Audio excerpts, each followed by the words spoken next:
Sick reference though, bro. Oh, thanks, bud. Dude, your references are out of control. Everyone knows that. Hey, dude. thanks, man. Welcome back to the Cinesnark Pod. I am your host, Ashley. I'm here with my co-host, Andrew. Andrew, how are you doing? Fantastic. That's right. What are we here for today? We are going to just do a complete read-through of everything in the new Justin Baldoni case. They released a website with an amended lawsuit and a full timeline with a bunch of new evidence. Neither of us have looked at it yet. We're just nosy and want to know everything. So we figured let's just get on here and read it all. So if you're interested in this, we literally are going to go page by page. It's probably going to be a long video, but I mean, I'm hooked on this case right now. I'm sure a lot of people are too. So if you don't feel like reading it yourself, we will straight up read it to you. Sacrificing our time and sanity for you. You're welcome. No, I'm so excited. The timeline has me very excited. I just can't wait to see broken down and see how much time in between certain things and what Justin's perspective or perception of all of this has been. And I'm kind of hoping to get something similar from the opposition. We'll see. I don't think so. I think they're dead in the water. Yeah, it's not looking too good. We'll see what this all has, but it's 168 pages. So let's just jump right into it. I'm anxious. I've been wanting to read this. So Perfect. Let's see. This is Exhibit A, page 1. Right.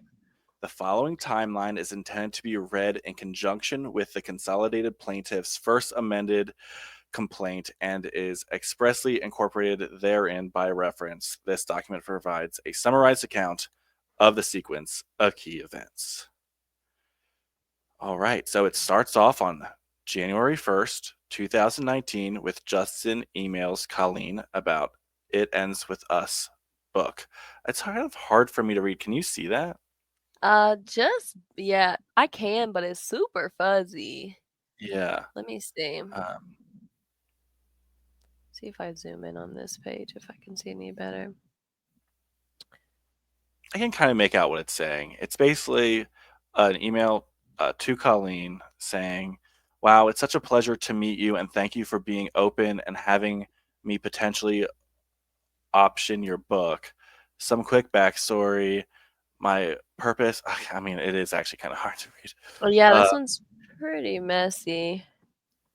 It seems like it's just him, introducing himself to Colleen and thanking her for, considering him. Yeah. Yeah. All the hair on Lily. Mm. And it seems like he really understands the book from what he's. Yeah, that's what I was going to say too. That last part of the email just looks like he's kind of hyping Lily up, the character, and saying that he thought the writer did a really good job with the character. So off the bat, showing his appreciation and understanding of the author and her material. Right. So then we go down to April 11th, 2019, when It Ends With Us author Colleen Hoover watched director Justin Baldoni's 5 Feet Apart in theaters. She told Baldoni, you are the right person to make this movie. So here's another email. Have you seen the 5 Feet Apart? Have you seen that? Never even heard of it. Me either. Just curious. So yeah, it looks like she's basically just saying here she hasn't been able to get It Ends With Us off her mind. Such an important story, and that she really wants him to direct it. We're gonna get to some documents that aren't hard to read. So yeah, these are kind of messy. Due to the international travel, some images may appear to reflect dates and times that vary from the local time when messages were sent or received. In the interest of transparency, times and dates have been left unedited. Okay, so that makes sense. So page 3 is this still from Colleen Hoover? Yeah. Okay, so it looks like they're creating a correspondence here. Hoover suggests Baldoni portray Ryle in the film? Oh, so it was Colleen who came up with That the is idea of interesting. him playing Ryle. So yeah, here it says, have you given any thought to whether you would want an acting role in this? Say maybe Ryle? I could see it. Interesting, because I kind of always interpreted that as Mhm. like a vanity project thing where he Me kind of too. wanted to put himself in the movie, which I mean, he very well could have wanted to, but Mm. that's interesting that she suggested it herself. No, I agree. Let's see, September 16th, Baldoni connects with a representative from the nonprofit organization No More, which raises awareness and acts to end domestic and sexual violence with the intention of partnering on the film. The representative followed up with an email to Baldoni shortly thereafter. More emails. I know we said we are going to go page for page, but I kind of want to get to Of course. I mean, these are uh, just the the starting it up. right. Okay, so right here it says on December 31st, 2002 is when Lively agrees to take the lead role of Lily Bloom. Okay.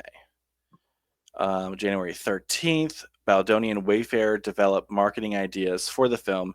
They share these campaign ideas with Sony, including an idea for Lily Bloom pop-up shops nationwide, each of which would provide access to resources and safe houses for domestic violence victims.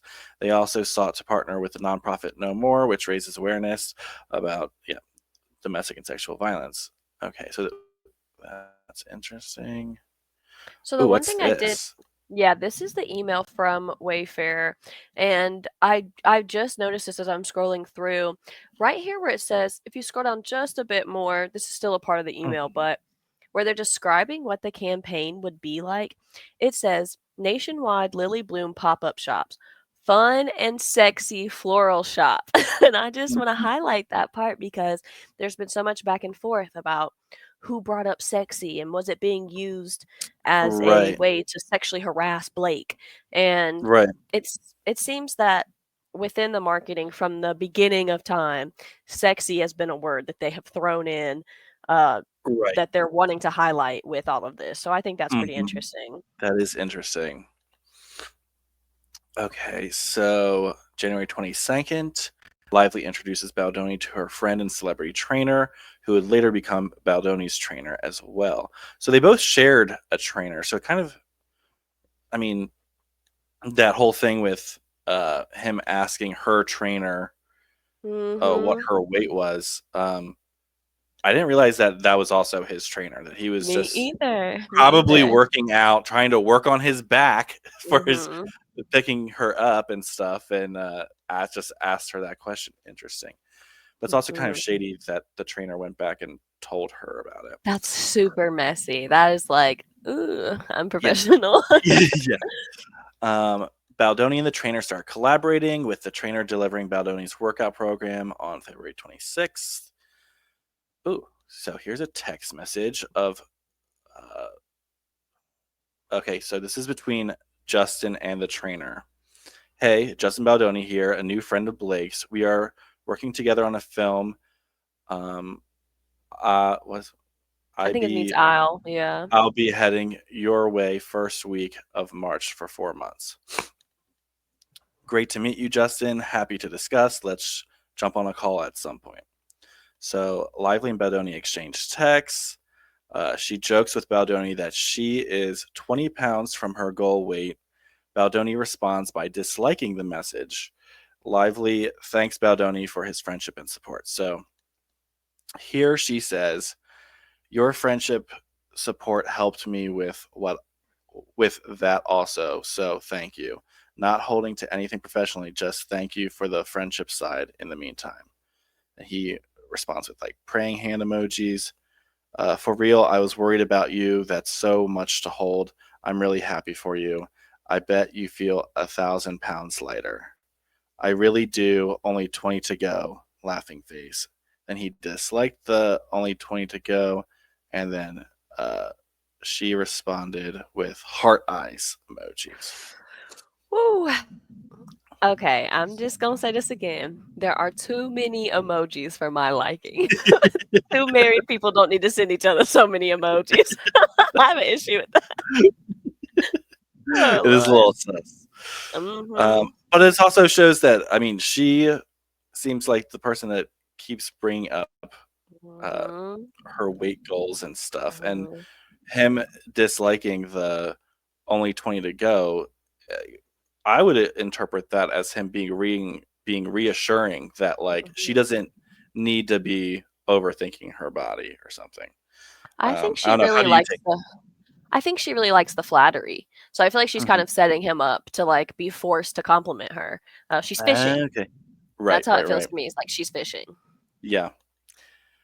So February 14th, Baldoni begins writing and sending script revisions to Lively, all the while also building rapport with his co-star and lead actress.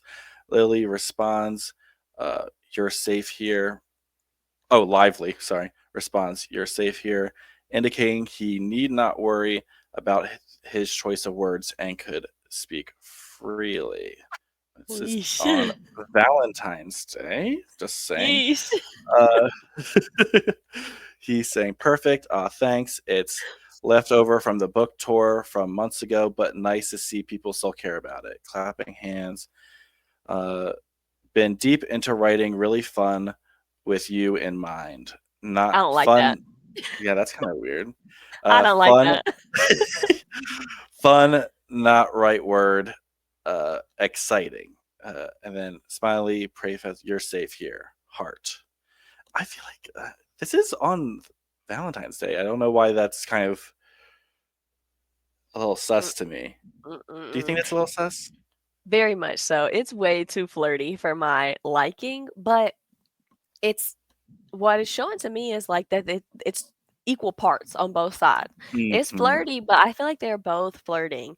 Um, And I feel like that's also kind of natural when they're two people that are getting ready to work on this big project together, um, and they are going to be playing people that are in love. mhm, So just from an actor's perspective, you want to build up that type of comfortability and right. rapport with your co-star, um, to be able to have that organic chemistry on Mhm, set. Um, and I feel like that is a very tricky thing to navigate, especially as a it's like one of those things like when you're doing something with your body, even though you like know it's fake, your body doesn't mhm, know that. mhm. Um, so they're preparing for this role, but I think that somewhere in their little, I don't know, brain chemistry, they're getting a little bit of a attraction to each other. I think That's so just too. my It seems like their wires are crossed because even in his message, if you replace the word he took out with the word he put in, like really exciting with you in mind, is also kind of. it's just the with you in mind part is like, Mhm. yeah, Oh it's just goodness. This is gonna interesting be so because it's good. like he's clearly writing love scenes and he's getting excited, uh, Yep. thinking about her while he's writing, Mhm. right? Yes. Mhm. Okay, so there's definitely some, but she's not rejecting any of it.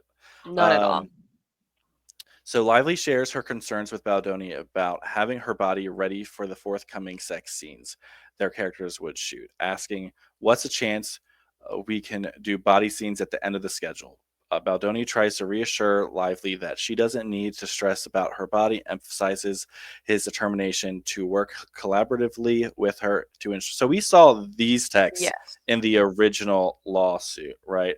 Where Mhm. she's basically concerned about uh, just the amount of time she's going to have to train before these scenes. So she's a little insecure, uh, which I, I mean, you can't blame her. Like she just had a baby.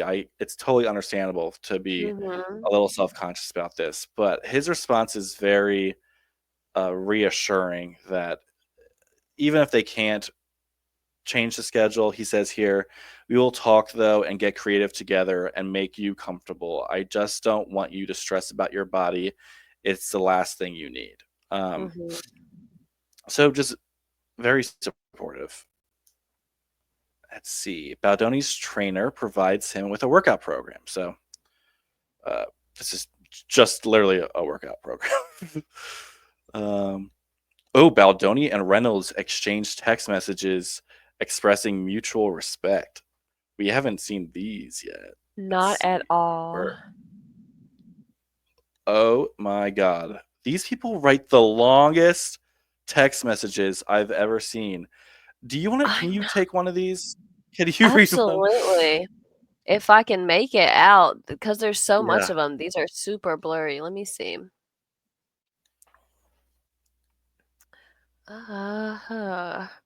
Okay, this Justin one is pretty bad on my screen. I just see like, "Hey Ryan, Justin Baldoni here, the guy who brought his Literal some baggage. literal baggage to his meeting with your wife." Oh Lord. What? I know I can't make out most of Wonder this maybe first paragraph. if I zoom out, does it get better? Let's see. I asked Blake for your number well over a month ago and have been wanting to text you for a while now, but my goal or my something of nerves got the best of me. Emily and I have a very small circle. We live out in the country and Pretty pretty much much. just Mhm. hang out. You can go. I was just gonna say, pretty much hang out with each other. We've known all our closest friends for years and don't really have any close female friends that my wife isn't also friends with, let alone married ones. And so I guess this is just an awkward text to say I'd like to be friends.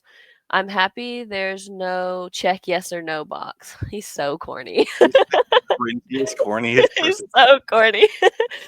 Blake also sent the sweetest message to my wife, unprompted, saying something similar, which just made me respect her and your union even more. I've been a supporter and admirer from afar of both of yours for years. You're in a class of your own, and I so appreciate the way you move. I don't know what any of The that next next page part looks says. awful, so hard to read. I see at the very end it says, "P.S. Please let me know if the offer to move in still stands." What? Okay. Okay, so let's then look how Ryan responds.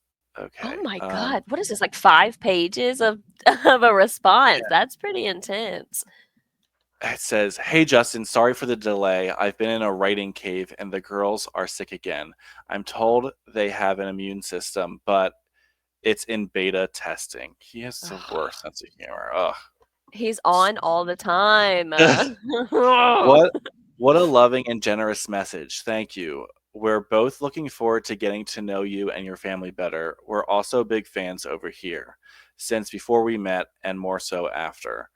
You've been a wonderful collaborator with B, and that means a great deal to both of us. Being a stand-up person is everything.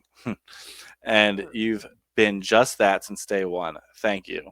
You've hit the jackpot with B. She literally passes on every film and every filmmaker all the time. Do you believe that?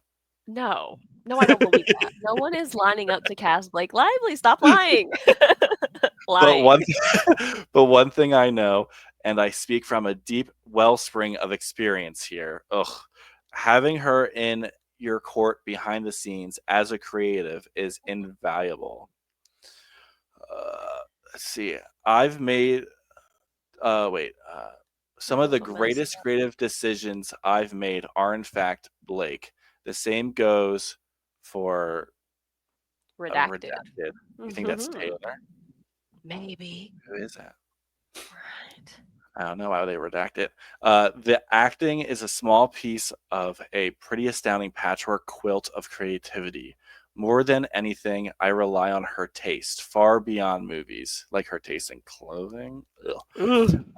I really, uh, I really, what does it say? I rely on her taste for all aspects of my businesses. That multidimensional creative output is something I can see in both of you. I'm excited for you to work together. I'm excited for Blake to crack open her creative piggy bank with someone as dynamic as you. This is going to be incredible.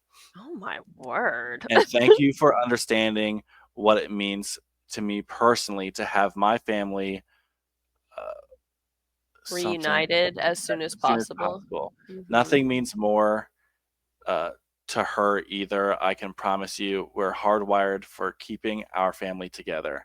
It's how to win us and also how to kill us when we can't. We never split up ever. It was a huge thing for us on this film. I tried to push our start date, but Marvel booked studios last July, and timing was uh, locked in. I've been frantically smashing out my third pass of the script to address structural changes, but mostly to get our budget down and shorten the shoot so I can fly back with the girls when school starts. We see and appreciate that you already moved significantly to make it work with her schedule because of the film she's already committed to, which thankfully she has been able to gracefully Punt? Okay, yeah. She tried before, but didn't share how hard. Okay, pause. Is he talking about that Anna Kendrick movie? Part 2 of that? Oh, the Simple What's it Favor called? too. Yeah, Yes, because yeah. I've just recently seen something about her and Anna Kendrick not getting along at all, and I it heard that too. causing major issues Yeah, with the press release and with why the movie has been held up. So I wonder if that's what he means when he's saying the other film. I'm curious about that too. Um, all this to say, I'd have your uh, I'd have your line producer's face tattooed to my What is that? perineum. What is that? That's like the space between like your butthole and your like nutsack. Oh my god, what?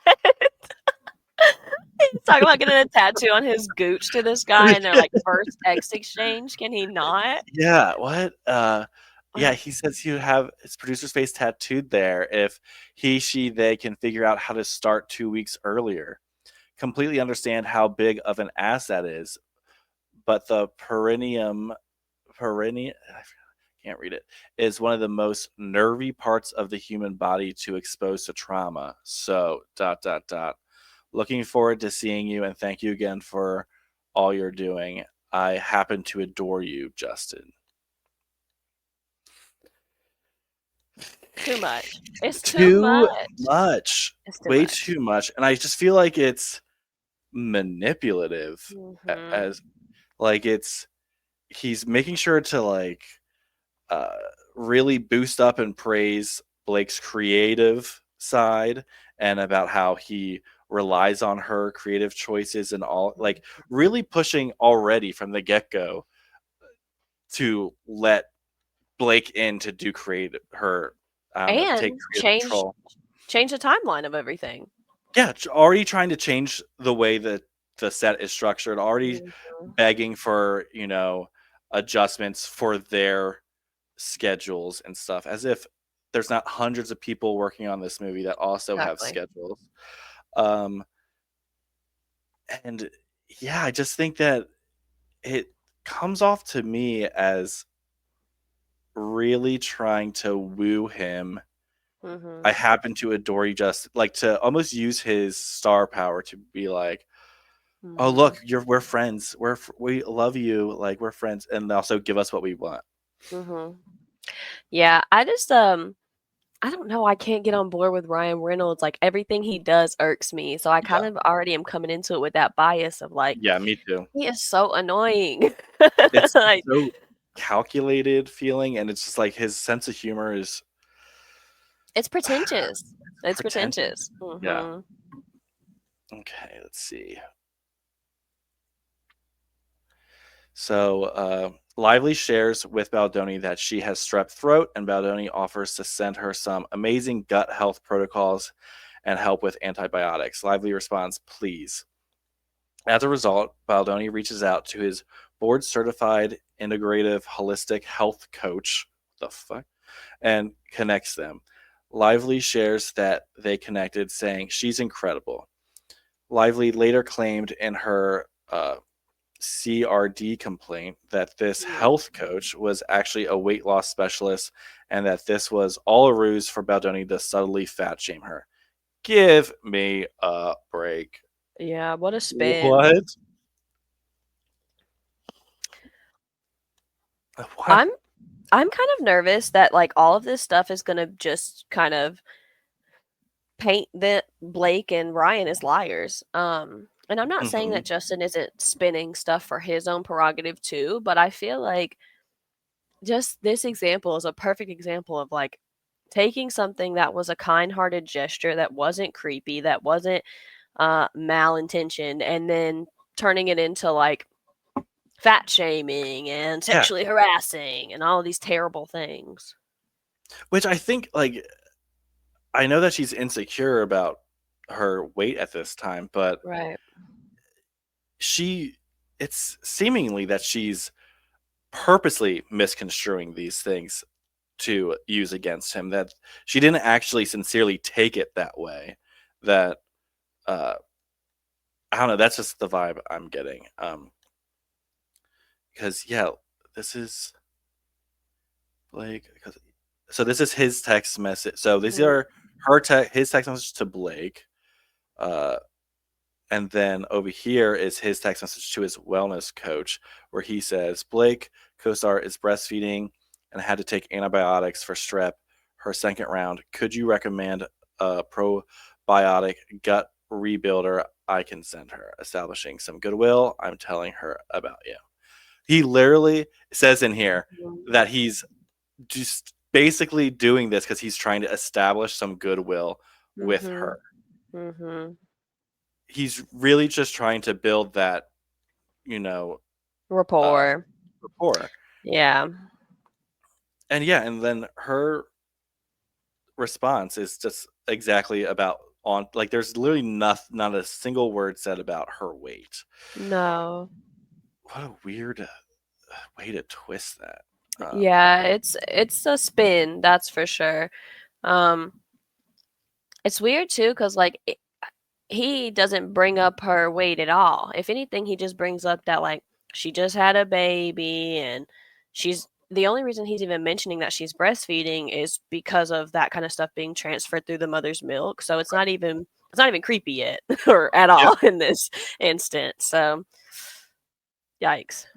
Wow. Okay, so Blake shows up for an in-person chemistry read with potential co-stars to play her love interest Atlas. At the end of the day, Lively sends a message to Baldoni stating, "That was fun yesterday. What a great assembly of people." So this is her text message saying, "Ha ha ha, blank for the win. I can't wait to meet her. She's sparkly. And thank you and Jamie for such a kind voice note. That was fun yesterday to try on Lily for a moment, but mainly just to get to spend a little time with the core group. What a great assembly of people. I see why you adore Jamie. He's got the Who? goods." Sorry. Jamie is the co-owner or CEO of Wayfair Studios, his Gotcha. production company. Okay. Gotcha. Um,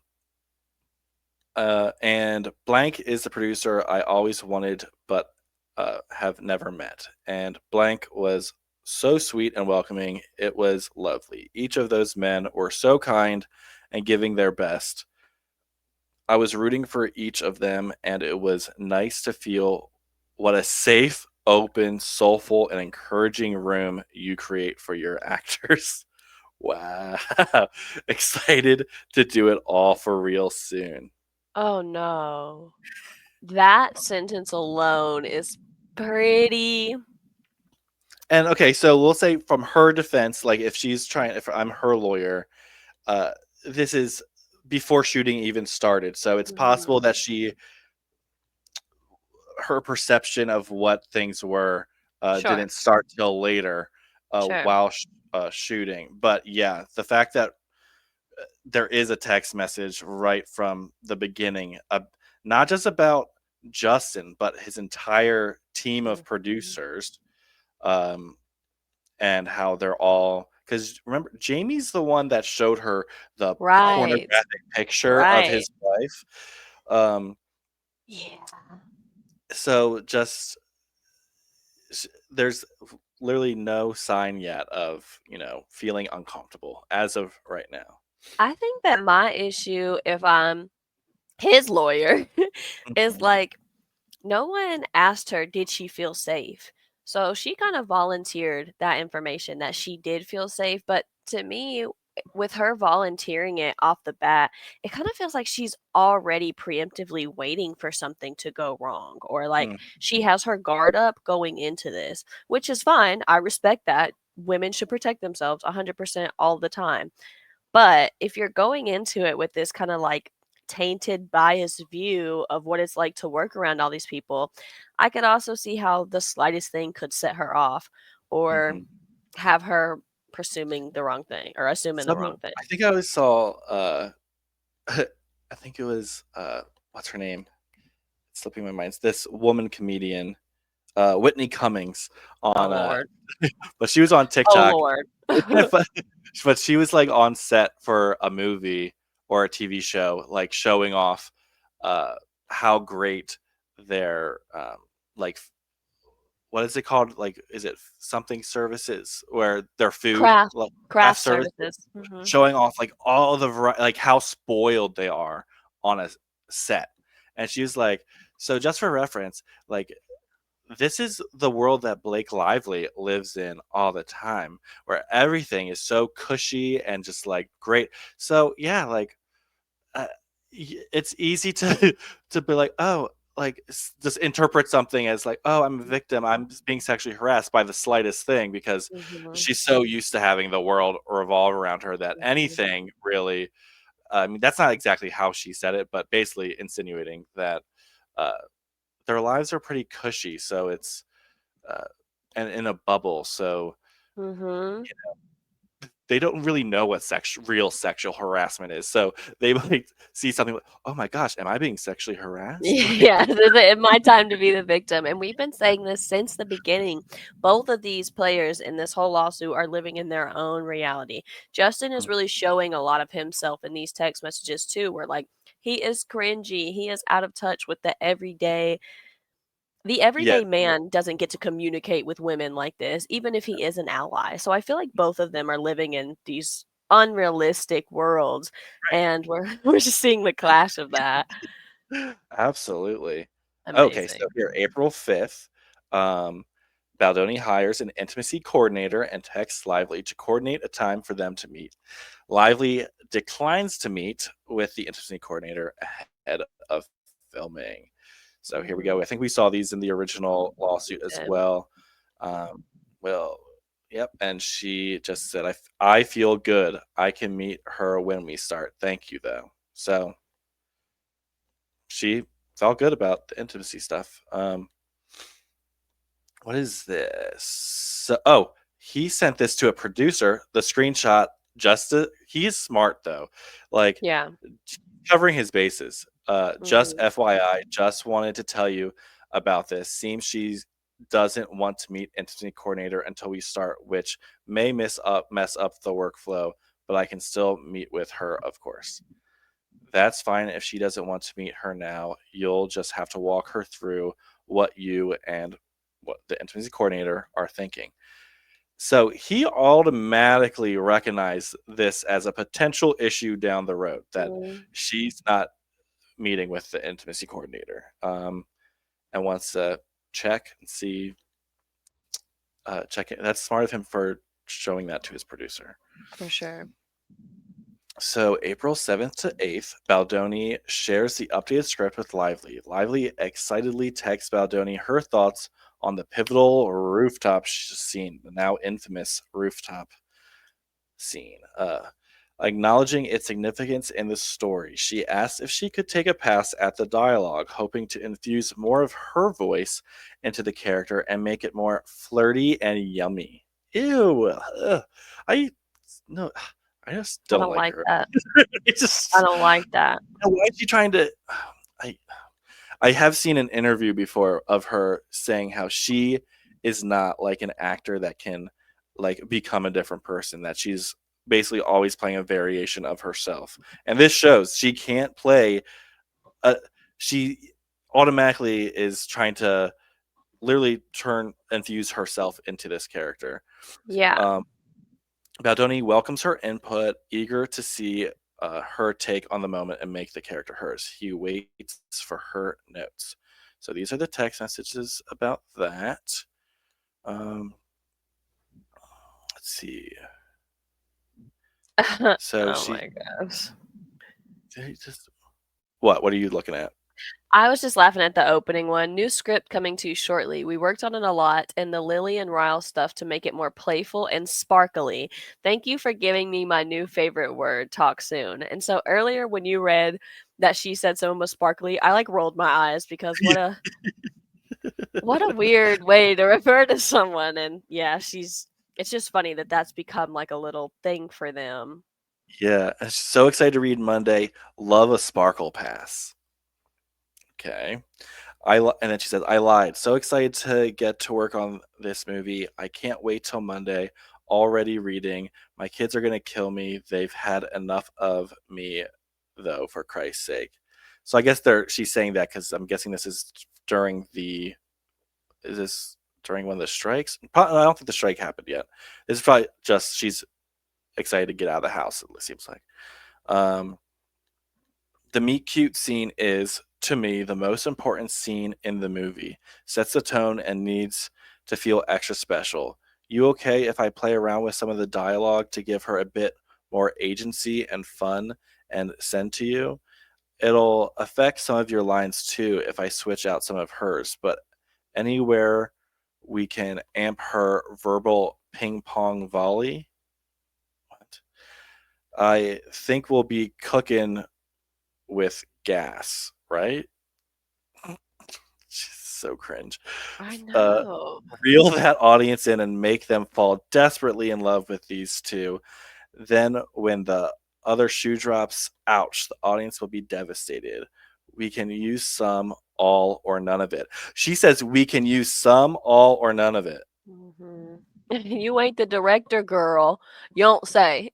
But we also know that later he says that he'll do a mixture of both, and she did not like that and stopped talking Mhm. to him for a few days.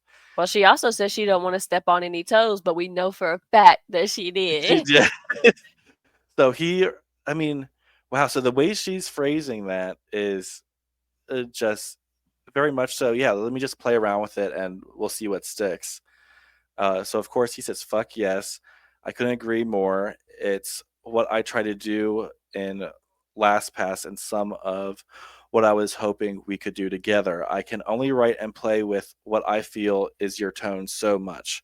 First scene is most important in the film. It's why I'm okay with 10 pages. We rarely get to see that in films anymore. Go play, and then we can see how it feels together. So he's being very collaborative.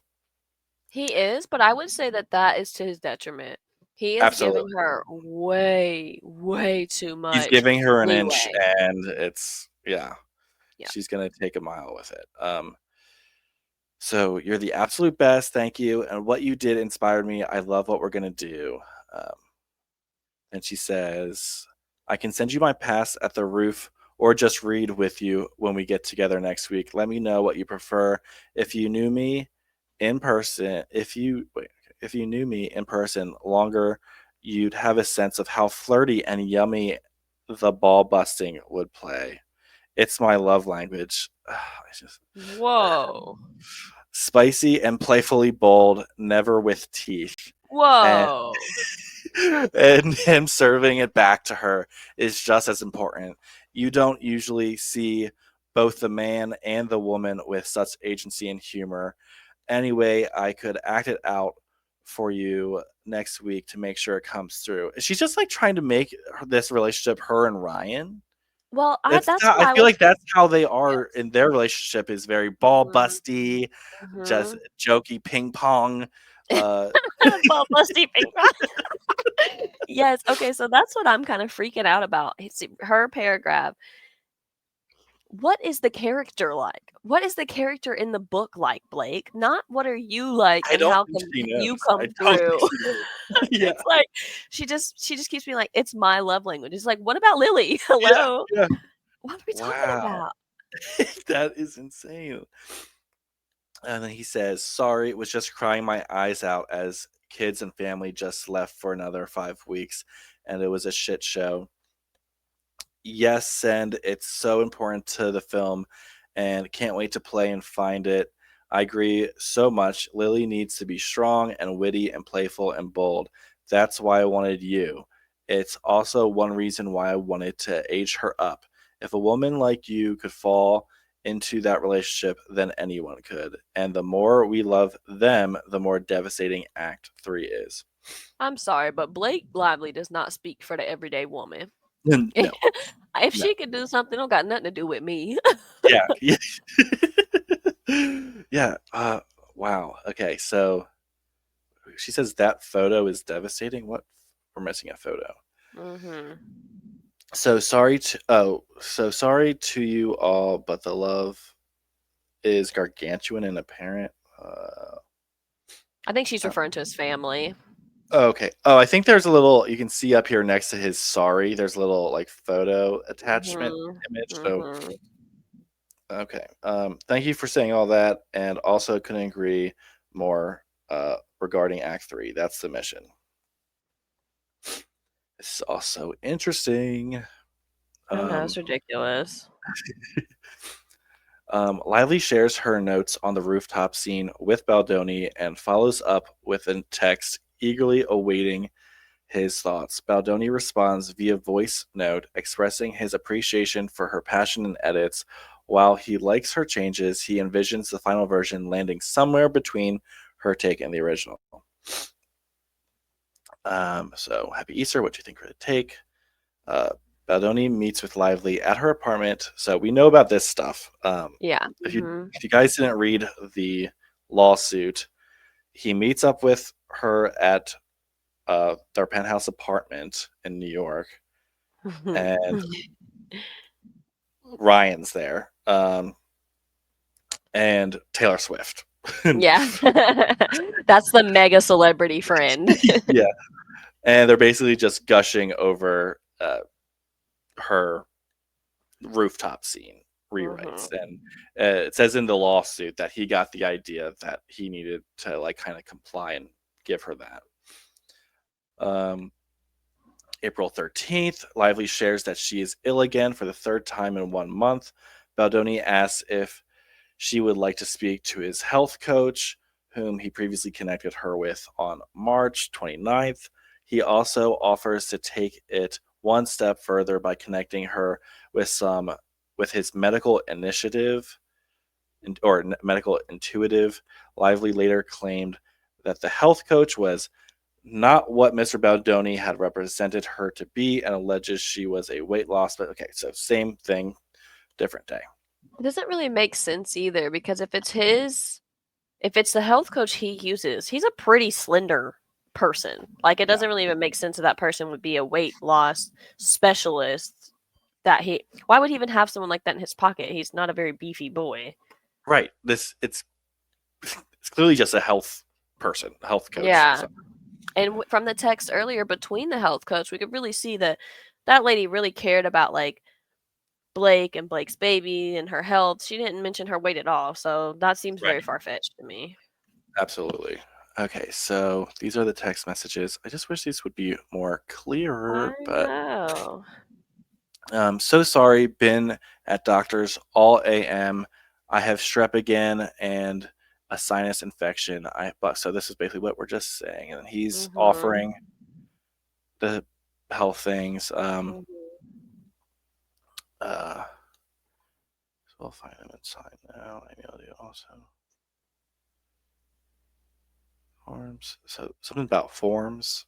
She does say here in this one text, "Never too woo woo for me. I'm open to it all.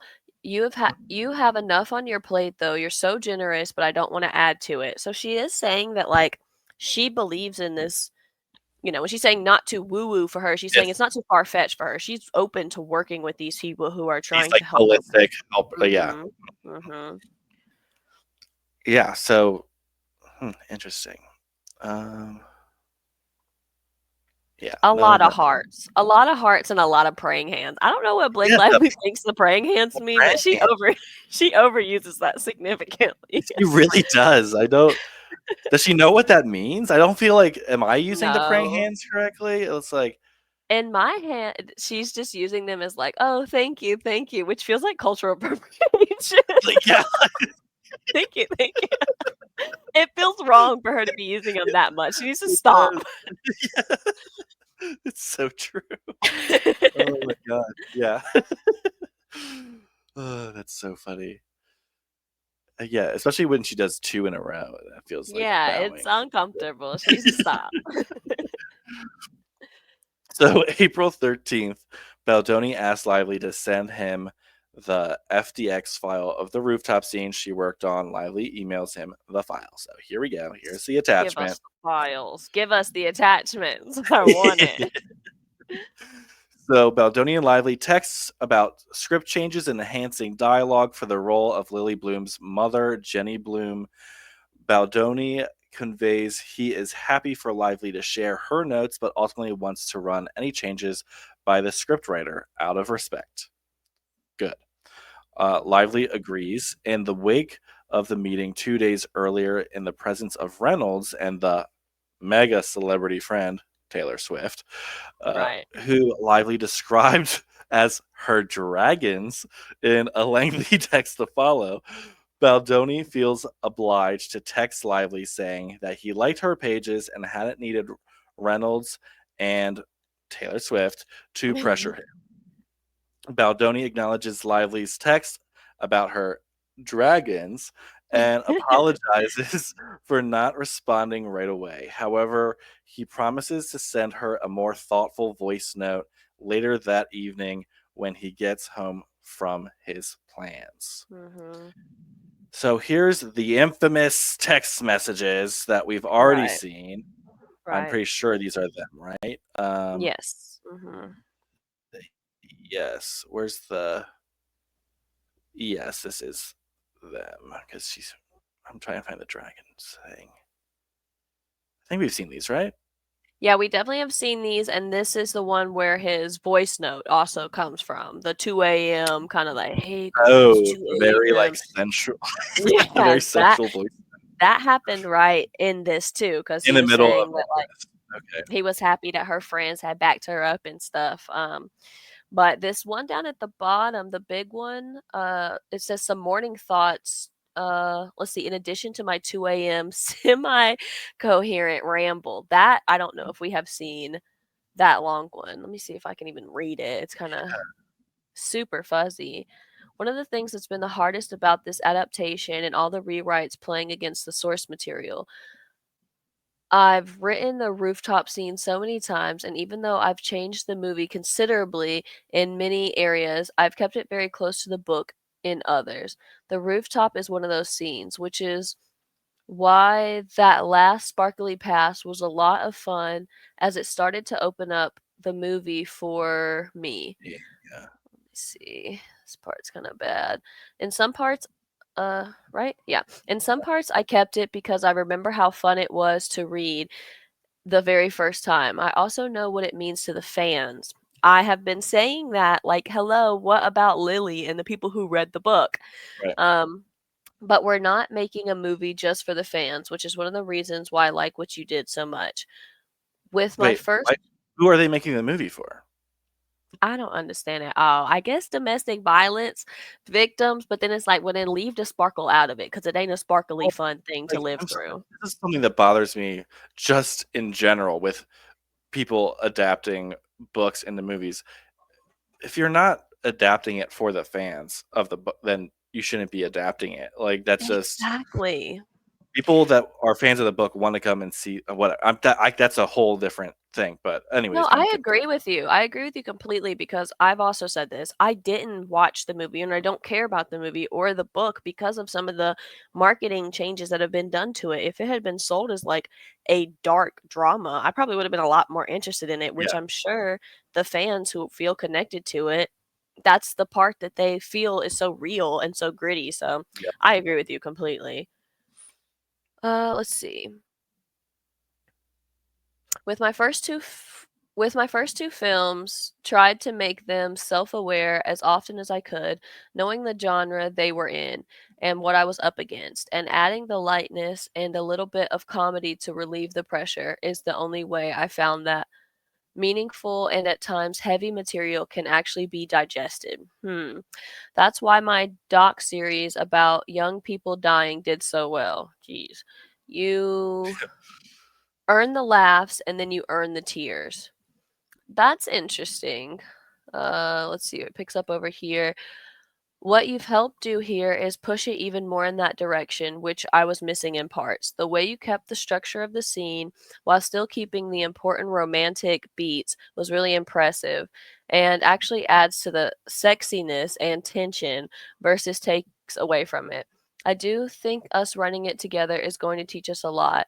If we had shot the early drafts, it could have been like eating too much rich chocolate cake. These Okay, people are so cringy. I hate the way they talk. They like, Me too. ugh, uh, It bothers me. Just but say. but what I'm seeing here is a vital mistake on Mhm. uh, Baldoni's part. Is he is Agreed. pumping her up Agreed. way too much. He's these whole paragraphs are just praising her for like, thank you for your input. Thank you. Like you're really helping like make this a better like he's feeding the beast. And He is, yeah. like you can't be doing that if uh you don't really want her to be contributing that much. And that's what I'm not understanding. It's like it's almost like he's taking away from the book and taking away from the fans and just giving into this Blake Lively character. Mhm. Um, what about Lily? Justice for Lily Bloom. Do you think Okay. this is because of the in question attraction between them that like he's uh willing to bend because he is feeling that I chemistry with her It's and hard to doesn't say want to because jeopardize that chemistry. right, this is coming right after the penthouse apartment meeting. So it's kind of hard to say Mhm. if it's attraction led or if it's just like Ryan Reynolds is working on writing my movie now. And so I Right. need to um stay in his good graces. Especially cuz Right, it Taylor could just be Swift him came out not and wanting to get threatened burned me. by the dragons. He doesn't Yes, exactly. Exactly. It's definitely coming out of um we're just coming off of this huge meeting which I can imagine really put some fear in him and Yeah, I hate to say it, but this guy is kind of a a pushover. yeah, especially when it comes to trying to support women at all cost. I feel like Yeah, he that's is true. definitely overhyping her for sure. Yes. Yes. Uh, this is a example of when someone's brand can get in the way of Yes, their absolutely. own self-advocacy, especially Mhm. when your brand is to just, bow down to women all the time. Right, and that is the thing. We're also seeing this. We saw this in their meeting. She texted him afterwards, being like, I have a hard time speaking up for myself. And then in this text, too, he says, I like the messiness and I like her having real agency. And so I also think he's trying to give Blake all this extra agency that she does not Mhm. need, that she is Mm. agent enough. Yep. Yep. She is secure, but she's crying like she's not. She's Yep. trying to paint his writing as taking away from the woman's agency. You know what I mean? Like he wrote that script. So she's trying to say, like, you didn't give her enough credit for herself. And I think he kind of backtrack to support women more. Yeah. Yep. It's not looking too good. Justin, Justin, Justin.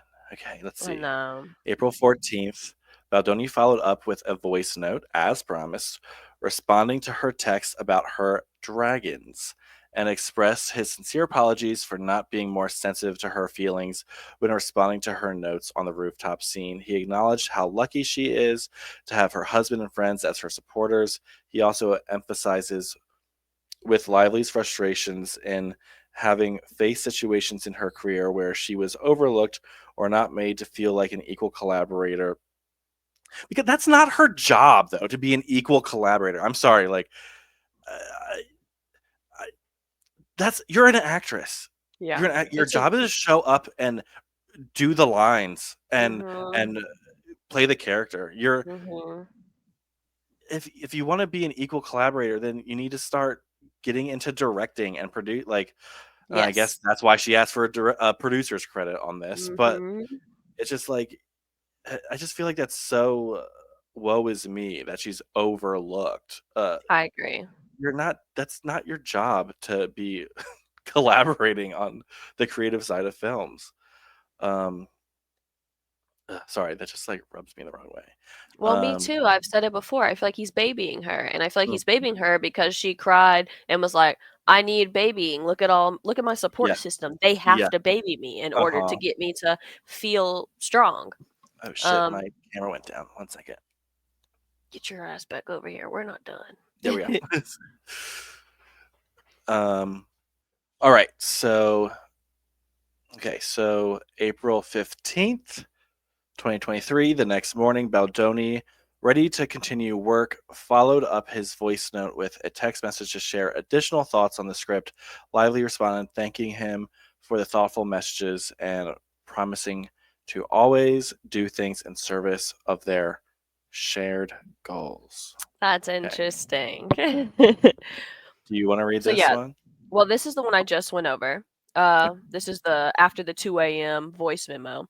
So the Right, only right, right. thing is she responded with, "Thanks so much for the thoughtful messages. They're very appreciated. Looking forward to catching up in person. And I too promise I'll freak you out, spook you, upset you, and be an actual beast. But I can promise it will always be in the service of this movie and our shared goals. But will also always apologize. I appreciate being able to communicate openly always." Interesting. So she is referring to his voice memo where he's saying that, like, my wife can attest to me always saying sorry every time I do something bad. Do you like my impression? I just couldn't get over that, like, sultry 2 Uh, a.m. voice I'll that he let was you go. doing. You probably got a baby on your boob right now. So weird. It makes me wanna scream. It's so weird. So that's what she is referring to, and she's saying, "That's me too. I'm gonna be a spooky little beast, but Uh, always for the movie, and then I'll always apologize." Okay, first of all, I just had wanted to say, when I had heard that voice recording, I thought that was a weird thing for him to say, and I think it's weird for her to say that too. Like, it's so strange to be like, I'm not gonna be better. I'm gonna be bad, but I'll always say I'm sorry. It's like, don't be right. sorry, be better. I Yeah, don't care about your apology. You could keep your yeah, apology. I want you to be on the right side of things, like, do better. So I don't think that's like a nice gesture to offer. Like, I'll always say I'm sorry because I'm sorry means nothing in this world. It means nothing yeah, unless you're gonna live up to a higher standard. So yeah. that doesn't do nothing for me. No, that's just wow. Okay, let's see. Okay, so thanks for your thoughtful message. Blah blah blah. Blah. Okay, let's move on. April 20th, 420. Uh, Brandon Sklenar, casting announcement. So Brandon Sklenar joins Blake Lively in Sony's "It Ends with Us" adaptation. Who's Brandon Sklenar? Is I'm that not like sure. Timu Thor that they call Timu Thor on TikTok? I have no idea who that is. Let's find out because I haven't. There's got to be One a of the reason they're people, bringing them up. yeah. I think it might be like her love interest in the. I don't understand who Okay. does she have two love? I've never seen the movie. She has two love interests. Yes, I've heard that reference. There's like there's like a good love and a bad love, I'm pretty sure. We're gonna have to watch Okay. the movie. It's gonna come down to reactions. We're gonna have to, just so we can see, was this all even freaking worth it? True. But yes, I think you're right. It ends up being her other love interest. Okay. They call him Timu Thor on TikTok. That's hilarious. I forget, but there's one TikToker that kind of started that. She's great. April 20th, I say concerns about Lively's undue influence over the film began to grow even before filming started. So we saw this interaction in the lawsuit as well, with the producer saying he cannot let he cannot let her have opinions on everything. Blake, yes, yeah, we were talking about that a lot yesterday. Exactly. This is why everyone is starting to lose it. We've been talking about the same thing for months. It's starting to get resolved. No, it's not. So That's a big deal, even though we've already touched on it. I just want to say the producer saying like everyone's starting to lose it. I would like to hear a little bit more from these people I and want to hear hear more from the about their crew. I want to hear yeah. from the crew. That's who I want to hear Same. from.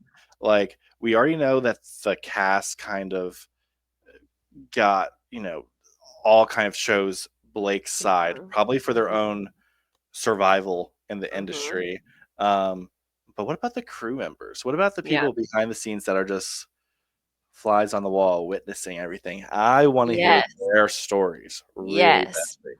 Like costume, having to go to her penthouse apartment and stuff to go over wardrobe all the time. I would love to hear their frustrations behind all of this. Wardrobe that they had already spent months picking out, and then her just railroad. Yeah, I would.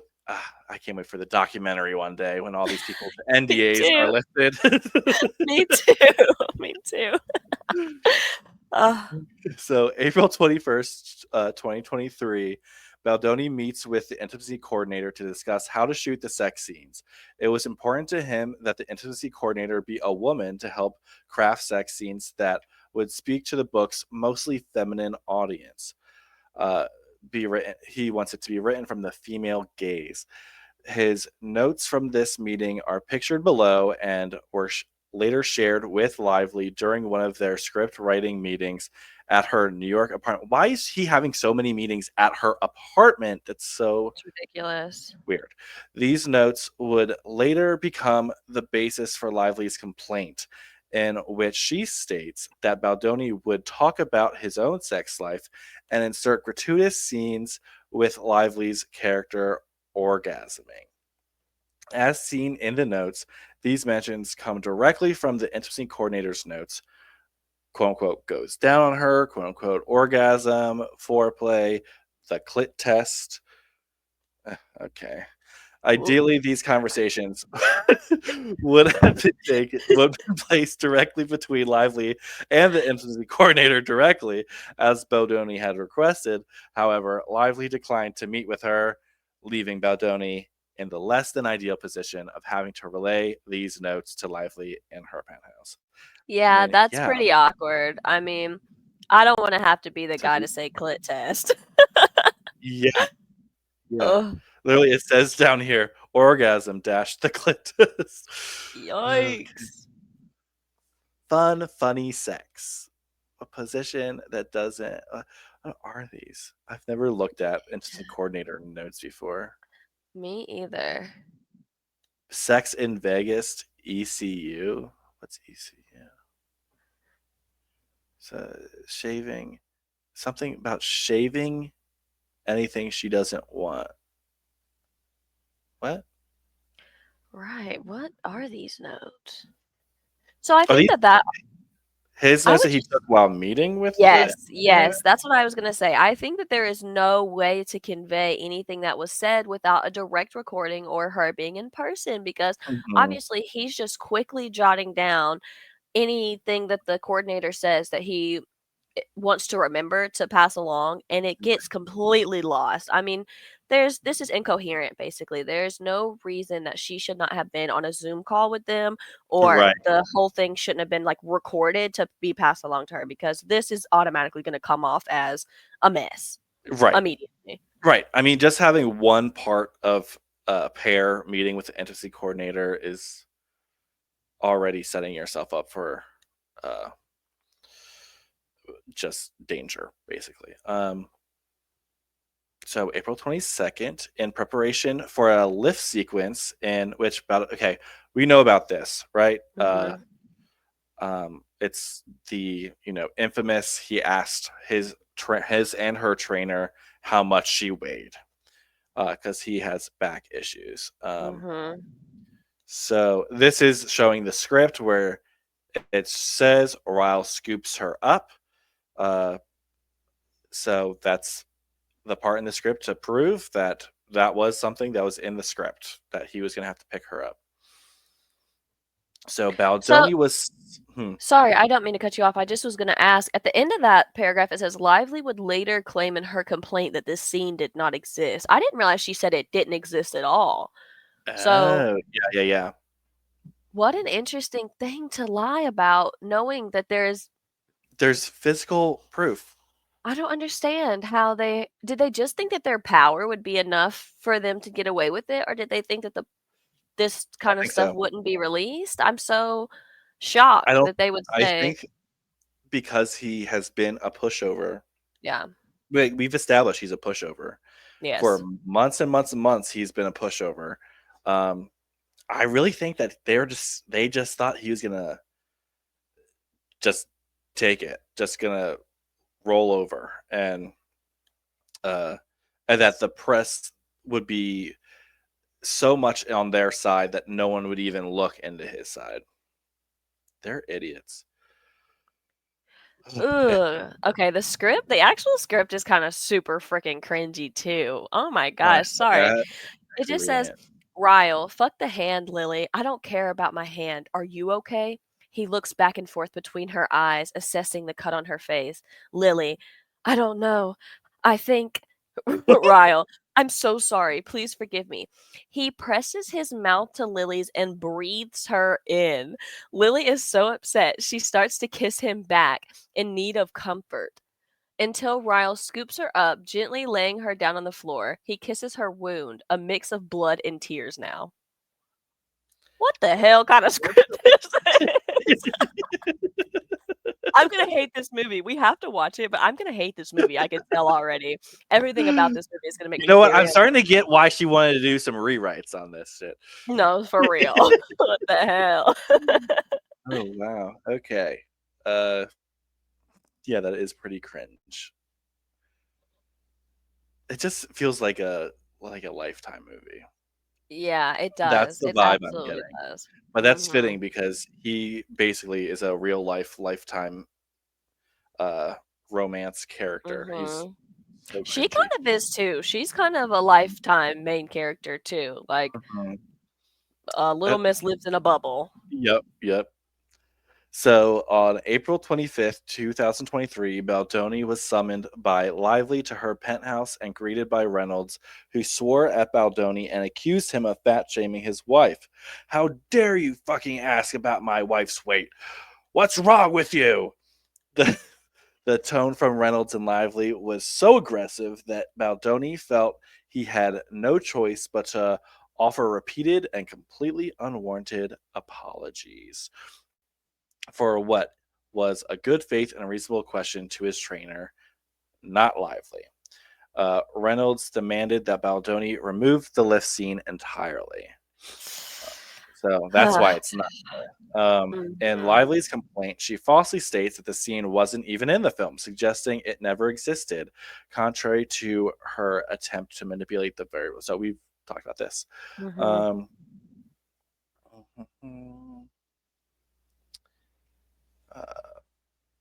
So wait, as Lively well knew at the time, it would be impossible to let me keep going. Baldoni was stunned by Lively's accusation because when Lively had earlier expressed concern about her postpartum figure on February 17th, 2023 and February 24th, Baldoni genuinely reassured her that she did not need to worry about her body. In fact, it was Lively who insisted that she be fit for the role, despite Baldoni's assurances. In this meeting, where Baldoni was aggressively confronted by Reynolds and Lively, Lively told Baldoni that if he could not get on board with how she works, he still has 2 weeks to recast her. This is still all before they even started Crazy. filming. I can't even. Crazy. That's blowing my mind. I Yeah. keep having to remind myself they're not filming Mhm. yet. No, and this to me is like a huge red flag. Like, honestly, if your lead is threatening you to just go ahead and recast, he should have taken that out. Him not taking that out is the biggest mistake that he made so far. As soon as she said 2 weeks, he should have said, you know what, let me find an actress who Well, can act. here, this says, as Lively Well knew at the time, it would be impossible to recast her without incurring millions in expenses for a Hmm. film that was already half shot. So wait, Interesting. there was already footage? Were they cat? How? I'm so wait, I know, how? how is it half shot? Let me see. Yeah, I'm I'm so doing some scrolling confused too. now. Wait. Yeah. When did shooting We didn't start? get to them shooting yet, right? I thought not. I don't think so.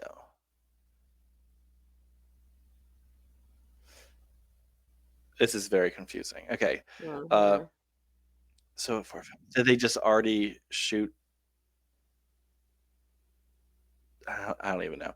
In addition to financial repercussions, it would cause the studio and Baldoni severe reputational damage, including their relationship with Sony, the film's distributor, and financiers.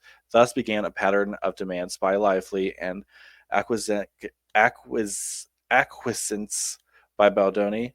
Acquiesce. Why can't I say that word? He opted to get on board for lack of a viable alternative. So, I mean, it does make sense why he chose that. Um, I think so although, too, but I don't think it was his oh, only option. right, I think that um I think that a lot of these people would have rather it cost them a bunch of money than for this lawsuit to be overshadowing the film entirely.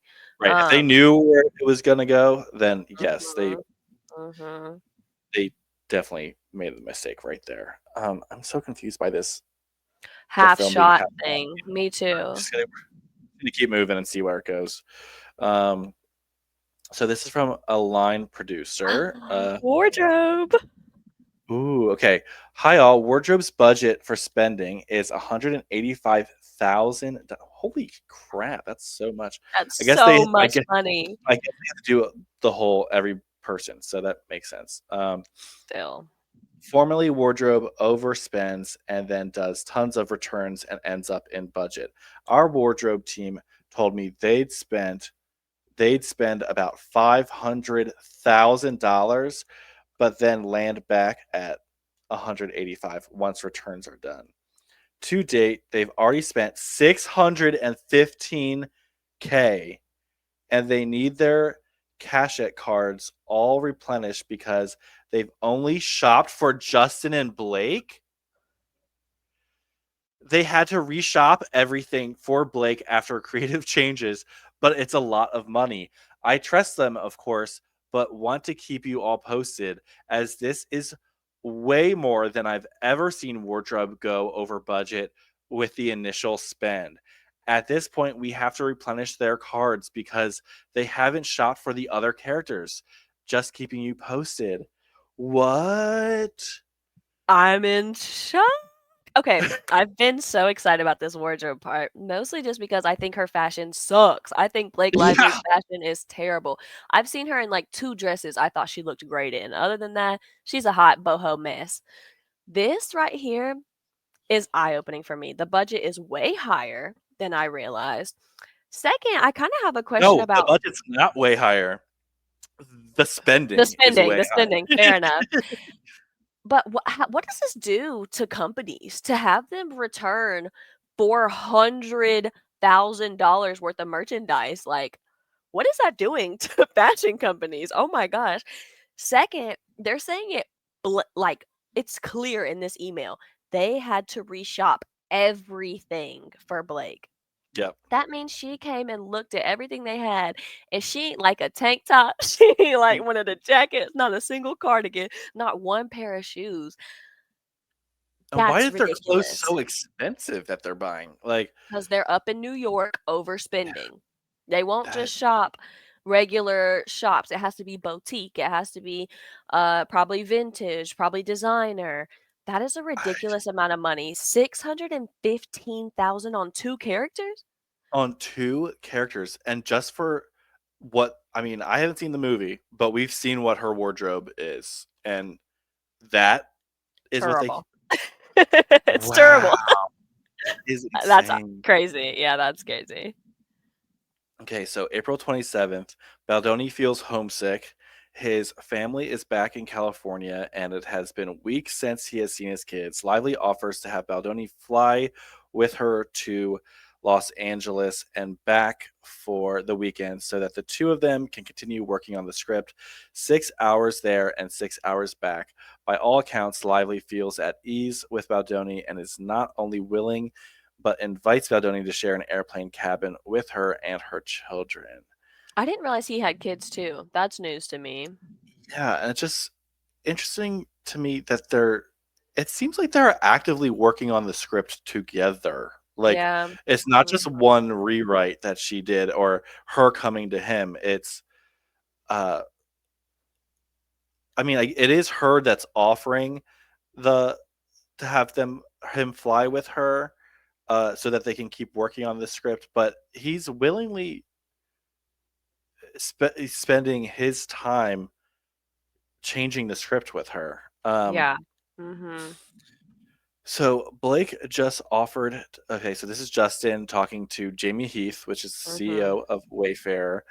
Blake just offered to fly me to LA with them tomorrow at 2 p.m. so we could get 6 hours of work on the script in and then fly back Sunday and get another 6. Okay, let's talk when you get there here.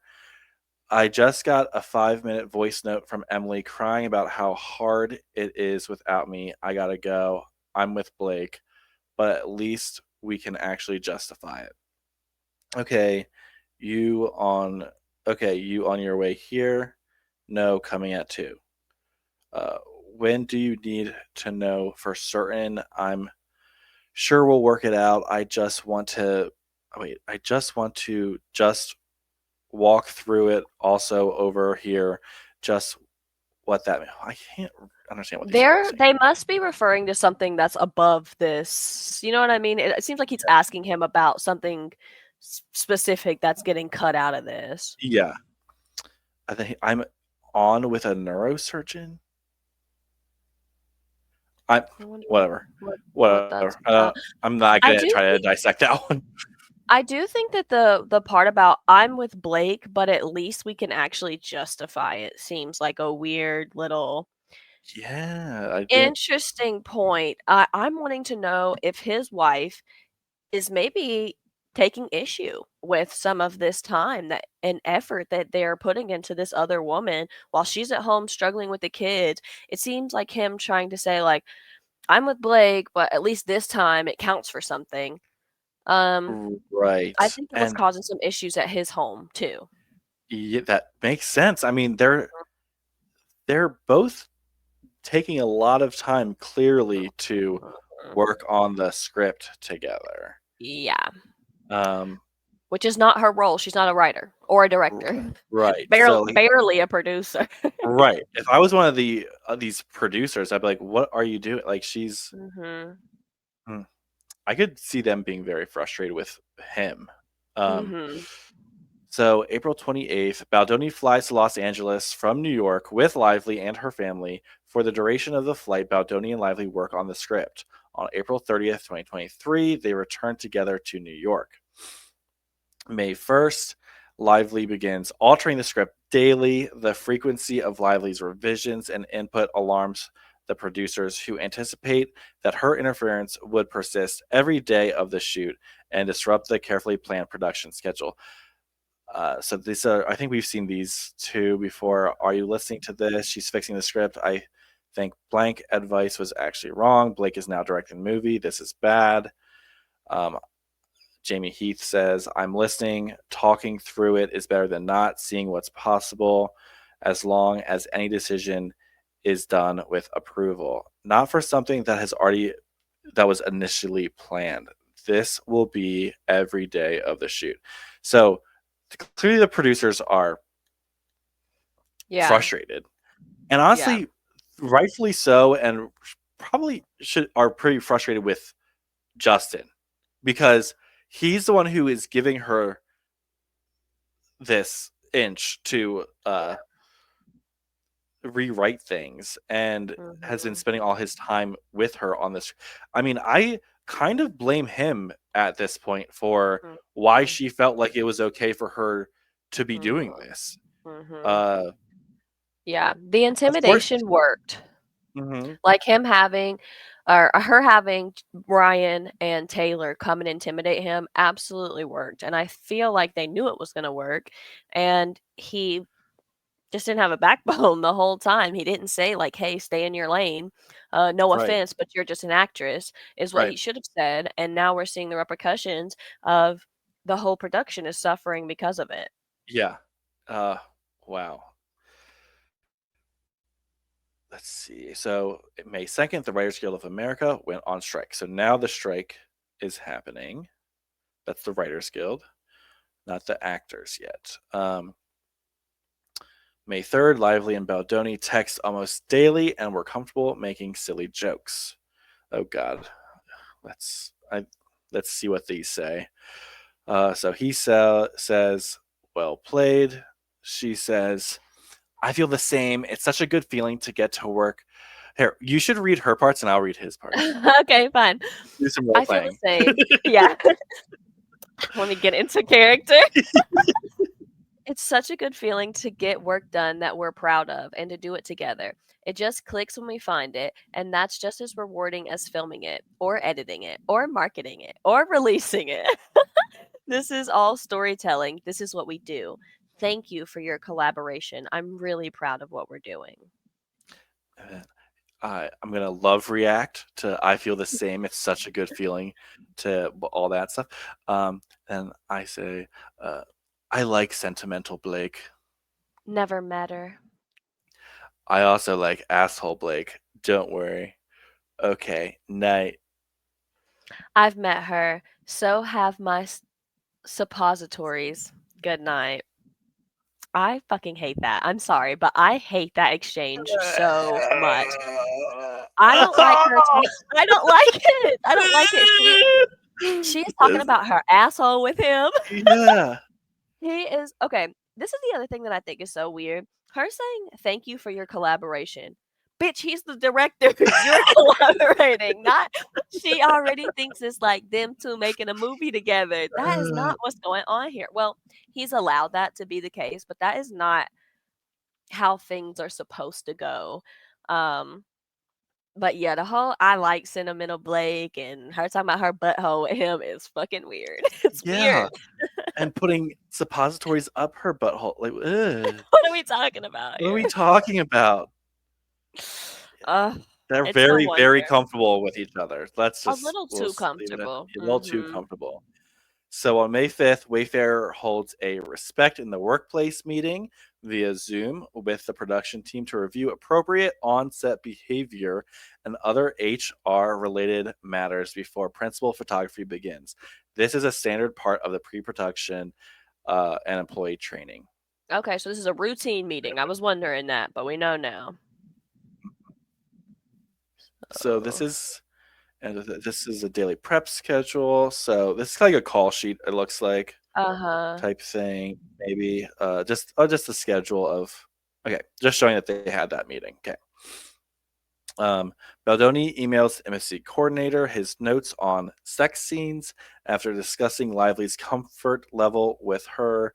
Justin emphasizes that the way these are shot and what is shown will be a collaboration between Baldoni and Blake. And why wouldn't it be? Because everything has been collaborative so far.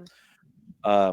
Due to illness in Lively's family, the Vegas shoot scheduled for May 8th was canceled. Additionally, because of production delays and strikes, none of the outlined sex scenes were filmed during the May to June 2023 production window, which was phase one.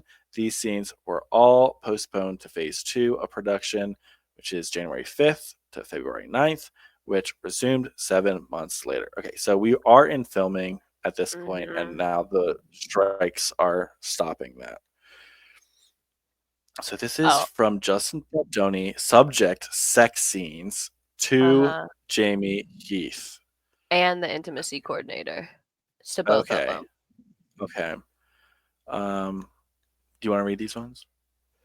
If I can, let me see. So the Yeah. first love scene should be passionate, sexy, should be choreographed in a way that shows a glimpse into their power dynamic. She's in charge, and then he takes over.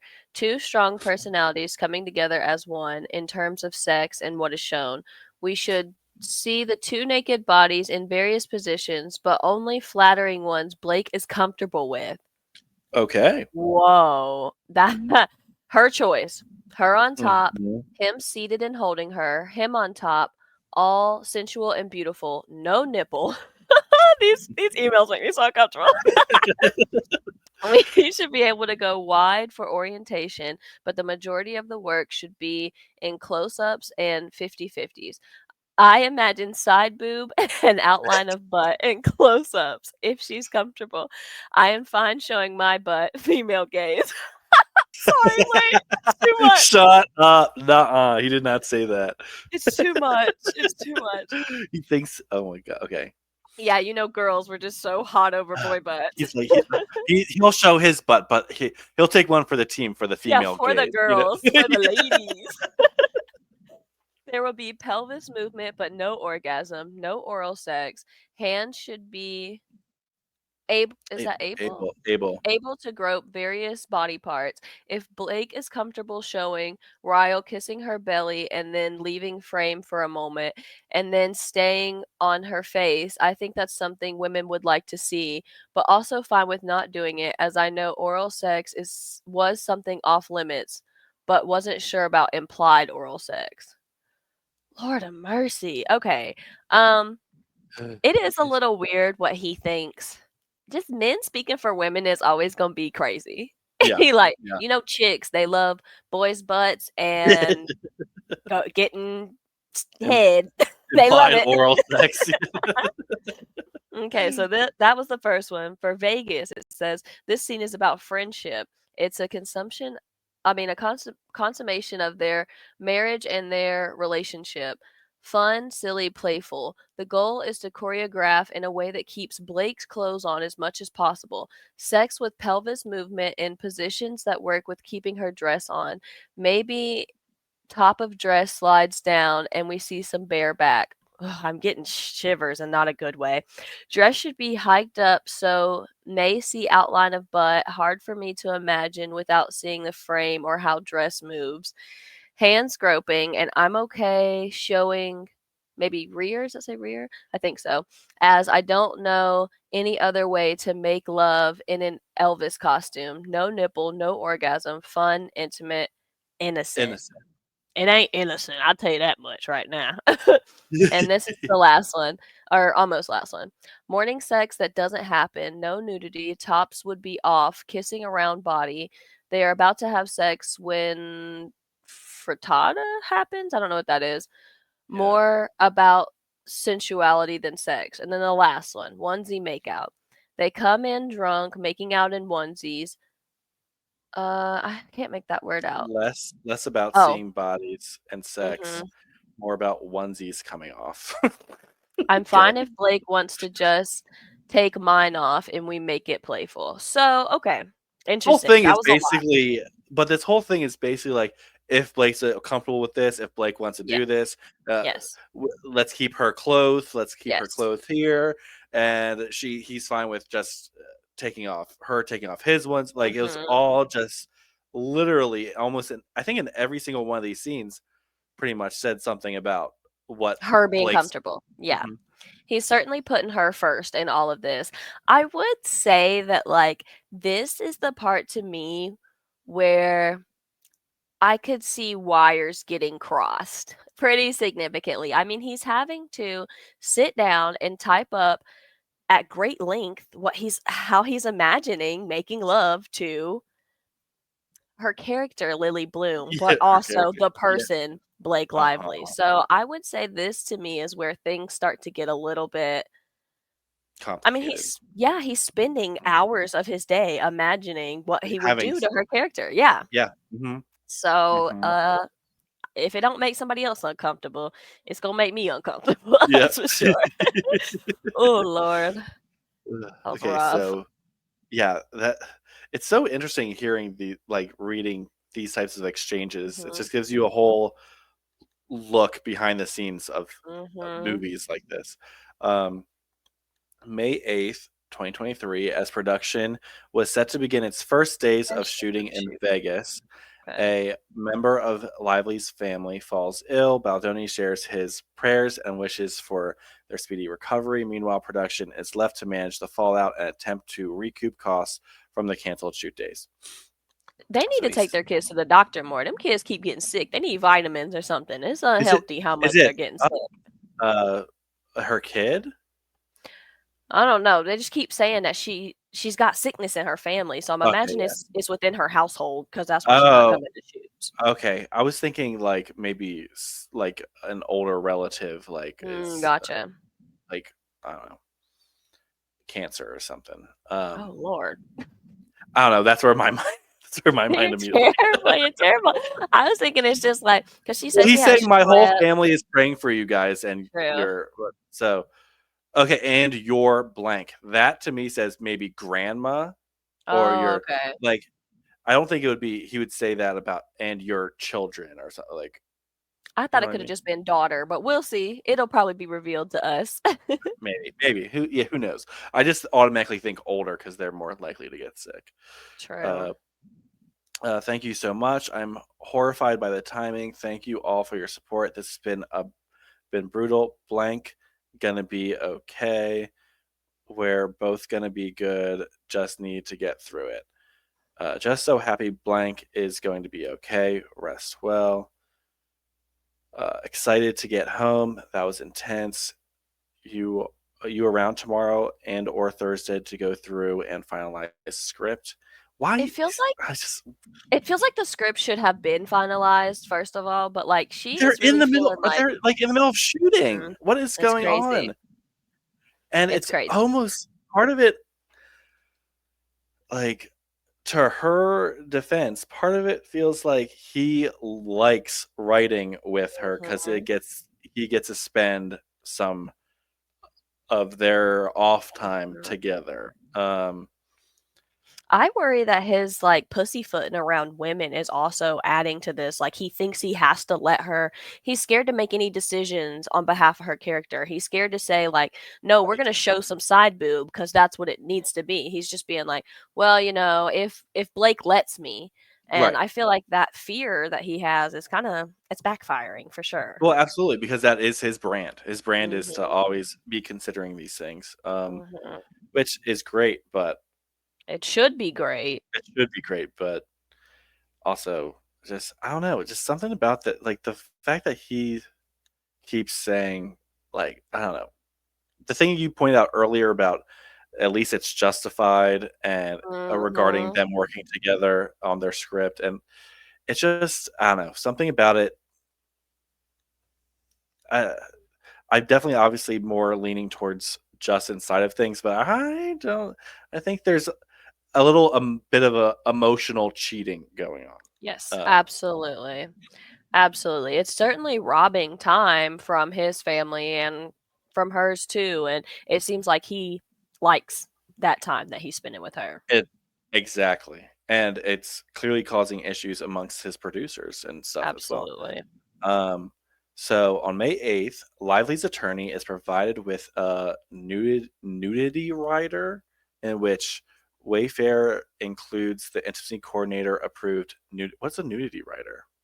I Um, guess this is just their um kind of like the script for being naked. okay, yeah. Um, followed by written confirmation of approval for clarity, providing the intimacy coordinator approved nudity writer serves as confirmation that Lively and the intimacy coordinator discussed and mutually approved the sex. So yeah, so those are the approved, scripts for Mhm. those scenes. Notably, this sorry. Notably, the sex scene scheduled for the week of May 8th had to be rescheduled multiple times due to illness and subsequent strikes. As a result, they were ultimately filmed in January 2024, meaning no sex scenes were shot during phase 1. Wow. I didn't Which realize is how long exactly what these she things go wanted, on for. though, right? Yeah, definitely. Asking for more time to be naked. So, okay, I hate to put this out there. She wouldn't like fake a family person being sick, would For she? saying that, I have wondered that because it seems like anytime she don't want to come to work, she just be like, "My kid is sick," and I hate to say that too, but Someone's sick, like, all of the times before this that we've seen her mention somebody sick, it's like right after a big thing has happened, this big meetup or this big conversation. It seems like she wants a break from, so she calls in sick, or calls in r- somebody else's sickness. right, and she wanted these shoots to be scheduled towards the end of this Mhm. the shoot, and when it's time for them to shoot these sex scenes, has an illness in her family that And what's Justin gonna say? Like, no, you got to still come to work. He ain't gonna say that, so it's an easy out. right. Wow. Okay. I think that's a big possibility that Me that she too. what she didn't get her way initially, so she forced them into getting her way. Mhm. Wow, wow, wow, wow, wow. Okay. That all allegedly, obviously. Um so this is what the Wayfair Blake Lively nudity writer. Hello blank. I hope you had a good weekend. Attached attaching Attaching here here. Blake's nudity writer for your review.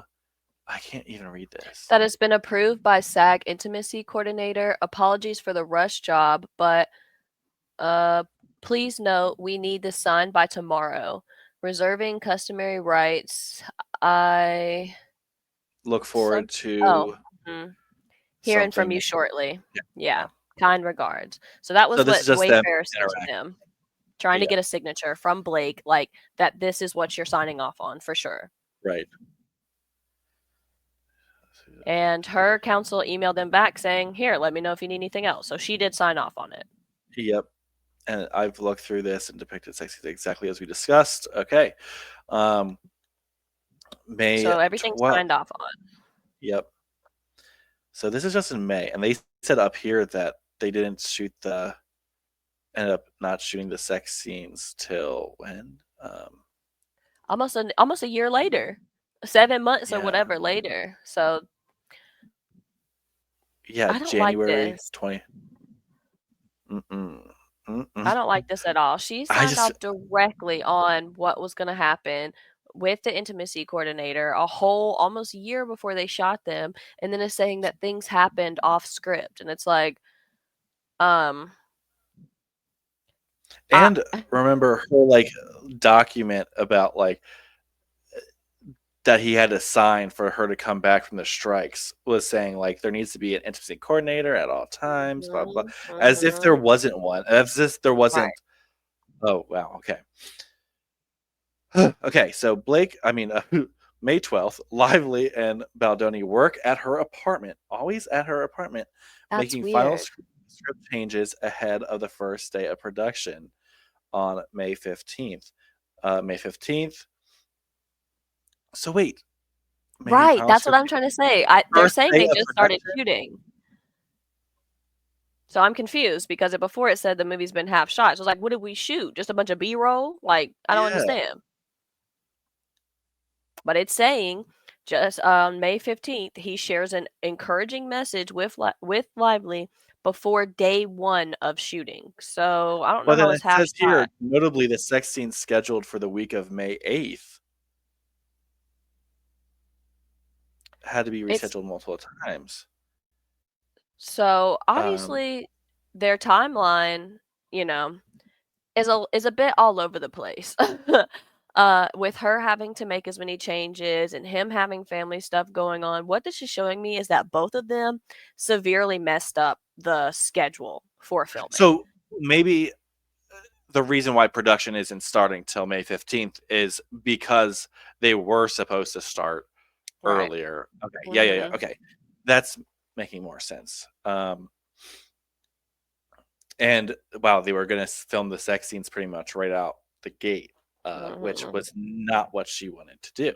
Mm. Um, so Baldoni shares an encouraging message with Lively before day one of shooting. Lively expresses gratitude for her collaboration with Baldoni. So Blake, well, here we are. Ugh. Even though I even though I've told you a bunch of times, I will say it again. Thank you. Thank you for listening to that part uh of you. Wait. Thank you for listening to that part of you I think he means told that told you. that Mhm. told you to do this film with me.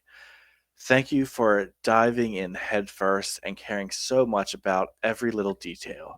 Thank you for not settling for good at the expense of great. Thank you for the hard conversations and the fun ones, the long ass nights and the flights. Rhyme not intentional. Ugh. Oh.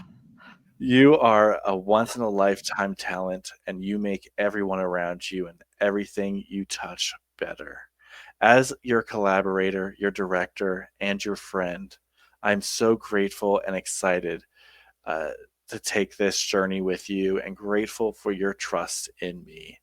Let's tell the truth and enjoy ourselves while doing it. Love, Jay. P.S. Happy Mother's Day. You are also a fucking amazing mom. It's been a joy to witness how you love and adore your kids. They are all amazing and a testament of to your parents. Your turn. I have to puke in my mouth a little bit first. I'm having a hard time with how freaking corny and cringy he is. Ugh, Everything he you're says just fine. like, yeah, it's too much. It's just Yeah, too much. You don't need to do all that. You could send a text and be like, "Hope you're ready, girl. Tomorrow's gonna be a lot of fun. Get some rest." Boom. yeah. That's all you Oh, gotta say. You don't need to be talking about how good of a mom she is, how great of a writer she is. Like, I would really like to hear from his wife and how she's feeling throughout all of this because he is taking a lot of time away from his personal life to send stuff like this, and it's all for nothing. It's clearly proven to blow up in his face. So, like, yeah. I'm kind of offended on her behalf. But anyway, let's move on to Blake's text. Yep. The finale for the win. This note means so much to me. I'm excited to start tomorrow, but it's only one piece of the journey. We started months ago, and I'm grateful for all we've built so far. Thank you for caring so much and for putting every bit of you into showing it. You have given so much of your time, like I said, to fight for great, and that hasn't gone unappreciated or unseen for a moment. Let's do this shit. So I would have to say Okay. I'm leaning more towards Blake's text in this, but I feel like she's having to kind of repeat herself. Like they're saying so much of the same thing to each other over and over Yeah. again. Like, thank you, I love you, you're the best, you're the best. It's like, tone It's it all down a bit. yeah, it's just all very like phony to me. Mm-hmm. I don't know. It just yeah, it's weird. Okay. I mean, 'cause it's like I think it's just because they know that they're two people that are forced to work that are working together, so they have to just keep sucking each other off, basically. Yeah, Um, it just feels insincere with as many times as they're having to repeat it. Like, I don't right, know. exactly. I don't like That's what I it. mean. Yep. May 15th, a no more representative who attended the table read the day before shares a message of encouragement with Baldoni. Baldoni is eager to establish a plan to ensure that the film has the greatest impact in supporting victims of domestic violence. I haven't seen the Um, movie yet, and it's gonna be hard to watch it. But just from everything I've seen so far, I don't it doesn't seem like it's doing domestic violence a drop of justice or the yeah, victims of domestic violence a drop of justice. Like, we need to be working with the coordinator on some other scenes and a lot less. I don't know, maybe I'm just too far removed from the book and the source material to really understand what they're going for, but it don't seem like they've touched on the domestic violence stuff at all. No, I have At all. no. I haven't seen any real discussion about that yet. Mm. May 15th, also on the first day of principal photography, paparazzi capture and publish photos of Lively in character wearing her hand-picked wardrobe. These images were widely criticized and unflattering and sparked a backlash from Sony. Ooh, here we get into it. So these are the look at the picture. Thoughts on She first look of Blake as Lily. Oh my god. Look at the she looks like comments on Reddit. okay, wait, I never before we pictured read her them, this hold homely. on. I have to say, she looks just like Molly Weasley. Isn't that the mom of the Weasley family? Yeah, She I looks think so, yeah. just like her in this Yeah. picture. Oh my god. Okay, read the comments. Okay, I never pictured her this homely. Another person says they made Blake Lively look older than she actually is, in my opinion, and she's supposed to be playing younger. She looks like Mary Poppins mixed with a homeless lady, and she doesn't seem like she'll dazzle like Book Lily basically did. And then another person says, also, what the F is this outfit? I just can't. It would be hideous in any movie. This person says, me, Mom, I want Carrie Bradshaw. Mom, we have Carrie Bradshaw at home. And then this is the Carrie Bradshaw at home. What a mess. That Yeah, outfit that's is terrible. oh, Honestly, from let's just just talk about it from a fashion standpoint. I'm a girly who loves clothes. I'm a clothes person. She is wearing brown shoes with brown socks with a khaki colored skirt within a black and white purse. That pink jacket looks like it's got gray on the cuffs, which don't need to be rolled up at all. And then the shirt is tied under her breast, so then it's giving her like a fupa to the type of area. side. It's like, what's happening here? And I'm a guy who does not care about fashion and literally does not even take note of anybody's clothes. And this is assaulting my eyeballs as well. I I just hate it. if I saw someone wearing this, yeah, in public, like, are they mentally ill? Right. No, seriously. I know that a lot of New It's York's fashion is just like throw a bunch of shit together and hopefully it's expensive and people notice that. This to me is not worth reshopping the wardrobe. I would return no. this whole look. The whole look is bad. She looks like she's wearing like an old Pink Lady's coat from Yeah. Greece. No, That seriously. that's like literally from the movie set from Greece, from the set. Like it's 50 years old. Like it's The jacket and the purse absolutely ruin it. I do think she could have maybe pulled this off, untie the shirt, put a nice gold belt across the skirt, lose that big ass bag, lose that jacket, and she could have maybe pulled something off. This ain't sexy at all. It ain't flirty. It ain't cute. Hate it. no. Ugh. Yeah, that's so bad. So May 16th, Baldoni approaches Lively in her trailer to discuss necessary wardrobe adjustments and his desire to have more control of wardrobe decisions going forward. Before this meeting, Baldoni texted Heath saying he was terrified of saying the wrong thing. I would be too. And asked Heath to send him prayers. Seriously. The meeting lasted an hour and a half, as noted in the Daily Wrap email. Lively's CRD complaint falsely characterized the exchange as a lengthy outburst that delayed filming and caused the crew to wait for hours while Baldoni cried in Lively's dressing room. Baldoni did briefly become emotional during this conversation, but only in response to what he believed was a genuine compliment from Lively, praising his work as a director and actor. Baldoni later realized this was the first of many manipulations by Lively, who is in this moment was trying to convince Baldoni to continue her autonomy over her wardrobe. So this is the text message to I'm just saying I've been ignoring my gut and there's a few things we need to course correct on. I'm fucking terrified of saying the wrong thing. Talk after. Okay. To I me, can't this even is read weird what though. this says. I feel upset with What? him being like, he has to have a meeting with her to express his desire to have more control. You are the director. Yeah, you She just go shouldn't. tell her, "Hey, this isn't working Yeah. out. We're reshopping this." Yeah, That's we are the taking problem. it back from you. You messed up. He It's over with. he is constantly like really just wanting her approval for Yeah. everything, and Yep. is totally getting dog walked by her. Yeah, Just exactly. uh like I have to give him some of like the blame Yeah. for that. Like Yes. absolutely, he just has no balls in this situation Mm-mm, at all. mm-mm. Like I've been ignoring my gut and I'm scared. I gotta go talk. Like, Mhm. what do you? Yeah, yeah, you have been ignoring your gut. Look at what she's wearing. Like Yeah. this is a situation where you just have to be. He I tried to mean, be an ally so much that he let a woman ruin his film that he was trying to make for women. right. And he let her. He absolutely opened the door and gave it to her. He just passed it along. And I would bet his wife noticed all of this happening too. There is no way she wasn't on the other side of this, seeing all of it Being like, honey, unraveling. honey, you're Yeah. giving her too much. Like, Yep.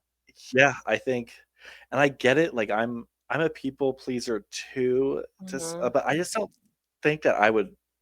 I don't think I would people please this much. Like, You don't get to be a people pleaser to this degree if you're the director. If it yeah, was truly a collaboration and they came into it making the movie together, that would be completely different. But when it's your project and people work for you, underneath you, you have to delegate. You have to take charge.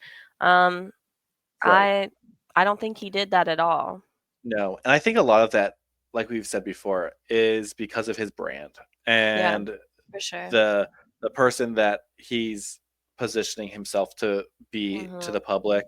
And I just think that Blake and Ryan Reynolds both clocked that Mhm. and realized we can get away with a lot because of this. And they did. And they did. So May 16th, later this day, Lively texts Baldoni to request another meeting with him and the other producers to discuss wardrobe. Baldoni agrees. After shooting wraps, producers, Sony executive Heath and Baldoni approach the Lily's makeup trailer. Heath knocks on the door and is invited in. Present in the room are Lively's nanny, makeup artist, and assistant, while Lively is having body makeup removed. She was not topless, as she claimed in her complaint. She was either nursing or pumping while fully covered.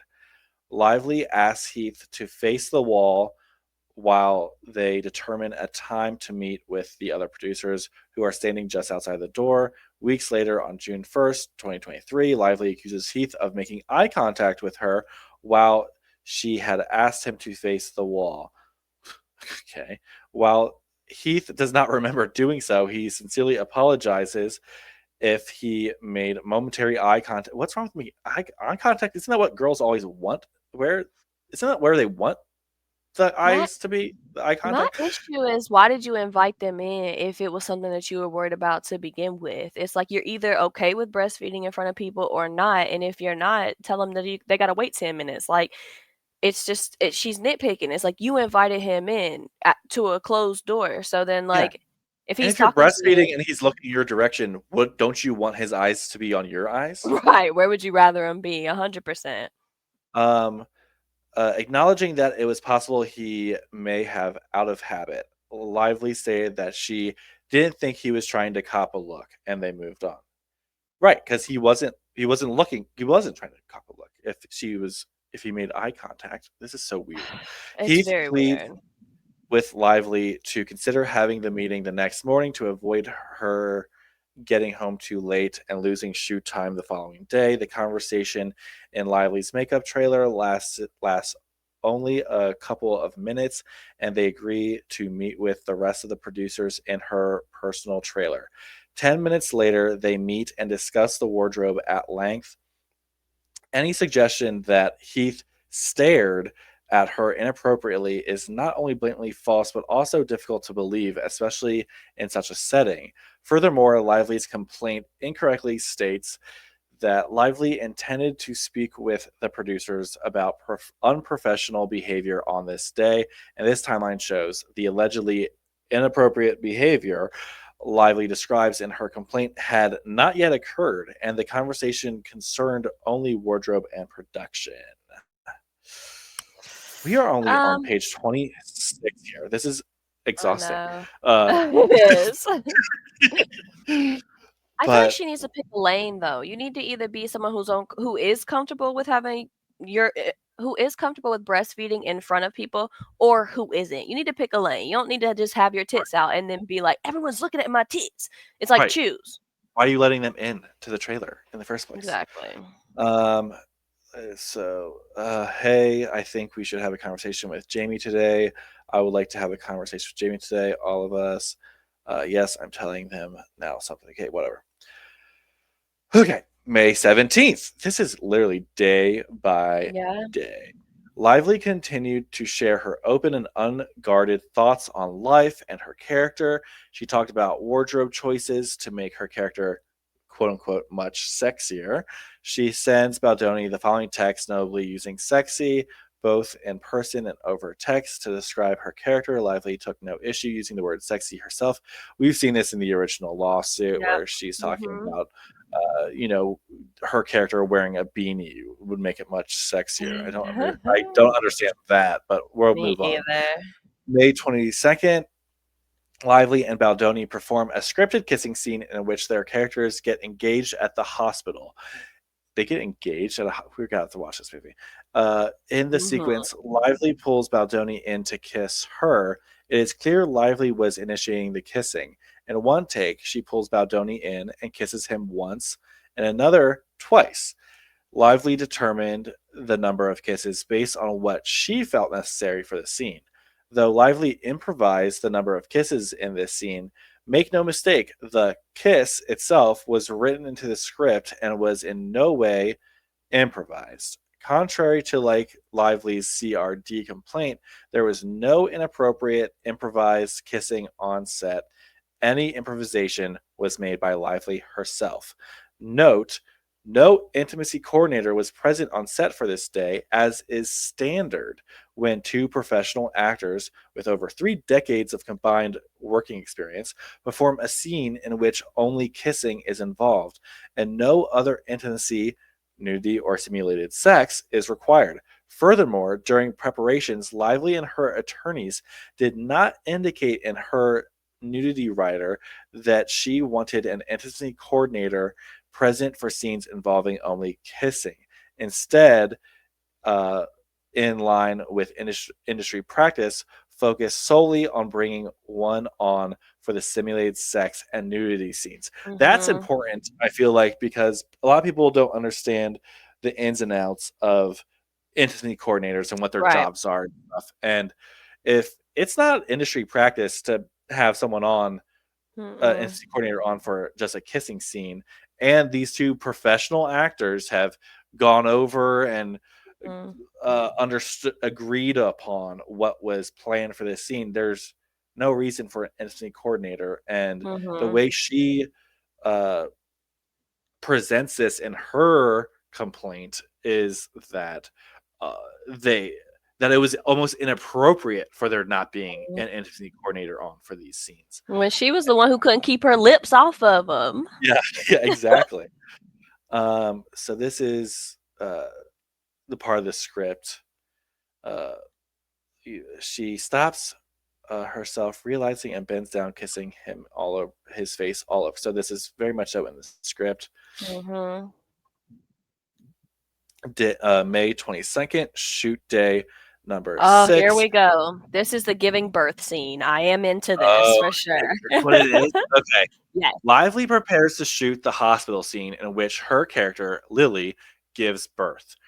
In Lively's December 20th, 2024 complaint, Lively alleges that during a quote unquote birthing scene, she was mostly nude with her legs spread wide in stirrups and only a small piece of fabric covering her Mhm. genitalia, and that there were non essential persons present. This allegation is knowingly false. To Mhm. begin with, describe Lively as quote unquote mostly nude, and naked from below the chest down is inaccurate. Lively was wearing black briefs and a pregnancy suit that covered her midsection, and her top was covered by a hospital gown. Additionally, Whoa. in Lively's complaint, she stated she was alarmed that Baldoni had hired his best friend as the OBGYN. The actor portraying the obstetrician is an award winning Shakespearean trained actor with an MFA in acting from UCLA. In addition to appearing on numerous hit television shows, he has toured nationally with a Tony Award winning acting company and attended Oxford's acting program on a full scholarship. His engagement was no different than the engagement of Lively's sister, who is hired because she is Lively's sister. Whoops. This, despite their personal relationship, they are both experienced professional actors.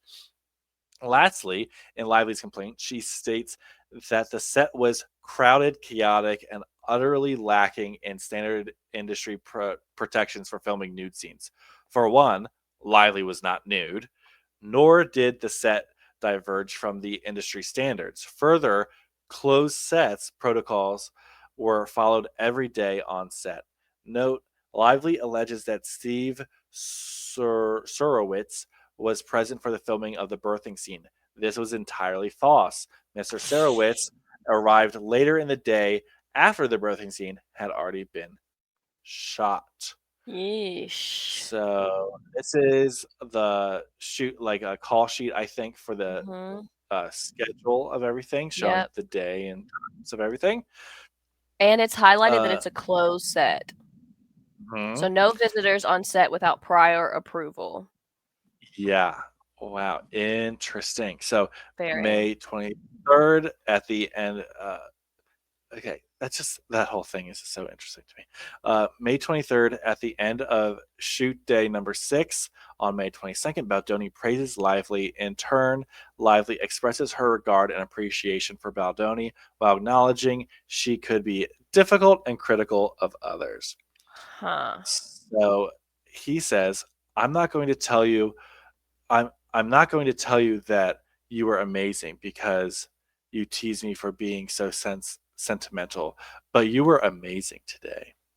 Thank you. I do appreciate it. I'm just a ball buster, but it means a lot to me. I care a great deal and always want to deliver. You were terrific. I'm proud of everything we did today, but really every day. And he loved that and said, "Thank you," of course, praying hands emoji. I think this is a big deal. I just have to say, I think this is a really, really big deal. If she is saying she's proud of it and everything is terrific, Yeah. it Yeah. seems like with how openly they speak to each other, she would have instantly just said, like, "I ain't really like that this happened or that happened or blah, blah, Right. blah," but she's not saying Yes. any of that. No, she is just, yeah, you were She's terrific. proud of it. She's proud of Yeah, it. I'm proud of everything we did today, everything. So, um, I don't know, I feel like she's shooting herself in the foot because she's either to give her the benefit of the doubt, she's either lying completely Yeah. and thus ruining her case, or she's telling the truth in this text and then lying after the fact, which is just Right. annoying. It's Right. annoying. Either way, there's a lie happening here somewhere Mhm. because, Mhm. yeah, if she felt this uncomfortable and just continues to lie about it, how Mhm. uncomfortable she feels, then how can it be corrected? Exactly. And just from this entire uh, just text these all these text messages we've seen so far, like you said, they feel very open and with each other about Right. how they're feeling about things. So Mhm. it just doesn't make sense that she wouldn't speak up if she felt uncomfortable about it. Right. May 23rd, 2023, shoot day number 7. Baldoni, during a scene in which this cast is wearing loose fitting onesies, attempts to give lively directorial feedback regarding wardrobe and encourages her to remove her coat to reveal her onesie to match the rest of the cast, who were also dressed in onesies.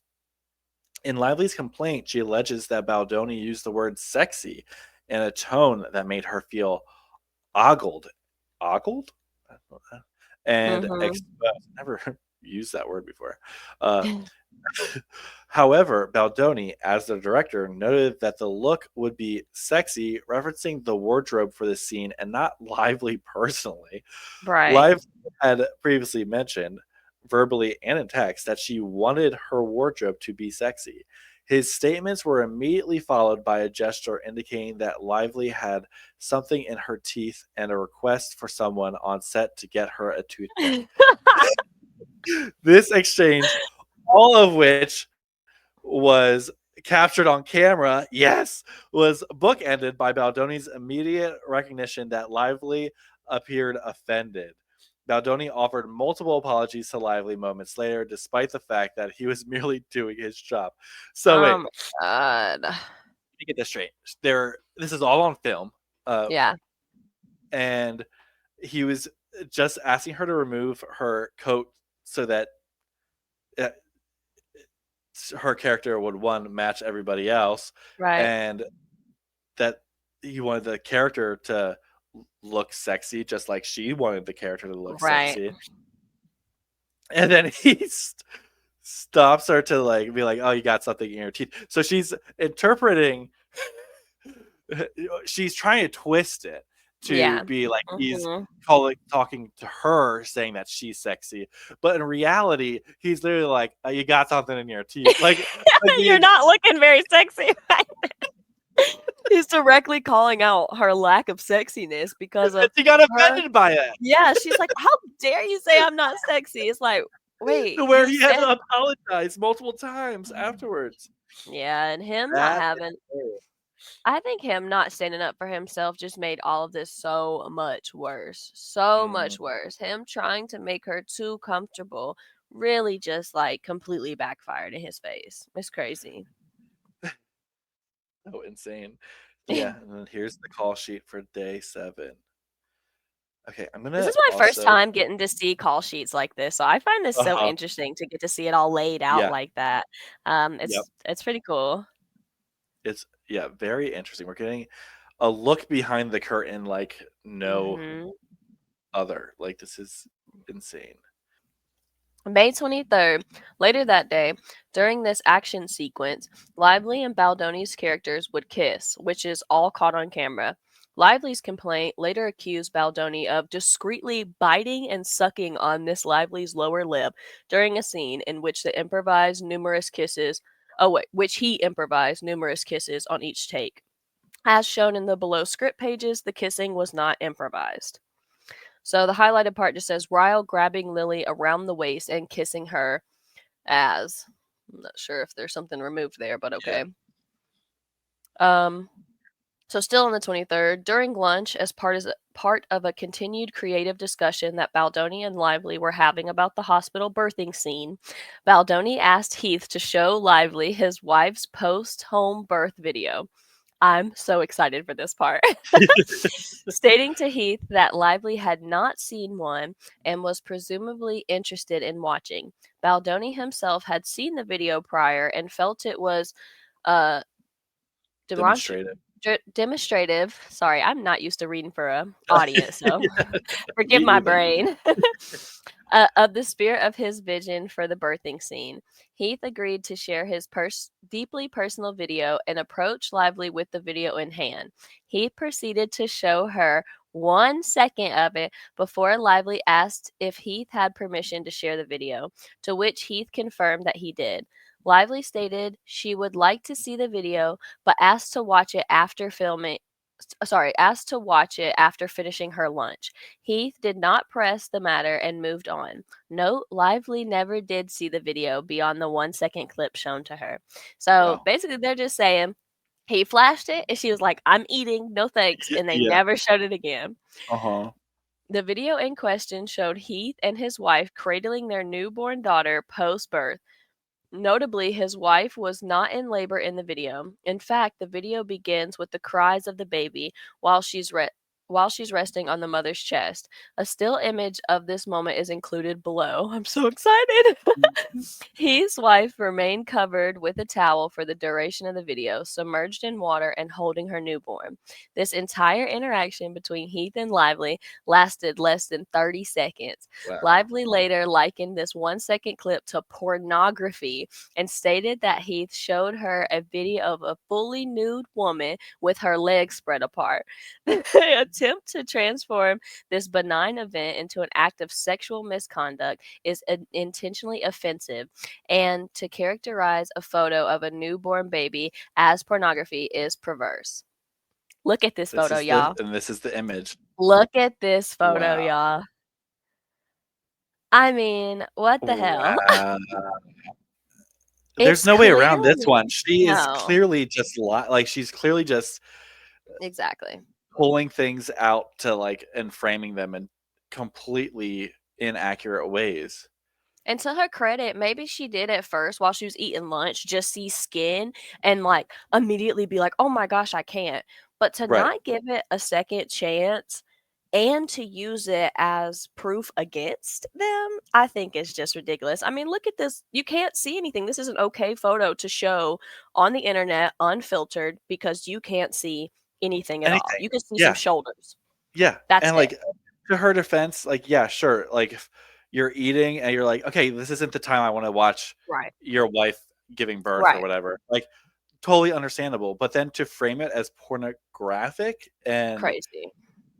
just the way she didn't even say that what it was. She just Right. said a fully naked woman with her Right. legs spread, Mm-hmm. which one, her legs aren't even spread, and No. while like you don't see any No. nudity. Like I mean, she's clearly naked, but She's in a she's tub, she covered. just gave Yeah, birth, right. yeah, It's like, uh-huh. this is clearly not a sexual moment at all, and when I first heard about the claim coming from Blake, I kinda had her back because 'cause I'm like, "Don't show me you don't need to show me another woman giving birth for me to understand what it looks like," but then I'm seeing this and I'm like, "Oh, wait, this is important because it's an intimate moment Yes. between father and mother, but it's actually showing the, like, the father's excitement and the mother's, like, agony and relief. So I do think that this still is a very powerful point of reference.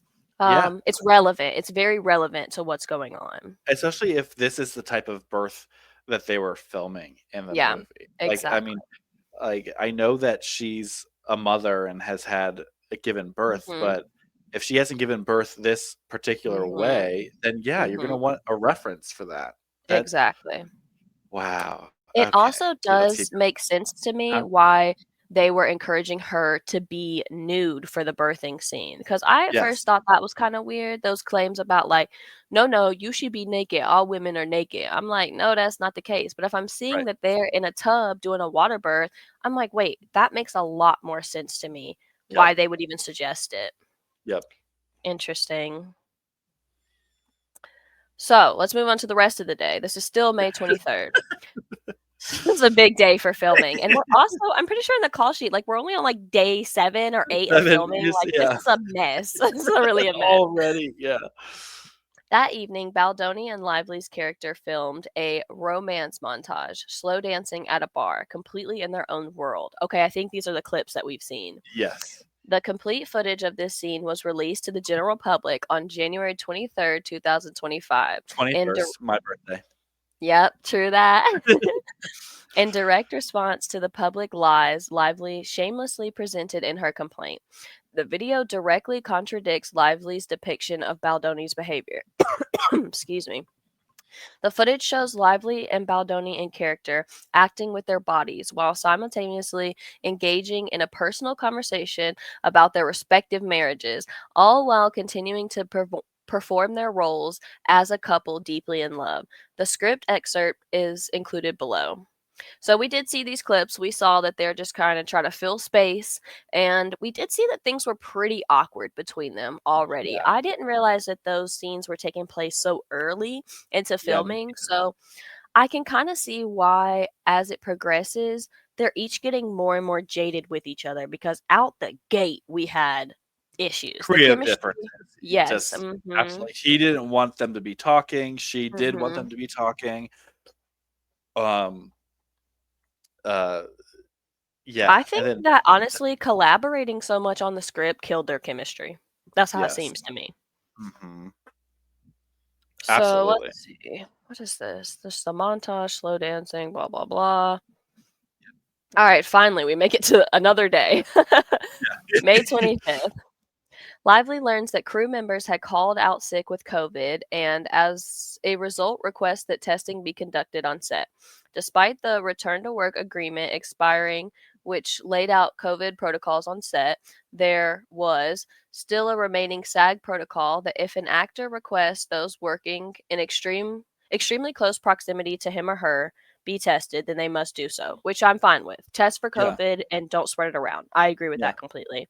Absolutely. Production compiled and informed crew members in close proximity to the cast that they should report for testing the following morning. Contrary to Lively's complaint, which states that Wayfarer failed to implement COVID protocols on set, production was under no obligation to conduct regular testing unless specifically requested by an actor, which they did. The email below shows one of the film's executive producers notifying the crew of the following day's mandatory testing. I don't understand why she Okay. would So then, lie about such an easily provable thing. yeah, she just, I don't think they were expecting the receipts at all.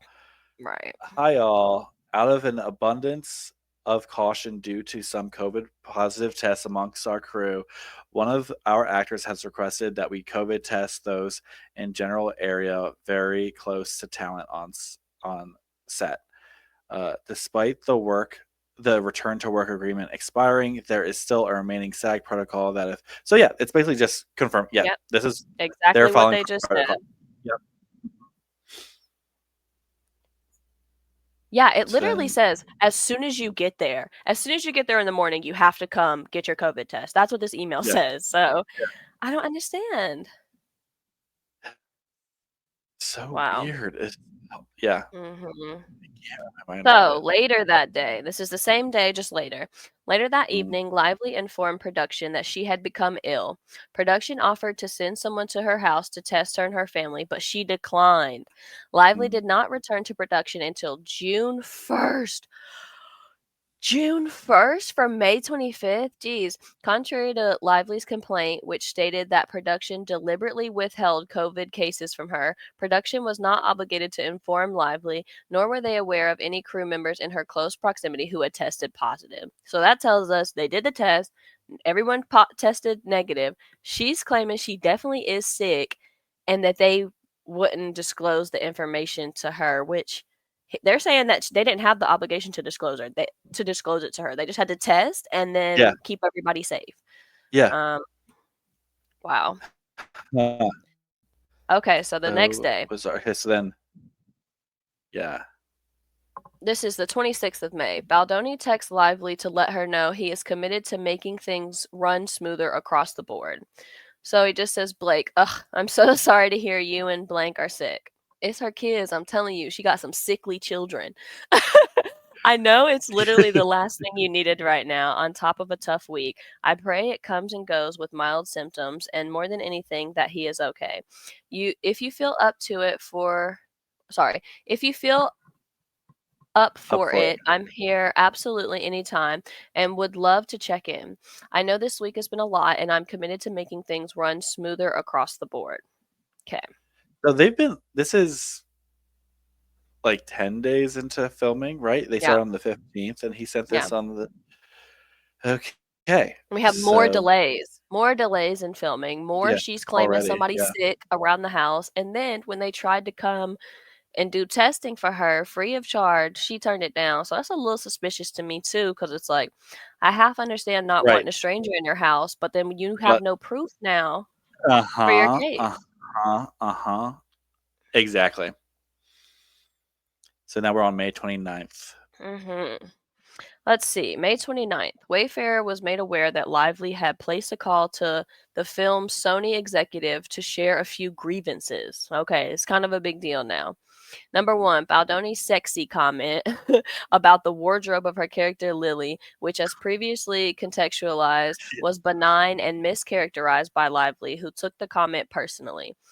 Video documentation clearly shows Mhm. the comment was made in a non. Yeah, okay. I cannot wait for all the videos to come out. Me too. Me too. Number two, Heath showed her a post-home birth video, and then number three, Lively shared her grievances about the first AD, that's assistant director, Correct. right? Yep. Yeah, suggested that she be replaced.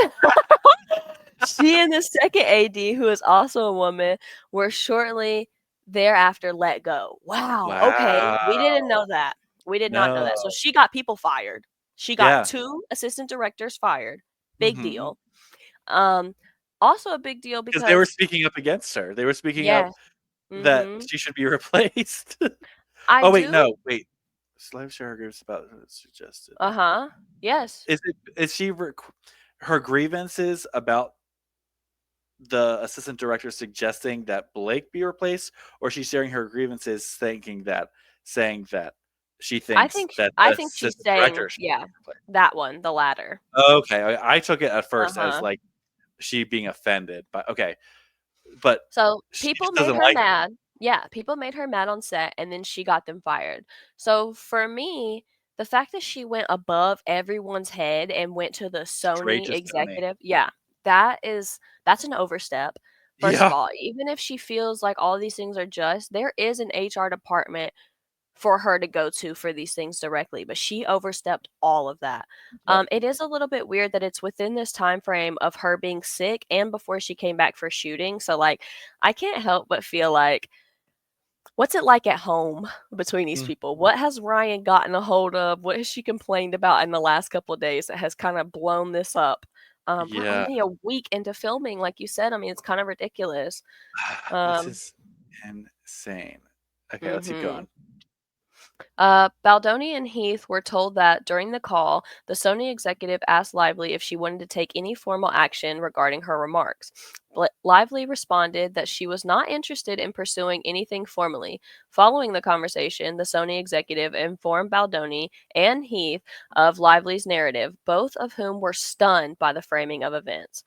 In her later CRD complaint, filed more than a year and a half later, Lively distorted the nature of this call, claiming she had been contacted by the Sony executive specifically to file an HR complaint and was told Sony was powerless to act. This account is highly dubious, as Lively's pattern of successfully getting her demands met make it difficult to believe she would have been dissuaded so easily from pursuing formal action if that had been her true intent. Yep. Moreover, Sony immediately informed Wayfarer, stated that the complaints were not sexual in nature, that Lively did not want to file a formal complaint, and that she had simply wanted to bring it to their attention so they would be more mindful going forward. Certainly, she had filed a complaint. Certainly, had she filed a complaint, Wayfarer would have formally addressed any issues. So that's So what I wait, just was saying. she say Sony. Okay, so during this complaint with Sony, she she stated that Hmm. this was none of this was sexual in nature. Right. And she's also saying that they called her. They called her ahead of time being like, "Hey, do you want to file a HR thing?" Like, what? That is such a And she's mistelling just of like, no, no, no, no, it's not that interesting. it's So, very interesting. okay, I would that's there crazy. I feel like they're kind of yada yada the part about like who is the Sony executive. I feel like that really matters. It's like what is her personal relationship with this person? Why is it okay that she is like did they establish that that's an okay It's true. contact for her to go to? What does Right. this person have to say? What is their retelling of it? Well, I guess they're apparently about to tell us. they are the ones who informed Wayfarer that Yeah. the complaints were not sexual and Mhm. that Lively did not want to file a formal Yep. complaint. So, like, eh, that is interesting. I want to know what her relationship with this Sony executive is too, because maybe it's Mhm. someone that she just knows from past projects, and she was, Mhm. complaining, but not like Oh, wanting to. I don't know. Or her husband knows through his past projects, because Yes. like the complaints that she brought up with them, the comment about her being sexy, the video, and then something about these assistant directors, it Yeah. feels very much like we were saying before. She's coming home and complaining about the set, Yeah. and someone is pushing her to take some sort of action, make Yeah. them aware moving Yeah. forward. And Suspicious. whatever this complaint was, it got 2 assistant directors fired from their jobs. Too. Yep. What did they have to say? Oh my god. What do they have to say? I know. Okay, May Uh, 30th. yep. You want to read it? You want me to keep going? I'll go. Baldoni reflecting on his conversation with Sony executive number 1 on May 29th regarding Lively's framing of the sexy comment and birth video, decides to draft a note for Lively in an effort to rebuild rapport and clear the air. However, Baldoni also senses that Lively was intentionally manipulating the facts. Despite this, Baldoni asked producer 1 to pass along the following note to Lively. So this is what is passed along, I guess. Blake, why is he? I'm sorry. Why is he asking producer 1 to pass along this note to Well, Lively? And it looks like it's in a text messaging. You don't think? Mhm. Okay, I'm just wondering. Like that's just interesting to me. Blake, I really hope that blank is okay and your symptoms are getting better. I'm so sorry you are going through this. I want you to know that I've been made aware of your concerns and I hear you. They are fully received and adjustments will be made imminently. Also, the dailies are looking wonderful, and while the last 2 days were rough, I assure you that your work was fantastic. I truly believe you are creating one of your most honest performances that will have a long lasting and powerful impact. Look forward to working with you when you feel better, Justin. I just find it weird. Why? So, this wasn't from his phone? Well, I'm sure he typed it up, but I feel like he's doing this now because she's decided to go through the Sony person. So now instead of Right. dealing with each other directly, he's also trying to get someone else involved, which is messy. But I wish he could just send her the text and stop saying, "You're doing so great. I love you so much. You're the best." It's like stop hyping her up because it's It's reconfirming to her that she's right. She's in the right. exactly. June 1st. Finally, we're back to shooting. Upon returning to production, Lively requested a meeting with Baldoni and the film's producers, during which she shared a series of grievances that she appeared to have spent the past 5 days overanalyzing. From the outset, it was clear that she had scrutinized every minor interaction and perceived slight from the previous week. It's like that thing I was saying earlier about Whitney Cummings. Like, oh, I think maybe I'm being sexually Mhm. harassed. Like, Yep. just these people are so privileged that they Yeah. really don't know when they're being victimized or not. Or her husband is on the other side being like, "He said what? You Right, let them do what?" I could right. just really see her being like, um, put Saying about talking about her day, and then Mhm. uh, him being taking it completely out of context himself, Yeah. and then probably like the more they talk about it, convincing her like, oh wait, Yep. yeah, that was wrong. That shouldn't have happened. Like, Exactly. in the meeting, Lively revisited the sexy comment, an issue Baldoni had already apologized for twice. First, minutes after the incident, and again later, and again later, Lively herself had previously acknowledged and seemingly accepted the apology. Despite this, Baldoni apologized a third time in an effort to move forward. Additionally, she accused Heath of looking at her on May 16th when she had specifically asked him to turn his back during a conversation in her makeup trailer. Heath explained that he hadn't realized he had looked at her but apologized nonetheless. Lively acknowledged, I know you weren't trying to cop a look. So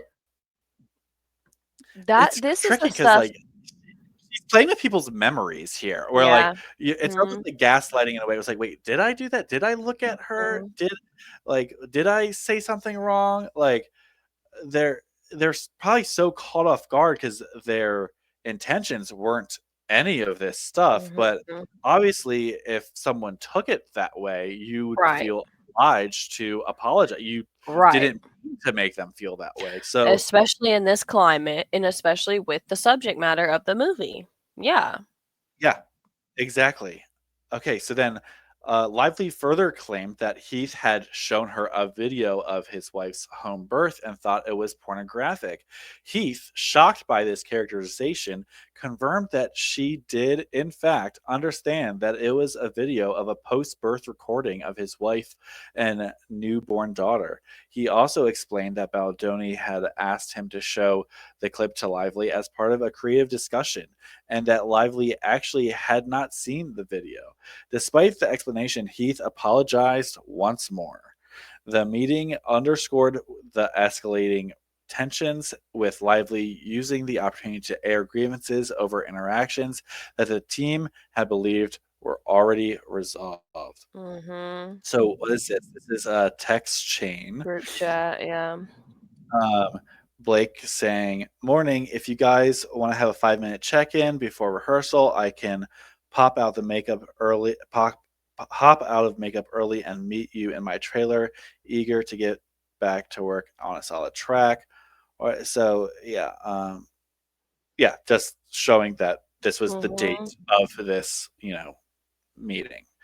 Um, Important note: neither during this meeting nor at any other point during production did Lively bring up any of the more serious allegations that she would later include in her complaint.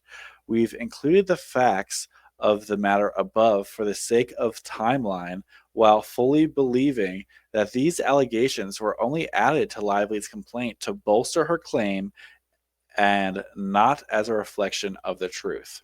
Mhm. Uh, June 2nd. After sharing her thoughts during the meeting on June 1st, Lively was still comfortable inviting Baldoni into her trailer to rehearse their lines together while she pumped. I have an issue with this. I have an issue with this. I'm just pumping in my. Oh, you read it. I'm just pumping in my trailer if you wanna work out our lines. And Justin says, Copy, "Copy." Oh, sorry, go ahead. copy. Eating with the crew, and we'll head that way. Take your time. I have an issue with it. I just have So, to say, like, why would you do that? If you literally just scolded somebody for making eye contact with you when you invited them in there and had your boobs out, don't do it mhm, again.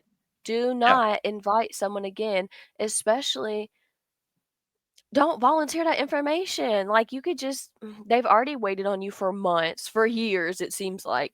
You don't need to try and do both. You don't need to be Superwoman. You need to just focus on your kids or focus on your movie. You just scolded somebody about it. So this is I have an issue with it. and also hopefully it doesn't. I don't know if it will say, but hopefully he wasn't dumb enough to go into her trailer after that. Yeah. Like, if that complaint was just made, and a day later she's saying, Come in "Come in, here while my boobs are yeah, out. I'm pumping." Like, hopefully he was smart enough to be like, No "That's a thanks. trap." Yeah, Yeah. no thank you.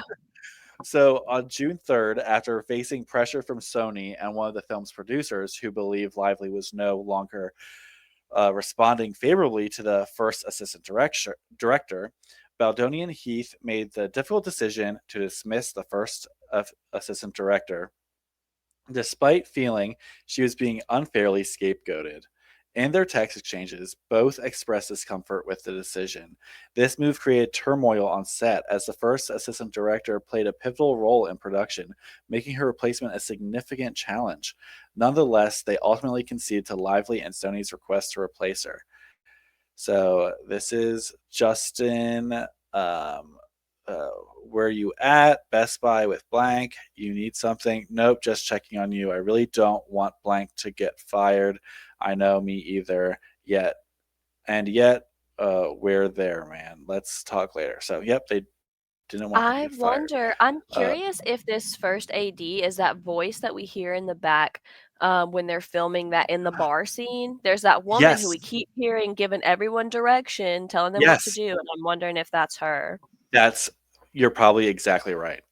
Um, June 3rd, Heath informed the first assistant director that she would be replaced. Meanwhile, Lively prepared to film an emotionally intense scene in which her character, alone in a bathroom, reflects on the abuse she endured from her fictional husband. A closed set protocol was implemented that day, restricting visitors without prior approval to ensure privacy and focus. Lively, who had written the scene herself, quote unquote, which we all know means Ryan wrote it, uh, Right. was deeply attuned to its intimate and emotional nature and played a significant role in directing the action. Notably, Baldoni's character was not involved in this scene. So here's the clip screenshot of the script. Lily enters the bathroom, finally alone. She turns on the shower and then undresses.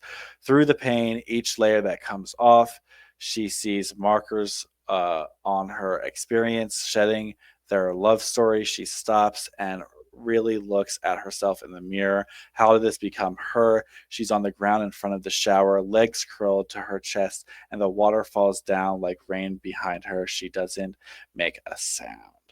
And this is the call sheet for that. Um, June 5th, uh, WGA picketers arrived on day 13 of the shoot, forcing production to act quickly to keep filming on schedule. In response, producers devised a solution to shoot on a boat. What? Uh, Wow. far from the sound of the picketers' horns.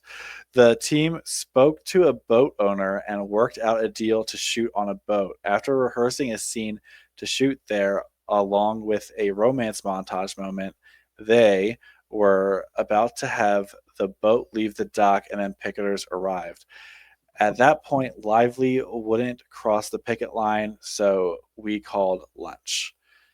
Despite being obligated by her union to continue shooting, Lively refused to do so. According to the SAG-AFTRA website, SAG-AFTRA has a no strike clause in our codified basic agreement at Section 3 that states the union agrees that during the effective term hereof, it will not call or engage in a strike affecting motion picture production against any producer signatory hetero. What's that mean? I think that that quote is basically just saying that, like, if you're in our union, if you're a part of SAG, it means that you can't you're not gonna participate in the strike if it's gonna fuck up the movie you're filming. Right. Okay. So, Which um, it definitely was messing it up. because the picketers that were outside of this shoot were the Writers Guild. Um, Mhm. so that wasn't like the SAG-AFTRA strike that was Mhm. happening yet. So yeah, why wouldn't she cross it? Because she sees herself as a writer. Probably that's probably why. Yes, for Ryan's sake.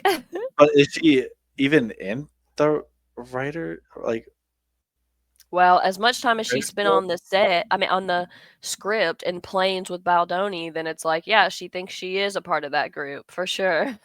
Wow, interesting. Okay, so it ends with us daily wrap email day 13 from Jamie Heath. Hi all. Today we intended to shoot the finale of the film in a park in Jersey City. We were met with picketers at all entrances to the park. They then began chanting. We moved the crew and work trucks to base camp, which happened to be along the water. We spoke to a boat owner and worked out a deal to shoot on a boat. After rehearsing a scene to shoot there, along with the romance montage moment, uh, we were about to have the boat leave the dock, and then pickers arrived. At that point, Blake wouldn't cross the picket line, so we called. So, just confirming uh, Mhm. in real time that this was documented. Okay, Mhm. and this is also showing the documentation for SAG-AFTRA uh, of that thing that they quoted earlier. Right, and the part that they not even the part that they highlighted, but the very first sentence of that just says, "If you're contracted to work on a project that continues production while the WGA" oh, sorry. Oh, sorry about that. Bless you. Sorry. While the WGA is on strike, you're legally obligated to continue working in any capacity covered by SAG-AFTRA. So that is just So saying that her not when crossing the picket line is going against her union. Like that's going her against union her, yeah, yeah, exactly. her legal obligations. That's crazy.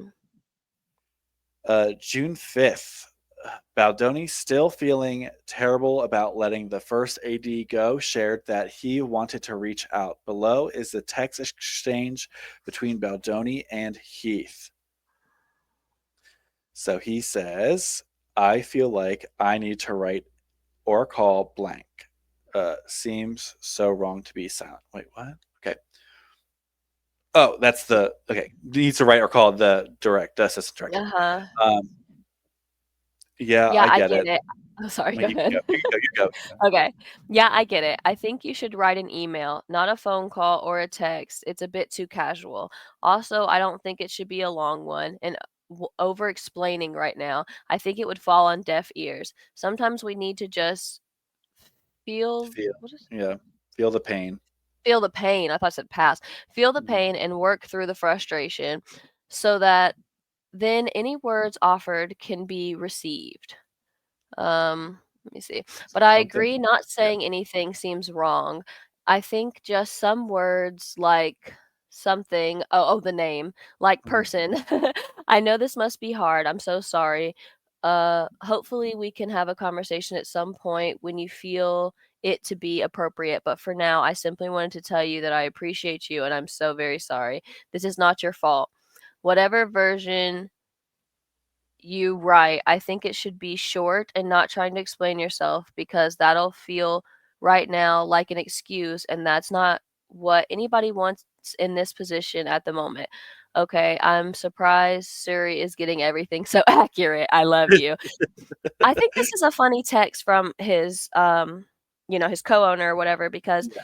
he knows how Justin is. You can tell from this message that he's being like, "Don't do the sap story shit. Don't write this long paragraph. It's not going to help us.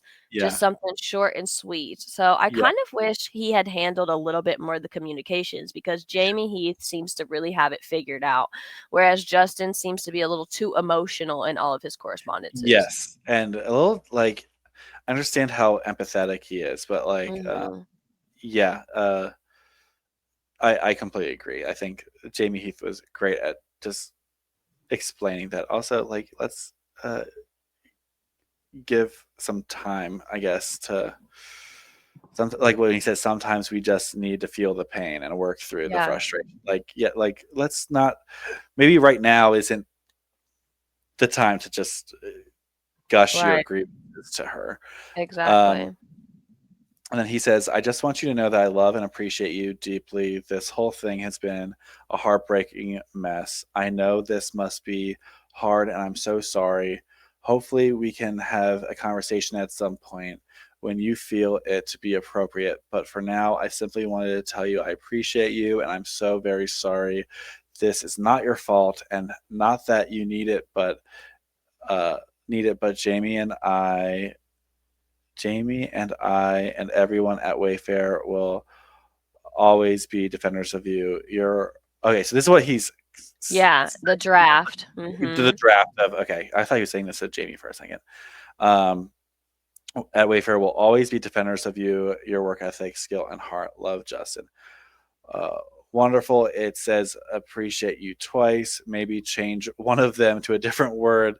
Otherwise, send away. So yeah, they're just literally just sitting here workshopping like how to Mhm. apologize to this assistant director that they clearly care about. Yeah. Thought did a great Mhm. job, and Yep. just this sucks. This It does. so uh, June 9th, Lively and Baldoni still remain cordial and kind over text. Okay, so I'll do Justin. En route to you, can I get you anything? No, all good. Thank you, though. I'm getting you a hot matcha, and do you know what Brandon likes? he likes lattes, I believe. Uh, Asking, thank you. He wants a regular coffee. Okay. Recognizing that it had been a tough week with multiple production shutdowns due to picketers and an extra shoot day added on Saturday to make up for lost time, Baldoni sent a text lively stating, I just want to thank you for giving this week 110%. I'm just going to skip and read the actual text. Mhm. I just want to say thank you for giving this week 110%. I know how hard it must be to be shooting and also have your partner gone and feeling exhausted. I appreciate all you've done to help us catch up and the extra work and energy you've put in. It has not gone unnoticed. And while I know you felt off yesterday, the work and that scene was beautiful. Have a great weekend. Thanks so much for this text. I appreciate your empathy and give it in return. You're in the same boat. I always try to give my all and then half again more. You do too, and I appreciate it. Ugh, can they stop with appreciating each other? It's annoying me. I appreciate you. I just so you know, you're not unnoticed. Blah, I'm blah, blah. over it. It's annoying. Yeah, seriously. June Okay. 13th, Lively asked Aldoni for access to the dailies via text message. Yeah, You Blake can says, "Hey, would you mind giving me access to the dailies? And I'm curious which takes you liked of the scenes you showed blank. My manager, blank, flew out to visit set and leaves tomorrow AM. He heard all about it from blank, and I'd love to show him. Appreciate you. I appreciate you may be too slammed right now to make this happen, but maybe someone else can facilitate. Thanks so much." Wow, big okay. ask. Yeah. Baldoni shares with his production team Lively's unorthodox request to see the dailies. Concerned about Lively's tendencies to overstep and take control, Baldoni consults his producing team on how bad. So we saw this also in the Mhm. original uh, Mhm.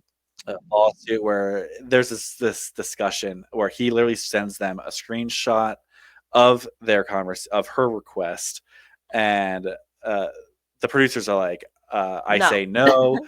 but check with her contract first, just in case. Mhm. Um, and they're basically just like, yeah, no, like no, and uh, he tries to once again kind of compromise and Mhm. say, like, I'll just show her like compilation video of some of the best Mhm. stuff, and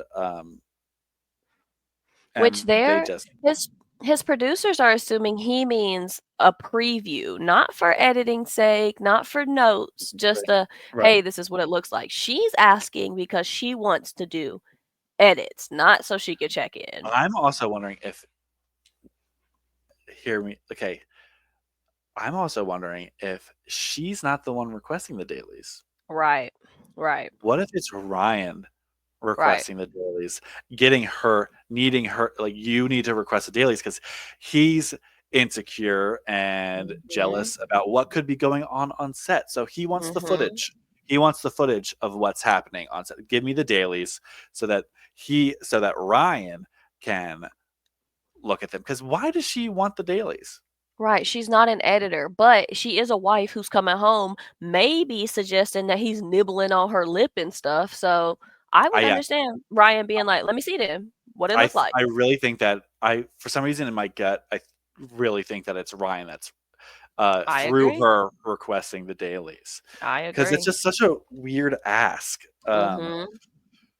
Okay, so it says slammed right now to make this happen, but maybe someone else can facilitate. Thanks so much. Hey, it's been nuts here with all that's happening. I've heard great things about blank. I don't even, let's try to get you a playlist of dailies for you to show him tomorrow. Um, Mhm.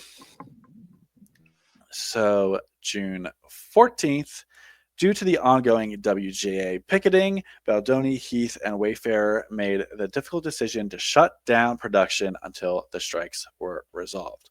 Um, when were this actor strike? Because so far we've only heard about the writer strikes, which Mhm.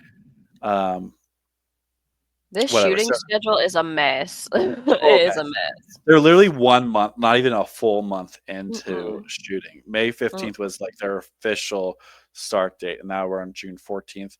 So this is just an email to the crew about shooting, taking like Mm. shutting down for the strikes because I mean it makes sense if they're disrupting all of their shoots. Like, Yeah, they duh. can't even get a scene in, so they have to. Yeah. So then June 15th, production on the film was temporarily halted. On June 14th, due to WGA picketing. The next day, June 15th, production was notified that the WGA had agreed not to picket their set, allowing filming to continue. Production attempted to reach out to Lively to stay until the 23rd as originally planned, but she had already made arrangements to join her husband in London and refused to return. In total, Lively shot for 16 days during phase one of production. Below is an email from It Ends With Us production attorney notifying Lively's lawyer that despite Lively's unavailability, production had not shut down and further inquired about the status of the still unsigned certificate of engagement, the preliminary contract required before commencing work. This email was sent June 21st. So wait. Ooh. Let me get this straight. They let's see, what's the date on this email? June 14th. June 14th, they send this email about temporarily shutting down. Mhm. And then June 15th, they are notified Yeah, that they have never immunity. mind, never mind. Yeah. Yeah, they're not going to be interrupted anymore. And in that less than 24 hours, I'm assuming, Mm. Blake has already made other plans to go to London. Mhm. And just like, wow, okay, interesting. And she has the means to cancel it too. We're not talking about some everyday person who can't afford to cancel a flight. She can absolutely change her plans. Right. Ryan would change his plans if Marvel demanded it. So, I Yes. think that it's weird though that they say that she hasn't signed the certificate of engagement. They should have never, ever, ever let her work without signing that. I know that that part isn't really a part of the lawsuit, but that is like it just goes to show she was given too much leeway from the beginning of time. She did not have to follow the steps that They everyone shouldn't else had She to shouldn't have follow. even been allowed to step on a set without signing that Exactly. document. Exactly.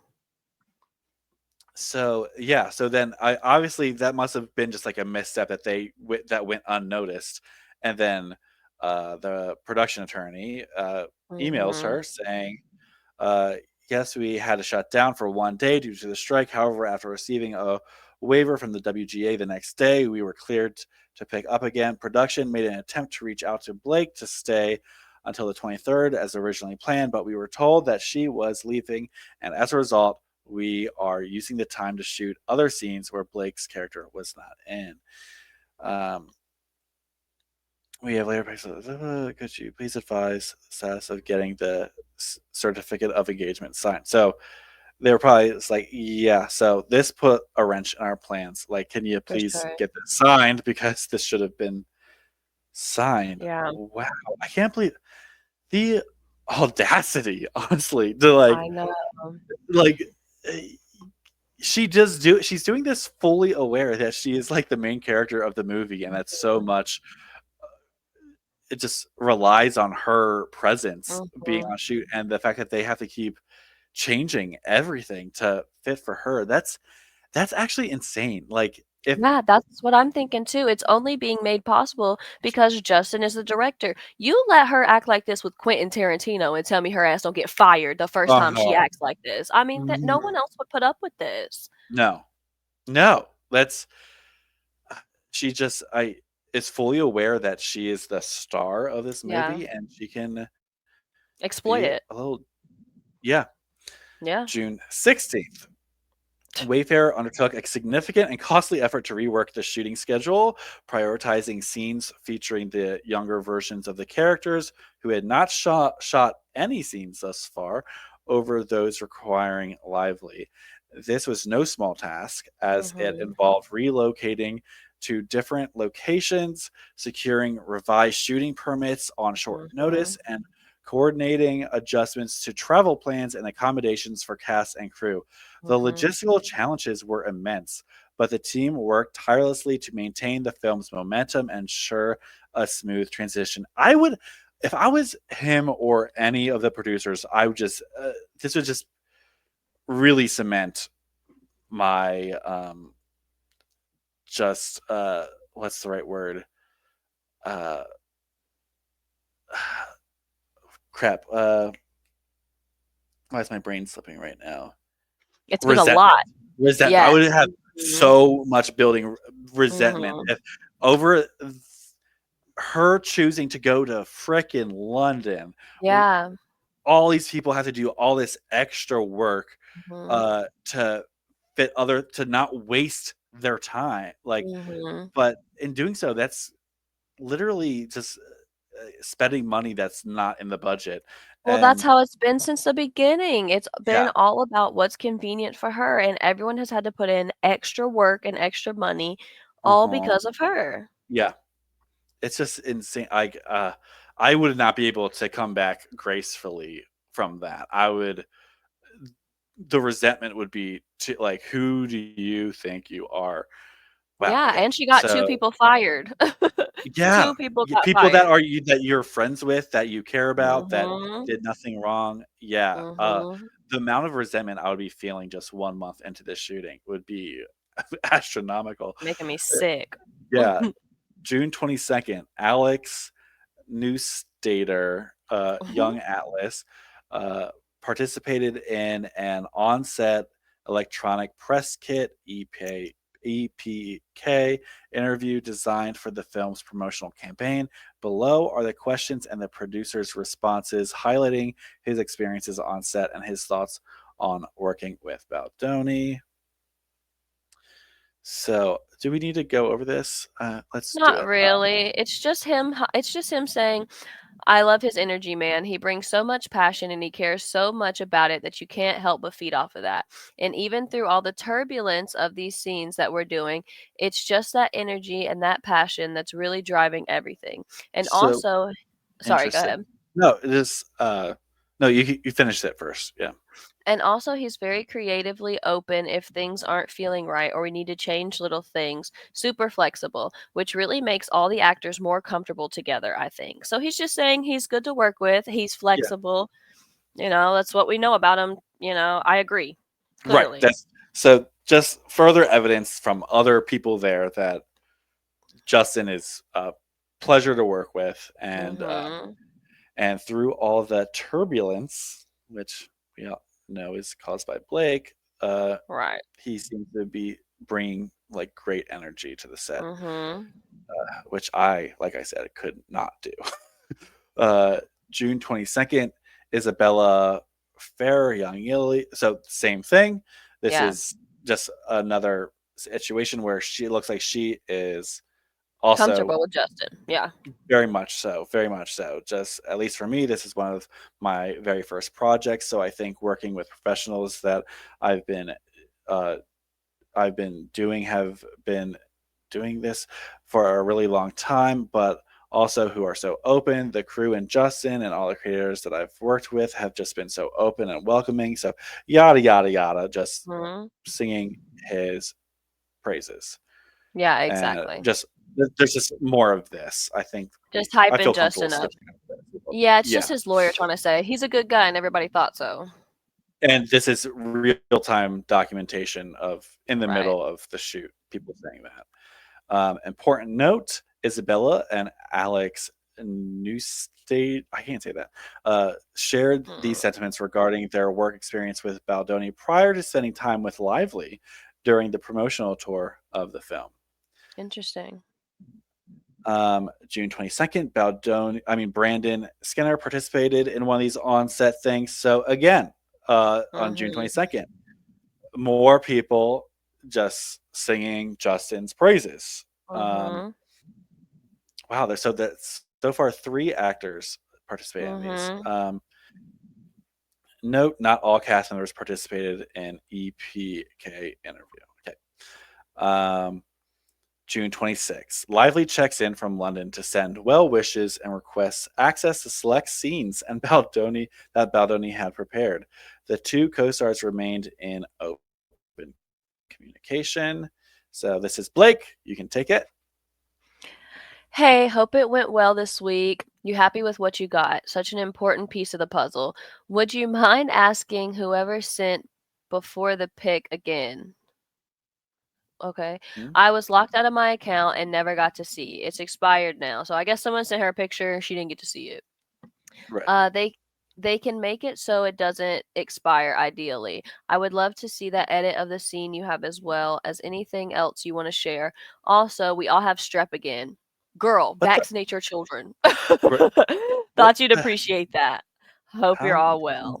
To her defense, I did get strep like 2 times in a row last month. Just as soon as Well, it's I got because you work around a bunch of kids who aren't in your direct care outside of things. She is a rich woman who has access to the best medicine. She need to take care of her right. children more. And also, what I'm getting like, you need to throw away your toothbrush, girl. When Yeah. you have strep, Yes. Yes. I learned it the hard way. Throw away the toothbrush. You got to get a new Mhm. toothbrush because those germs stay on there. Okay. Oh no, hope you guys are on the mend. Damn, kids have been amazing. So proud. Last day today. I'll email them now and get it reposted for you. And thank you. I'm so happy to hear. June 27th. Final day of shooting, phase 1. Production will go on hiatus until the WGA and SAG strike is resolved. All So righty. here we go. This is the beginning of the strike. This calendar is just of the last month, so it's just really got the production notes on the side Yeah, detailing what happened. Other than that, I think we can move on to July. let's do it. All right, so July 11th, Isabella reaches out to Baldoni 2 weeks after production had wrapped to share her gratitude for the experience and kind words about Baldoni, and specifically thanking Baldoni for creating such a comfortable, safe space. Baldoni reciprocates the compliments. So we're just going to see a text exchange that it's just more glazing. It's just more his lawyers just using this to show that, like, the actors were on his side at some point. They thought he did a great job of keeping it safe. That's basically all this is. Just for Throughout all the brevity's time sake. where he's right, and it's all through like when the supposed harassment was going on. So Mhm. okay, we'll just skip over like any of that stuff. Let's just glide Yeah, past. we've heard enough of the glazing. Yeah, July 19th, Lively again reaches out to check with Baldoni during the SAG strike to inquire about Baldoni's assembly cut and to request access to the dailies for a second time. Her first request was on June 13th. Baldoni, feeling it was too early to share, promises to send her cuts as soon as he is ready. Lively reluctantly paid nominal lip service. Wow. To the notion that Baldoni, the film's director, was entitled to the time and space needed for his directorial cut, but continued to push. So we saw that. yeah. Baldoni did not assent to this request and said he was excited to show her when the time was right. So yeah, we've definitely talked about Right. this. It's So we've seen it's an overstep. Yeah. yeah, huge overstep to be asking. Hmm. And he's being very kind, just being like, yeah, like when the time's right. Like he's basically like, I haven't even been able to look at all the Right. stuff yet. Like, Right. yes, when I get something that I'm comfortable and excited to share with you, I'll share it. Like, but um, I think my problem with it is that he wasn't stern enough with her. If he would have just outright told her no to begin with, then he wouldn't have to keep dealing with her asking. And so I know his lawyer's trying to kind of paint him as a victim right now of like harassment to get the dailies. But if he had just put his foot down, I don't right, know that we'd be here. right, no, exactly. Let's see.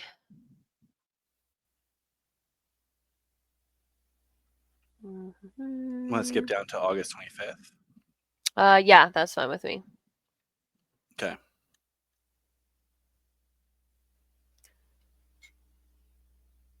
Sorry, I was just reading this to make sure we didn't miss anything. But yeah, we're good. So, Okay. August 25th. As promised, Baldoni reaches back out to Lively and shares with her his favorite scenes, expressing his excitement to show her more in person when they resume production. A day later, Lively disregards the note about the film and instead thanks him for a matcha machine. Okay. I get that they're trying to include everything, but I mean, okay, I know what they're It's doing. just what they're doing is just showing their good rapport, like that. Yeah, that's what I was gonna say. Painting their relationship as like still casual, still friends. Yeah. Um, but yeah, it's funny that she just completely ignores everything he says because it's not what she didn't really care about his favorite scene. She wanted the dailies. So when he's talking about my favorite scenes are this and that, she's like, anyways. Right. Okay, October 17th. So some time is passing. Jeez. Okay. Lively's Wow. agent and manager reach out to Heath requesting that Baldoni fly to New York to show Lively the assembly cut of the film. Okay, weird. Heath responds that Baldoni is not available to travel at the time, but looks forward to showing her the rough cut when they resume production shortly. Wow. So her agent Ooh. asked him to fly to New York to show her footage. That's interesting. Yeah. Okay, Okay. here So we then have we some have text. Lively's agent. Uh, yeah. So it's Lively. This is Lively's agent with Jamie Heath, where the agent's saying Blake would like to see the cut this week if possible. Hate to make him fly out, but if that is how he would like to do it, she gets it. I assume he's just going to intro it. Awkward otherwise. Will write Jamie too. Let me know how best to coordinate. Wait, I'm Hmm. confused. This Right. is you, Jamie. Okay.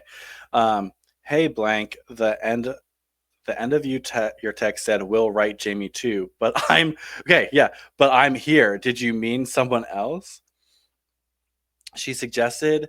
This is Blake's agent again. She suggested he would be down to do it this week, so I asked Blake if that would work. This is a very confusing Yeah, her text. agent's a little incoherent. He did not even answer the question. Mm-mm. Let me check on that. Not sure why what blank is referring to.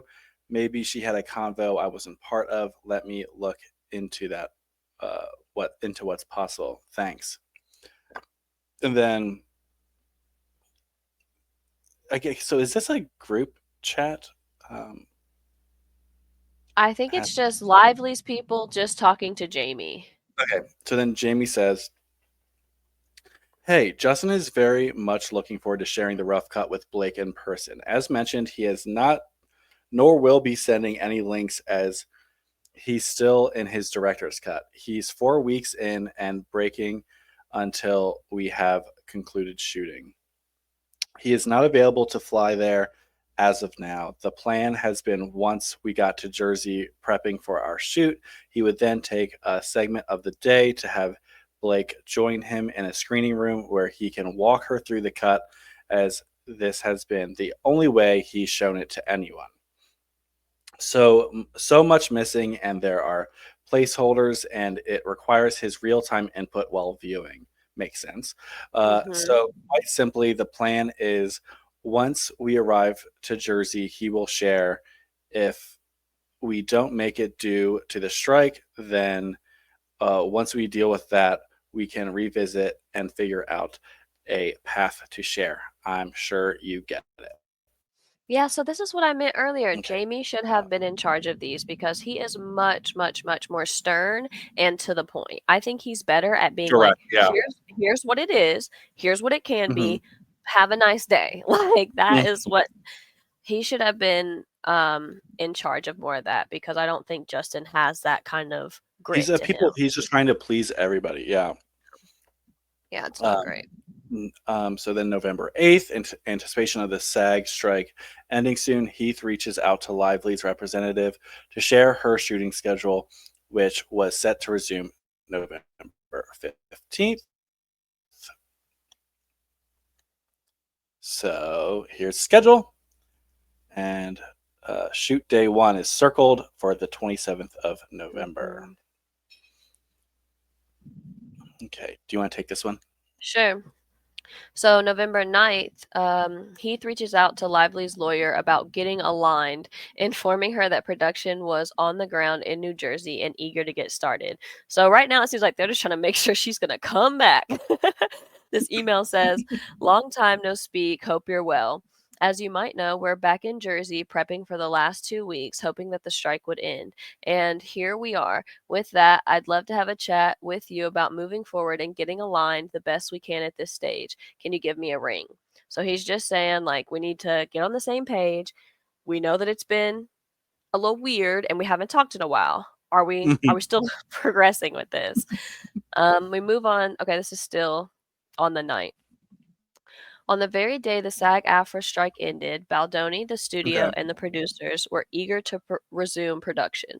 However, their plans were disrupted by an unexpected email from Lively's lawyer. Dun, dun, dun. The email contained a Here we 17-point go. list, yep, of non-negotiable conditions that Lively demanded be met before her return to work. The list, both in tone and context, appeared to insinuate or outright allege that Baldoni, Heath, and others had engaged in sexually inappropriate conduct during filming. Whew, these claims were entirely unfounded and a deliberate attempt to insinuate improper conduct by Baldoni and Heath, forcing them to sign as is without objection if Lively was to resume filming. Wow. Yeah, wow. Is right. This has been a long time coming, by the way. Like, this whole timeline just shows, and we're still less than halfway through. This whole This ordeal. Yeah. It is absolutely terrible. I have a hard time seeing anyone wanting to work with either one of these people moving forward because it just seems like Yeah. such a nightmare. I can't. Yeah. Okay. So if you've been following this case, which if you're on hour 3 or whatever we're on of this read through, I'm sure you're well aware Mhm. of what this document Mm. is, of all these demands that are, basically accusing him in context, I guess, of, Mhm. you know, showing pornographic material and Mhm. Crying in her trailer. right, all these things that we've already gone through. So Mhm. all these, it's just so crazy. So okay, let's see how they respond to that. November 10th, Heath contacted Sony to gather their perspective on the 17-point list of return to work conditions, aiming to ensure that any feedback or concerns from their team were also addressed. Sony's counsel shared their point of view as outlined in the email below. Oh, Lord. Oh, I don't think we've gotten Sony's version of this, right? No, we haven't seen this. So it says, "Hey Jamie, took a look at this following our conversation. No change in my mind from what we discussed last evening.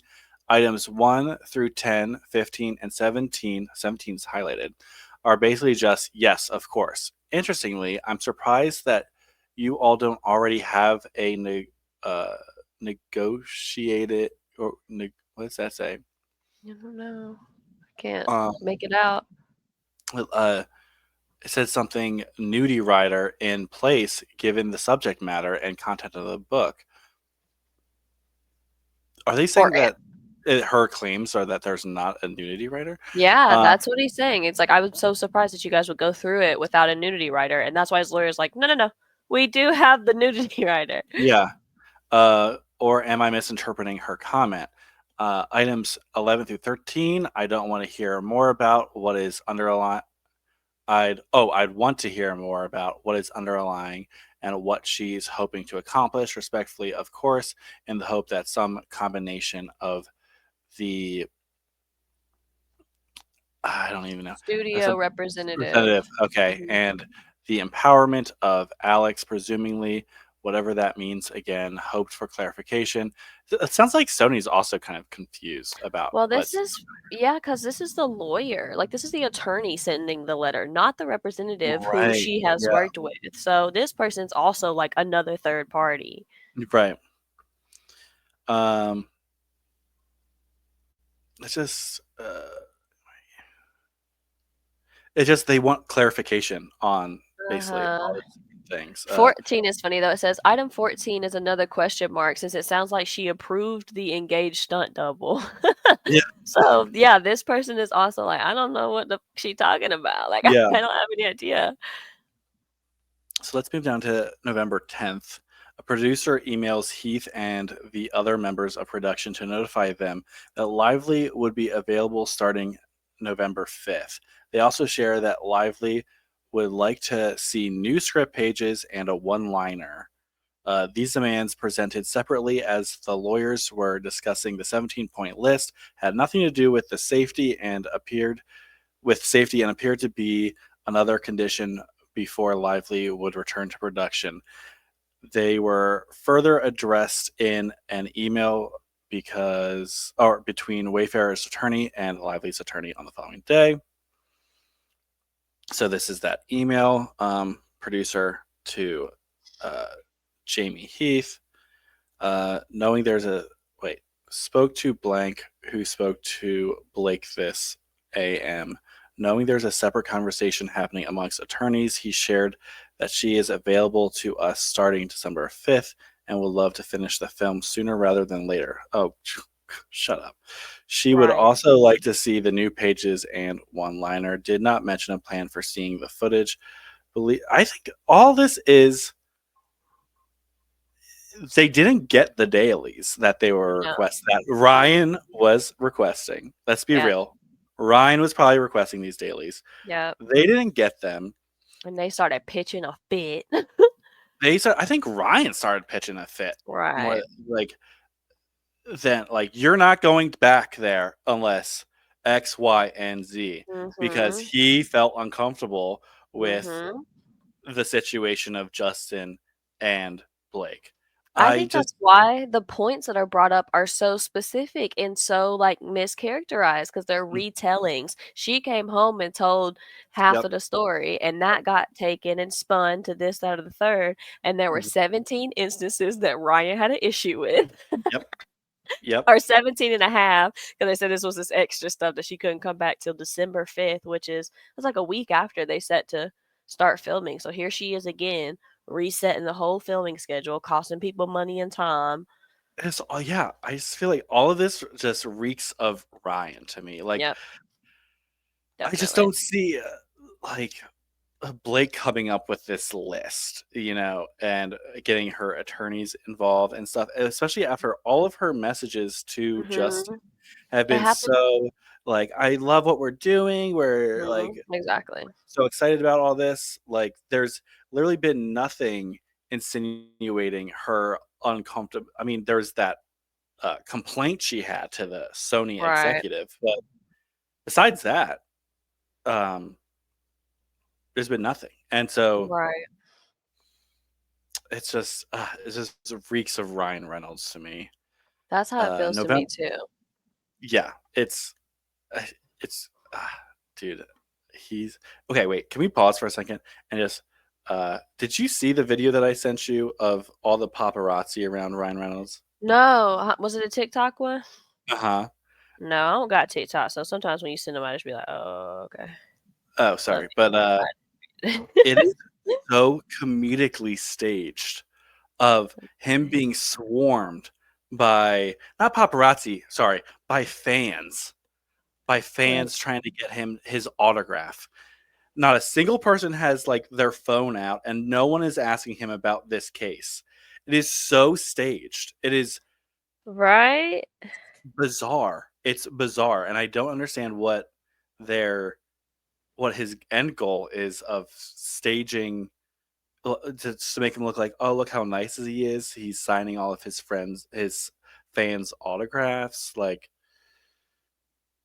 Yeah, what the hell? How weird is that? Also, doesn't he know always bring your own Sharpie? You don't never take nobody else's Sharpie. That's how we got coronavirus. yeah, but all the people that are passing him stuff to get signed, it's all the It's same. all the same. Yeah, It's like the same tape, it's the same uh huh, Funko box folded flat. uh huh. So weird, right? Like That's I strange. yeah, that's so staged. They're Uh not even being that excited. Everyone's just kind of like, Mhm. No one with like we're in 2025. No one has their phones out that are like trying to get pictures with him. That's if what anything, fans are doing today. They're not getting autographs. if anything, all of these people seem like resellers trying to be like, here and sign this poster so I can sell it on eBay and sign this fucking pop Yeah, for box. sure. But also, like, who is even buying autographs these days? No one Right. cares about it. It's bizarre. Anyways, sorry for that little sidebar. No, you're right to say. Um, You were right to say. Oh, hold on one second. it's I have an important thing I have to check. so November 11th, production council responds seeking clarification and stating Wayfair, Sony, and production respectfully acknowledge that your client has concerns regarding safety, professionalism, and workplace culture. Although our perspective differs in many aspects, ensuring a safe environment for all involved is paramount, uh, irrespective of differing viewpoints. So, uh, this is an email. What, who? It says, "Thank Dear you for blank and sending." blank. This one seems kind of important to not be able to freaking read. Yeah, and they blank out who it's to and who it's from. So, Right. You have to tell me. uh, I that's guess very this is weird. their But response to all the points. it says here, Wayfair, Sony, and production respectfully acknowledge that your client has concerns regarding safety, professionalism. It's basically exactly what we just read. Okay. November 11th. Are we still November 11th? While working through Lively's protection letter from her for her return to work, Wayfair Counsel, seeking to keep the production on track, reaches out to Lively's lawyer, agent, and manager to send over the requested production materials, a one-liner, schedule, new script, pages, etc. Additionally, Wayfair Counsel sought to coordinate a time for Lively to view the rough cut as promised, all in an effort to maintain production progress. Well, she stuck with it long enough. She got what she wanted. Yep. So here's Wayfair to Lively's attorney, just proving what we just read. That, Mm-hmm. um, yep, just an effort to keep on track with filming this project. I'm writing to address that I understand to be a few things that your client needs moving forward. Yada yada yada. Uh, see, it has come to my attention that Miss Lively may be in London at the moment.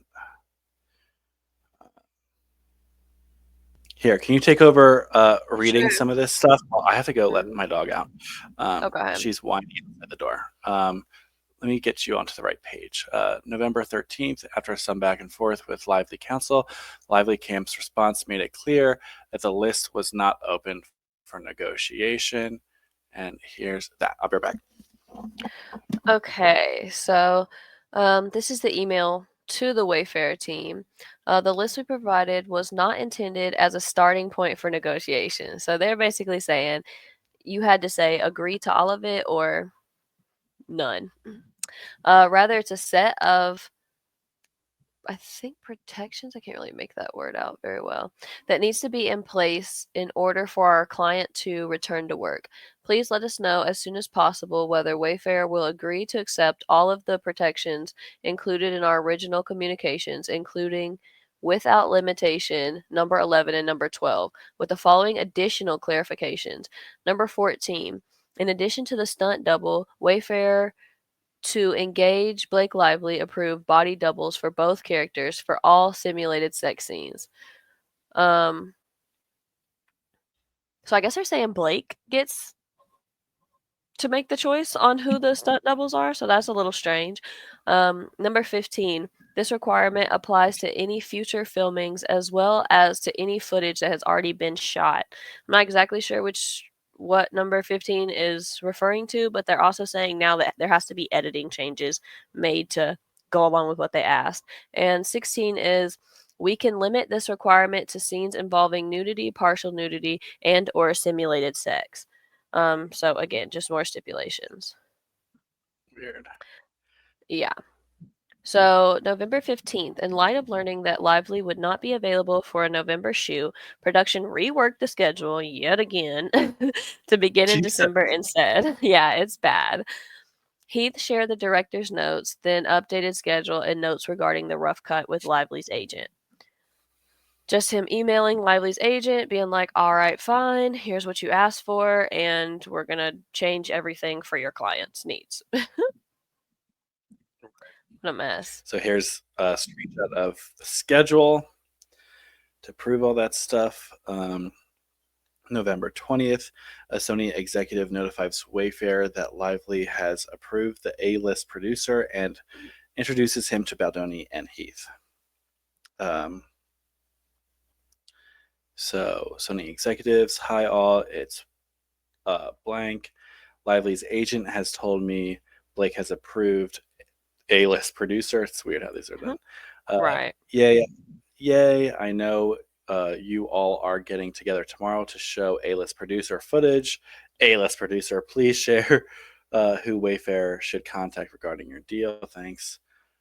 Thanks so much. Looking forward to seeing you all guys and the footage tomorrow. Yikes. How awkward. These like fake niceties. Like you know that no one at Wayfair is excited to have this Lively hire come on and just Yeah. kind of take things over. Yep. But it seems like the producers saw it coming from a mile away. So I feel especially bad for the crew that worked on this movie for sure. It must have been such a shit show. Uh-huh. November 22nd, despite working around the clock to meet the December 11th shoot date, Lively was ultimately unavailable, and production was once again rescheduled to start in January? Bruh, come on. Get your ass to work, girl. What the hell? What? How can she be like this? So this is on November 22nd that they're notified of this. Wow. The production office was notified, shut down, and set to resume in mid-January. So they were trying to get this back going in November, right? Yeah. She Yeah. pushed it back to December and then was like, nope, not available. That's crazy. So this is a email to, I'm guessing, everybody, because it says, hi all. Production will be resuming early January, not December 11th, as previously communicated. We will most likely be tech scouting and holding the production meeting during the week of December 18th to 22nd. Please enjoy your Thanksgiving, and we'll send more info. Wow. Wow. Yeah. December 27th, Baldoni emailed his team of producers with notes on his revised script, expressing sadness and frustration over Lively's takeover of a film they had spent years developing, writing, and funding.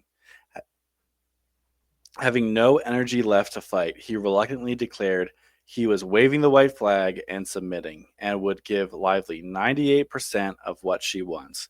He also conveyed serious concerns over handling the intimacy scenes, given the accusations inherent in Lively's return to production demands. Baldoni asked his producing partners for guidance, stating he was rightfully afraid that something innocuous or not to Lively's standards would very likely be used against him, as it already had.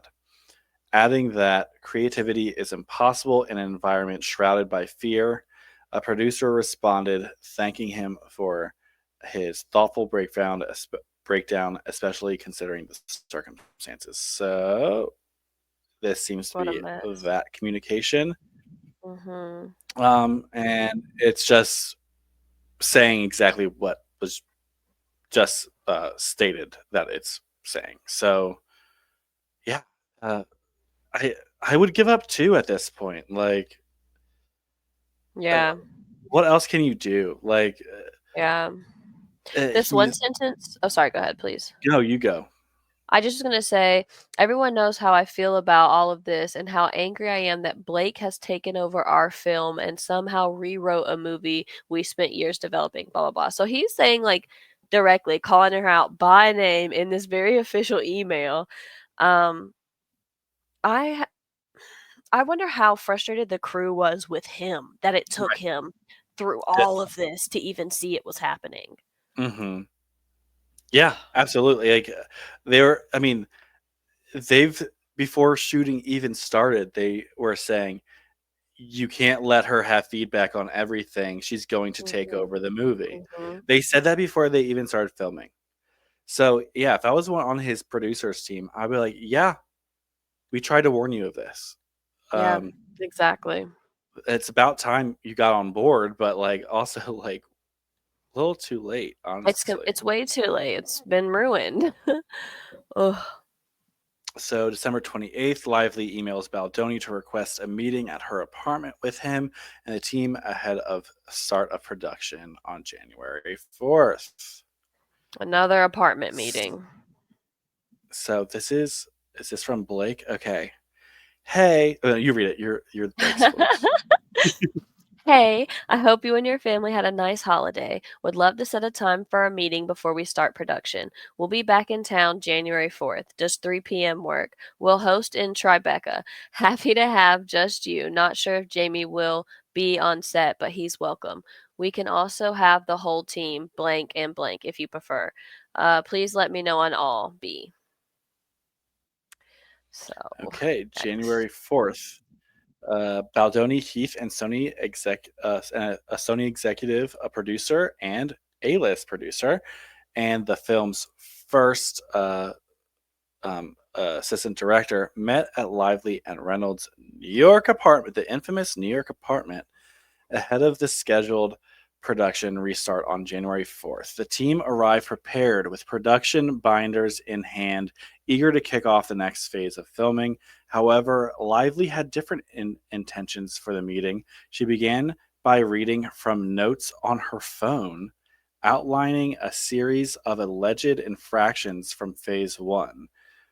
Reynolds then berated Baldoni, demanding Baldoni apologize to Lively for actions that had either never occurred or had been grossly mischaracterized. Baldoni resisted apologizing for things he had not done, which further enraged Reynolds. It's all Ryan Yeah, Reynolds. this Uh, is weird. Everyone, including the new producer, Lively had requested to join the production, and the Sony representative left the meeting in shock. The new A-list producer remarked that in her 40-year career, they had never seen anyone spoken to in such a manner during a meeting. I believe Later, that. mhm, later, the Sony representative shared that they often reflected on the meeting and regretted not intervening to stop Reynolds' tirade against Baldoni. I mean, I'm sure Everyone they were was in shock. afraid. Yeah, mhm. Important note, though Lively's CRD complaint misleadingly suggests that the parties agreed to a list of 30 items during this meeting, many of Mhm. the items listed in her complaint were entirely new, baseless, and never presented or discussed. The only document ever shared with the parties was the 17-point return to production demands, which had been introduced on November 9th. That is also so interesting that Mhm. she would add 13 other items to the list. Like, Well, it's knowing probably that they have, like he's, but like right. we said before, they just thought that, uh, I don't know what they They'd thought, get but away with it. It seems like Ryan had a list of 30 things that pissed him off. They knew they could only put in writing less than 20 of them because the other ones seemed ridiculous. Like you said, it didn't happen or it was mischaracterized, which I believe the latter part of that the most. I think that it was yeah. taken and twisted. And so Hmm. this is where we started coming up with all of this lip biting and sexy comments and stuff like that. Oh Lord. But it's just like crazy that they would, like, so many times in this just Mhm. uh make these claims knowing that there's evidence to the contrary. It's I just, I can't even imagine being that just feeling that invincible. the Yeah. I don't It's know. pretty amazing. I'll take a glass of that, Yeah, please. yeah, yeah. That whatever that confidence is, the Mhm. audacity, the Yeah, right. gall and gumption. Okay, I'll take some of that, please. Yeah. Oh, interesting. So the next one's January 5th, and then it jumps to February 22nd. So let's see what this says. From January 5th to February 9th, as Lively admits, filming concluded without any further grievances from Lively or references to previous disputes. The parties agreed to implement and follow the protections for return to production to ensure that the film could be completed, marketed, and released safely and successfully. And it was. Production of the film resumed on January 5th and concluded on February 9th. The film has been a resounding success. February 22nd, Baldoni starts his first day back in the edit bay with his two directors. February 24th, Heath and Baldoni are informed of Lively's request made through the A-list producer to join Baldoni in the editing bay. Oh my She god. she also expressed that she had limited time before leaving to shoot her next film in April. Oh, Jesus Christ. If she could not be involved in the edit with Baldoni, she could not promise to promote the film. What? Girl, no, isn't it in her contract already that she has to do promotion? Like, come on, you can't just pull out because you don't get to edit. You're not no editor. You're not the director, Blake. And this is Oh my supposedly the guy that gosh. she feels so just uncomfortable around, just sexually harassed by that, but like she wants to go sit in a room with him for Yeah. hours and hours a day to edit the film.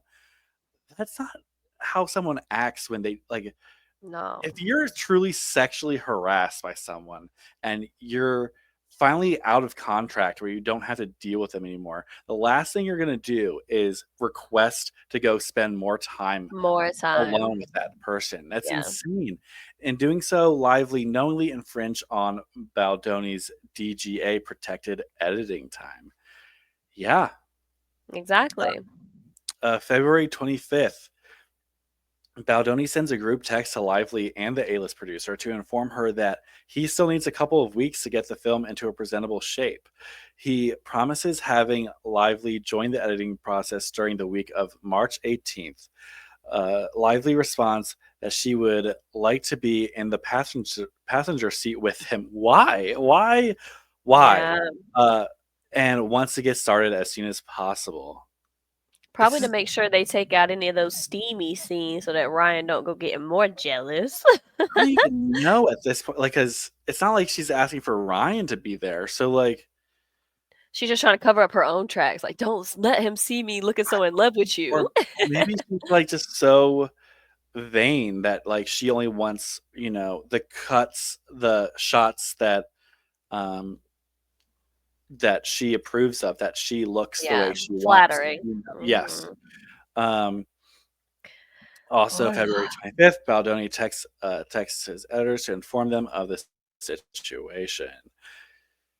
So this is him saying, uh, thanks for checking in. I've sat with it, and I think the best path forward spiritually and what's best for the movie is that I suck it up and let her in. No, God, dude, stop doing that. Like, that makes me so frustrated to read. After everything, you think your best pass forward is to suck it up and let her in. Why? You are past the finish mark. You're yeah, past the finish mark. you don't have to do this anymore. I guess he's just so scared of her not doing the press, doing the marketing, and Mhm, it ruining the movie because mhm. she's gonna make these accusations public. Right. That's the only thing that makes sense here. I've sent a message requesting that it start on the 18th, and then we would just let her in until she leaves, and then her cuts and updates throughout the process. I'll Ugh, let you guys know, blah, blah, blah. They say, we got you. I think that sounds like a very good plan on all fronts. They're just like, whatever, dude. yeah. And like, yeah, do. They're out. I think they're over this too. I think like uh, February 26th, Baldoni responds to Lively's request to be in the passenger seat, despite her infringement on his DGA protected time, and met with Lively's threats. Baldoni let her know that he will reach out at the end of the week to update her on the progress, still attempting to be encouraging in order to keep her happy. That's why This we're is in this mess. Yeah, it exhausting. is. So this is his message. Why do they all? Why No, did they they need to always stop with this. text? They're so long. There Yeah, it's like a is. wall of text. Yeah. Good morning, Blake. A-list producer and I had a great chat the other day, and he let me know you'd like to come into the edit before you leave for your film, and I think it's a great idea. No, stop. You're Fuck, lying. fuck off, He's Justin. Like, lying. Right. He should have said, and like, I begrudgingly agree. yeah, Like, yeah. don't say Make it fucking awkward. Make it yeah. freaking awkward for her. Yeah, like, and I'd rather not see your fucking ass, but here we are. Yeah. I agree that we work really well together. Oh my god. And with all you've put into this film, I completely understand wanting to give notes and have input before you leave for your other movie. With that, I started my cut on Thursday, so tomorrow will be day 3. The movie is currently all over the place, and I need a few weeks to get it into some sort of shape to even present to you. What I would love to do is bring you in on the 18th and have us work together until you leave. Did I hear first week of April? Then, once you are in Italy, as things progress, you can jump in on any free days or even on days you have a long wait between scenes. I'm also happy to send you progress scenes, etc., with any big changes that are made. As we all know, things change all the time during a cut. For me, Oh. the editing process is the time to try things and throw it all against the wall to see what sticks. It's my favorite part of the process. So once you take off, we can just keep you in the loop and send you stuff to the extent you want to see it. He's giving her everything she wants. Mhm, Everything she mhm. wants. It's frustrating me. Yeah, it's like really like getting me pissed off at him for just being such a lapdog. Jesus. So she said, "Hey, thank you for the note. I appreciate it. Shut up with the appreciating. No, you Yeah, don't. I'm really appreciating. I'd love to be in the passenger seat with you as soon as possible. I don't need you to formally present anything. I understand you've just seen the first assembly and have a mountain ahead of you. I'll be invaluable to you in recall alone as you put together what you're looking for. Ooh. I've also been rewatching all the dailies, tons of nuanced gems. The sooner we put our heads together, the better. Very excited to dive back into the work. Let me know." So she's basically saying he's not going to be able to edit this without her because his Yeah, memory ain't good enough. Like, yeah. that is not And she's so typical. important because yeah, she has such good recall of everything. What the Like, leads don't get to take over the movie out from under the director to you didn't see Timothy Chalamet and Zendaya taking Dune away from him to edit before it went out. no. Like, that didn't happen. If anything, I've seen interviews with Zendaya being like how she just graciously like requested that she get to go like under the tent and like look at some of the dailies and stand there and observe how they Mhm, do it because she wants to learn and stuff. Like mhm. literally you don't even see actors doing that No. really. And in those situations, it's very much so humbled, thank you for letting me Yes. in type Mhm. things. Exactly. I'm just gonna stand back and watch you guys. Like, She's just trying to take it over. and he says, "Hey Blake, I hear you, and I do know how helpful you have been, and will continue to be." This is making me mad reading. I do need Mhm. some time to get sorted with my editors and wrap my head around the film itself. I will reach out to you at the end of week to let you know the progress I've made. So he's basically just like, yes, no, I really appreciate you, but I do need time. Mhm. I need time. Mhm. Like I know that because she was basically saying Like, I get to be there day one. I need to be in there yeah, with you. She's like, you don't need to explain it to me. It's like, well, it's his creative vision. So yeah, he yeah, would. But she's like, mhm, well, no, it'll be my creative vision. And I can already envision that. right. Mhm. Crazy. So February 28th, Baldoni and Heath connect with a senior Sony marketing executive to determine the best path forward with Lively regarding her desire to be involved in the edit and how they can all stay aligned. After the call, the Sony executive expresses to Baldoni, "We are all in it with you. At the end of this pain is a big win." So What the hell? here's that communication where they have what they just quoted uh, squared off so you can see it. March 8th, Baldoni and Wayfarer enlist Screen Engine to recruit a 100-person group, 90% female, to watch the current cut and provide feedback. Baldoni uses these results to further refine his director's cut. He shares the results and scorecards with Lively ahead of their planned collaboration in the edit. Note, this is not an official audience test screening. March Mhm. 9th, Baldoni shares the assembly cut of the film with Lively and informs her about the mini audience test screening. Okay, so this is him saying, "Hey Blake, you should have the movie in your inbox. I'm very happy with where it is and looking forward to your thoughts. See you Monday." Can't wait to watch. Thanks for sending tonight. Speak soon. Hey guys, just for my own edification, I hired Screen Engine to recruit a 100-person, 90% women group to watch the cut I sent you. It played great and scored top 2 boxes with all females at a 90. Looking forward to Monday. Thanks, Justin. That's great. Please send the full breakdown. Would love to see all scores as well as cards. It's invaluable info as we dive in. That seems like a Ryan thing. What does she know about this? I just feel like I don't know. I don't believe it that No. she is at this level of directing and producing a movie. Hmm. I barely know what movie she's even from. Like I just don't. I don't know. I'm not buying it. We'll send as soon as I have it all being compiled now into a spreadsheet. Your eyes only, of course. 11 a.m. start tomorrow now. Let me know if you haven't received pack post stuff and we'll get that sent. Google Doc coming later tonight. Okay, So I then, feel like it's weird that he felt the need to say your eyes only, of course. Like he knows that Ryan is over her shoulder being like, show me the dailies. Mhm.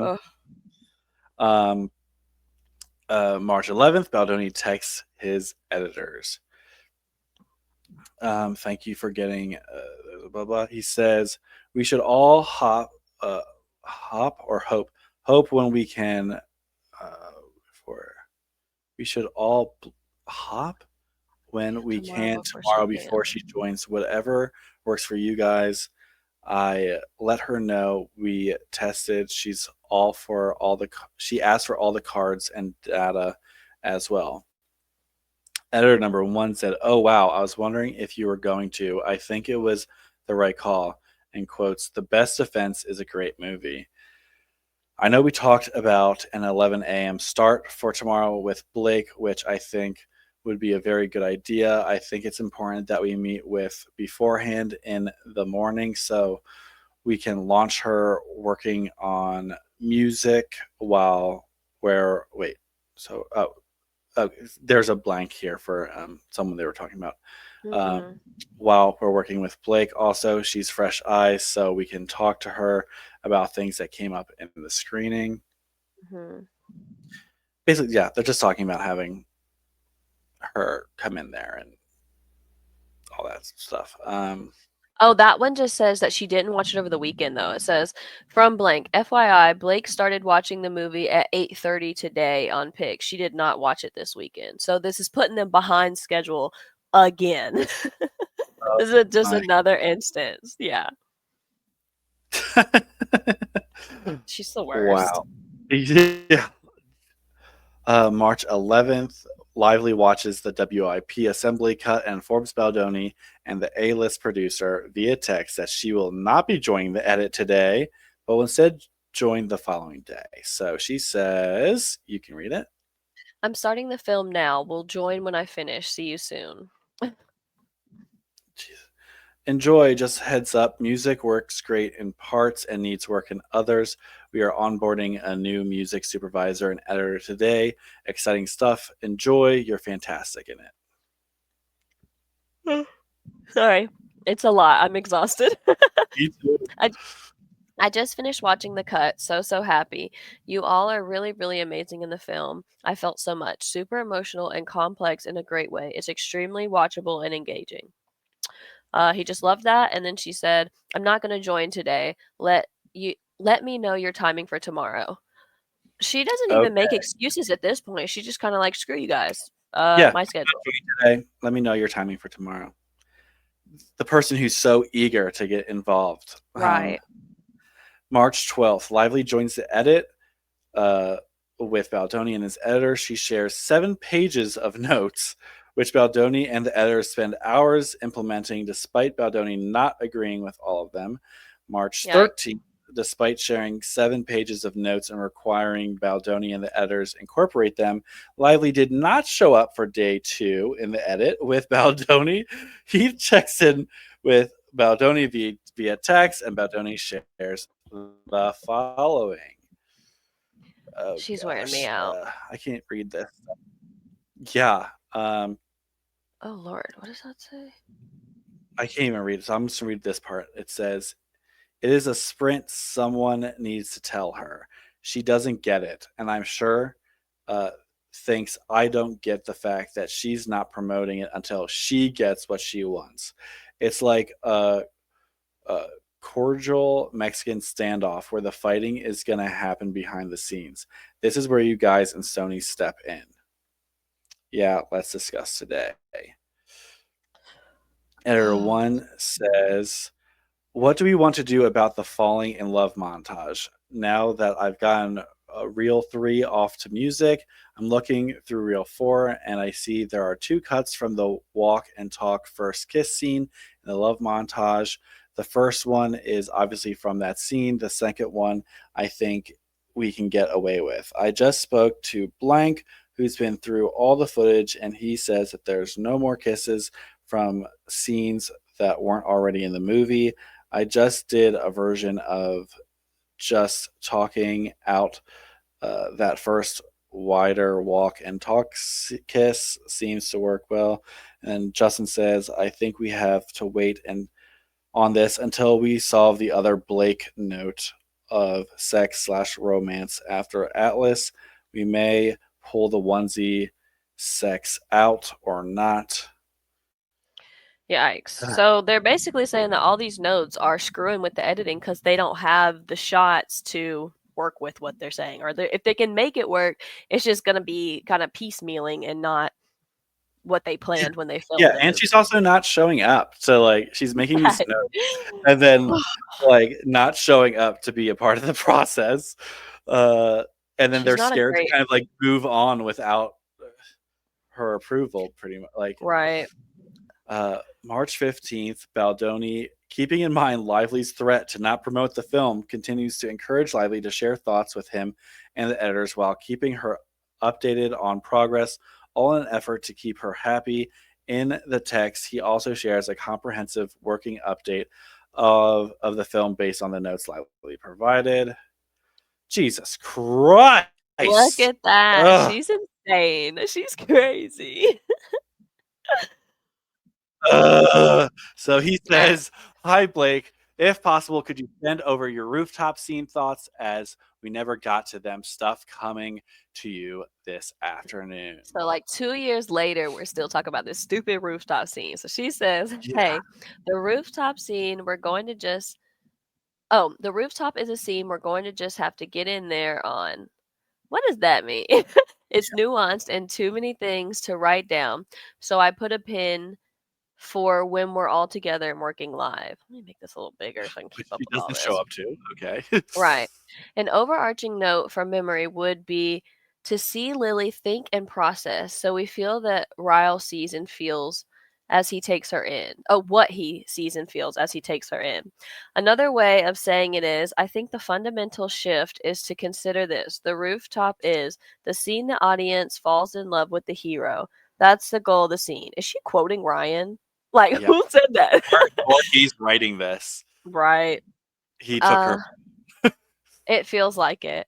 Yeah. He's just she's sleeping next to him and he's like up texting Justin. Yeah.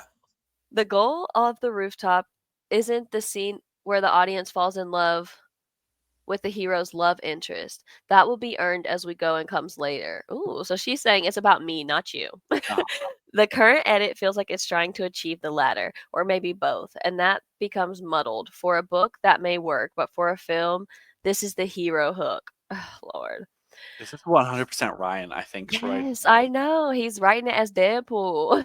Uh, From top to bottom, the rooftop is the scene from the first word to the last that is Lily's first date with the audience. Keep the sparkle and charm everywhere you can. It infuses so much energy. This note will help you. Excuse me. This note will help you tighten other moments, i.e., from Ryle entrance to ledge. It should be quick, shocking, mysterious, and buried. This man is enagment to enigmatic. the Yeah. what you said, to be fully explained later as we go. I can be more helpful when we're in the avid. Let's get into it when we can. Oh gosh. Happy to wait until after this preview since it's a mammoth scene. I believe there's a cut that crackles and is so much shorter. We'll find it. This, Okay. I'm telling you, this is all Ryan. And Yeah. let's also remember that she came in the day that she did come into the editing bay with 7 pages of notes. Not Mhm. her just speaking from her mind, not Mm-mm. her. She came in uh, with someone else's homework, in my opinion, Yep. and is proposing this stuff as her own uh, thoughts. Like that just doesn't read like anything that she, No, it's any of missing the the best. emojis. Yep, It's yeah, missing everything that was how that, she wrote to him, for sure. uh huh. Oh, this is so weird. That is, uh, 100% It's Ryan. awkward, yeah.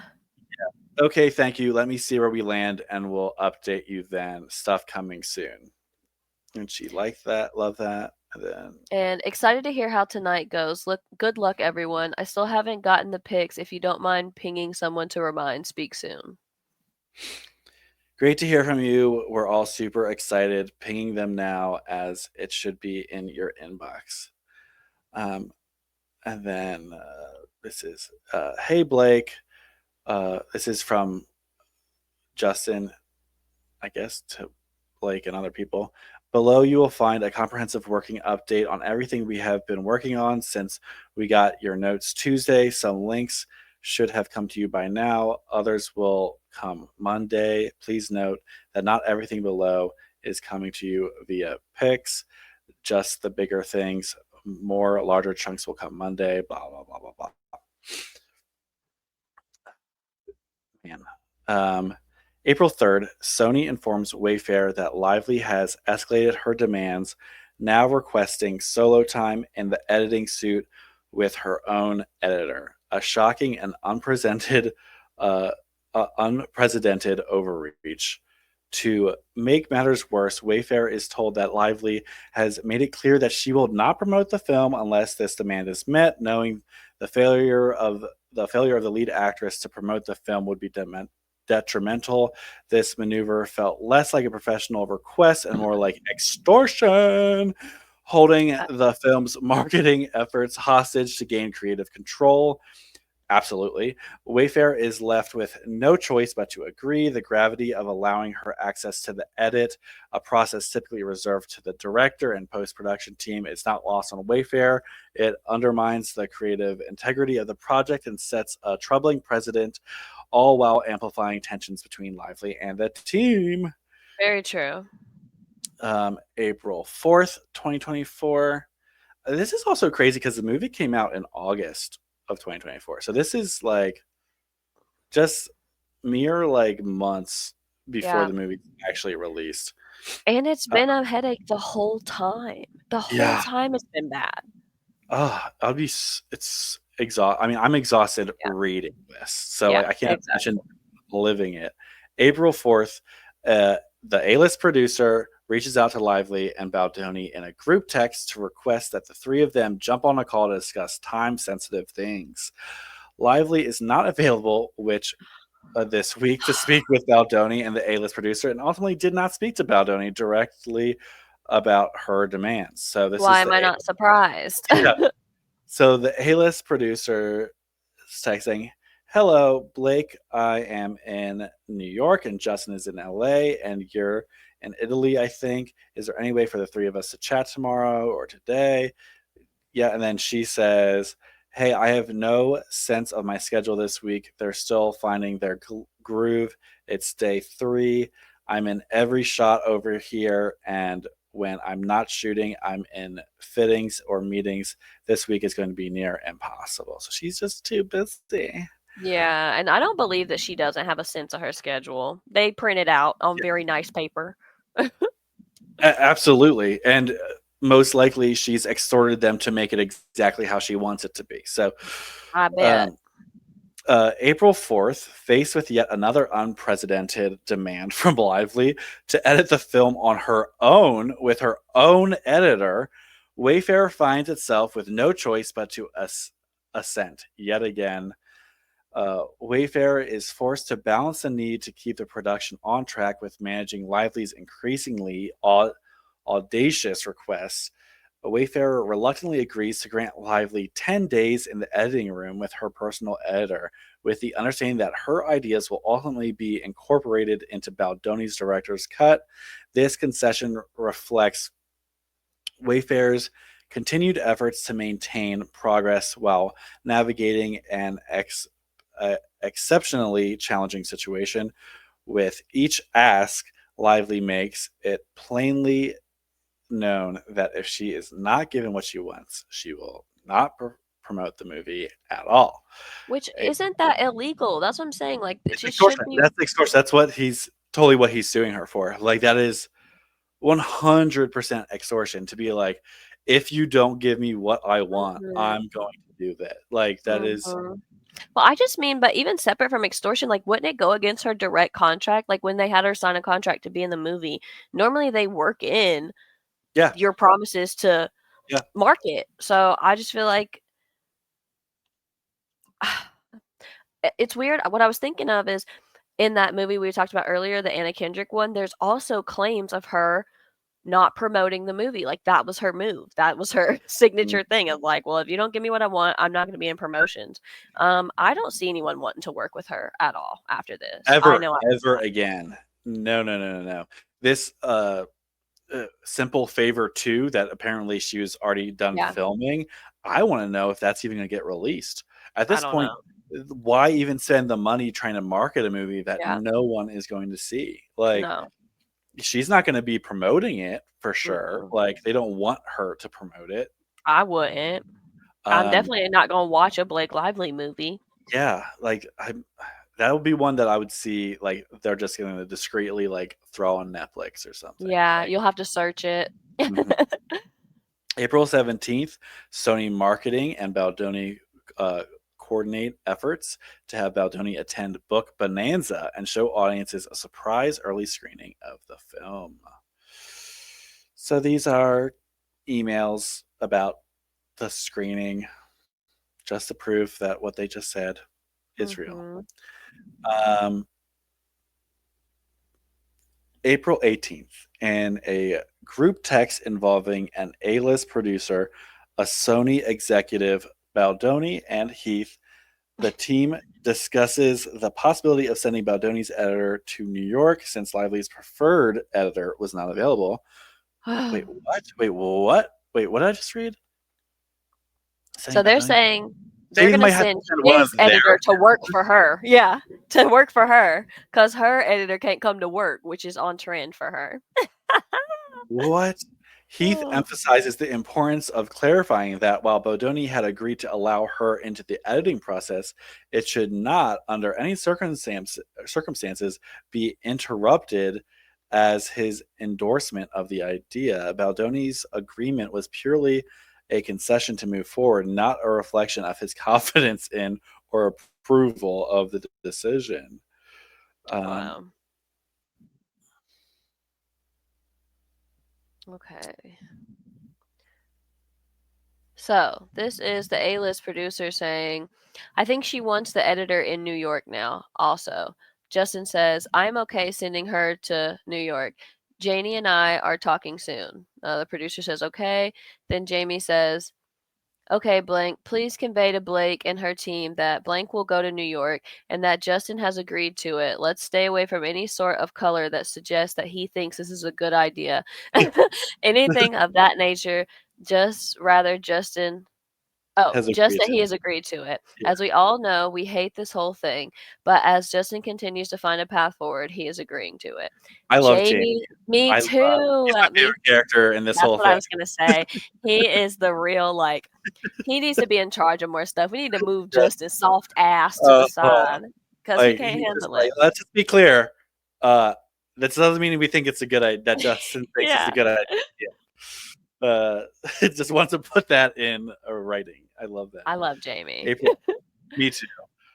April 18th. Below are texts between Baldoni and his editors discussing whether to have one editor fly to New York and work with Lively in person or remotely. Ultimately, it is decided to fly the editor out, as we already know. And the underlined parts in this says, one of the editors says, I want Blake to feel like she's getting what she wants so we can move on from this need of hers. Ooh, And he said, for the record, she's been getting what she wants this entire movie. ooh. I understand. And she's getting to edit, which is what she wants. Let's remember that. So, I mean, I would be so bitter at this point. Me Yeah, too. she's getting everything she wants. This editor, it's underlined here, it says, Justin has bent over backwards for her months on end. So everyone's pretty much in agreement. Like, what, if Mhm. anything, what all this timeline is showing. There's even more saying. It, it's just showing that this isn't just Justin's perspective. That like No. multiple people are seeing the same thing. Yeah, the Um, crew has been affected for sure. yeah,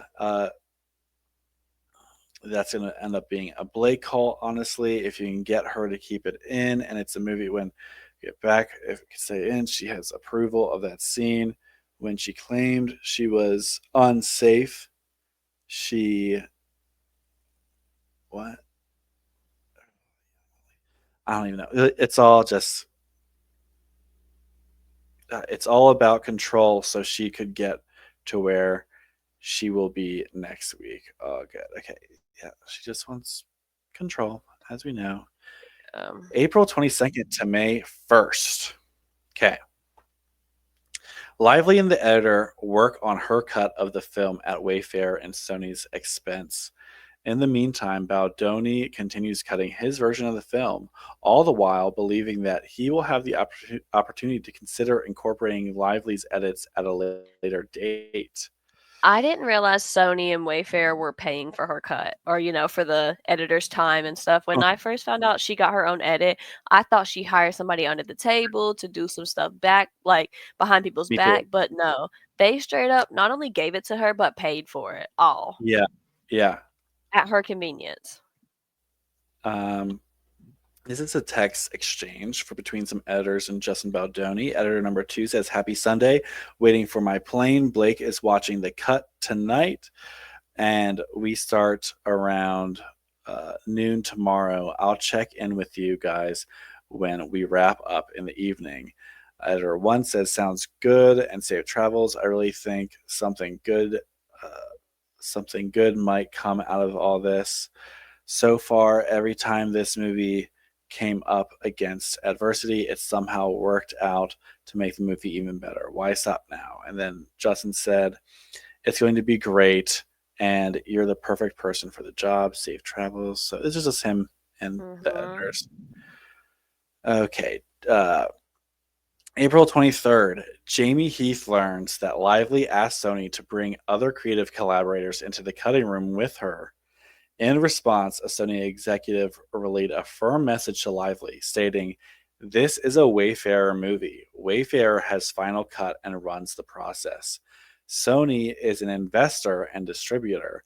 The Sony executive hoped to reiterate that Lively needed Wayfarer's approval for any such involvement, reinforcing the boundaries of her creative role. Mm-hmm. So this is the text message. Sony executive spoke to blank. He will tell Blake tomorrow he cannot authorize her request. REX exitorial. It's a Wayfarer movie. They have the final cut. What we just saw. Yep. This is just confirming that. April 24th, on the same day, a Sony executive informs Heath that Sony is holding firm in refusing Lively's request to bring others into the cutting room. Heath conveys Baldoni's growing frustration, noting that while Sony appeared to bend over backward to accommodate Lively's demands, they do not extend the same courtesy to him as the director. True. In response, the Sony executive acknowledged the imbalance and admitted that this was not a situation anyone at Sony had anticipated or wanted to be in, underscoring the complexity and strain of managing the escalating tensions. Wow. And okay. Do you want to go yeah. through these or not? Okay. You tell me. What do you think? A lot of it is the same thing we just read, but Exactly. I think a lot of these things are just confirming what they're claiming is true. Like, these are the texts to prove it.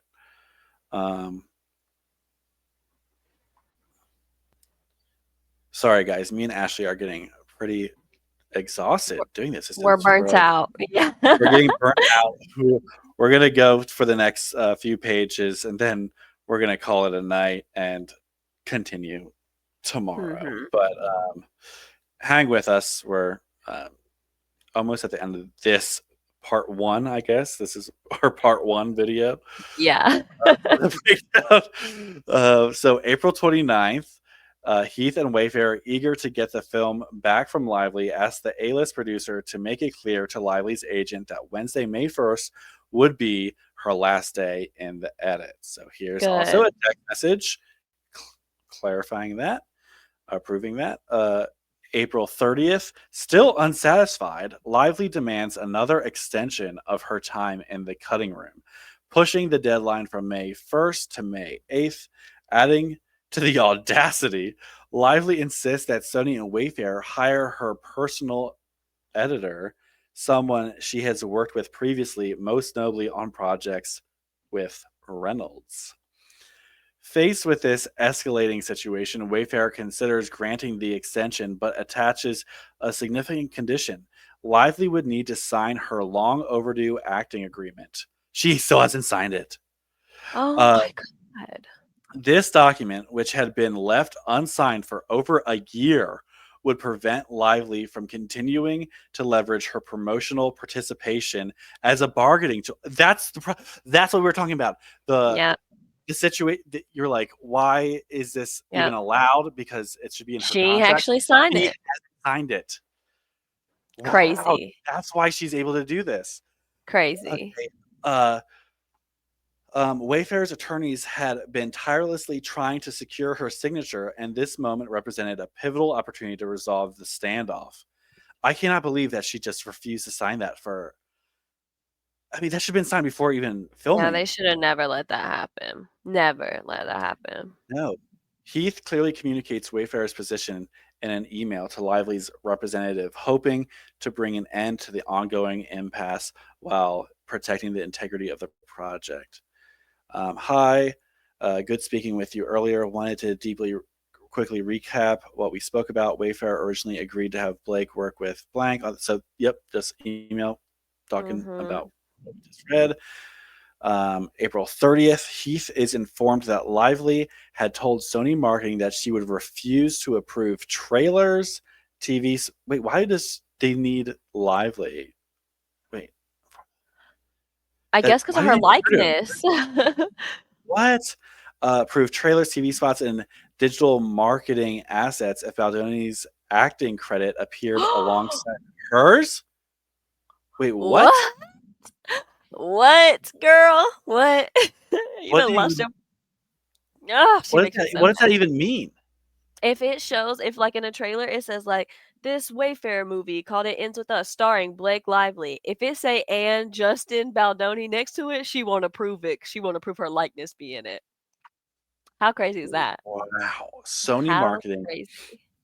citing Lively's contractual approval rights over her image and likeness in promotional materials, warns Heath that she could effectively block the release of almost every piece of promotional content featuring her face or name, essentially all of it. Faced with this leverage, Baldoni and Wayfarer reluctantly agreed to remove his name from the before or above title credit in trailers and related marketing uh, cut downs. This concession is yet another clear example of Lively's ongoing effort to diminish Baldoni's presence and influence on the project. There is no creative or professional justification for his name to be excluded. It is purely a result of her demands.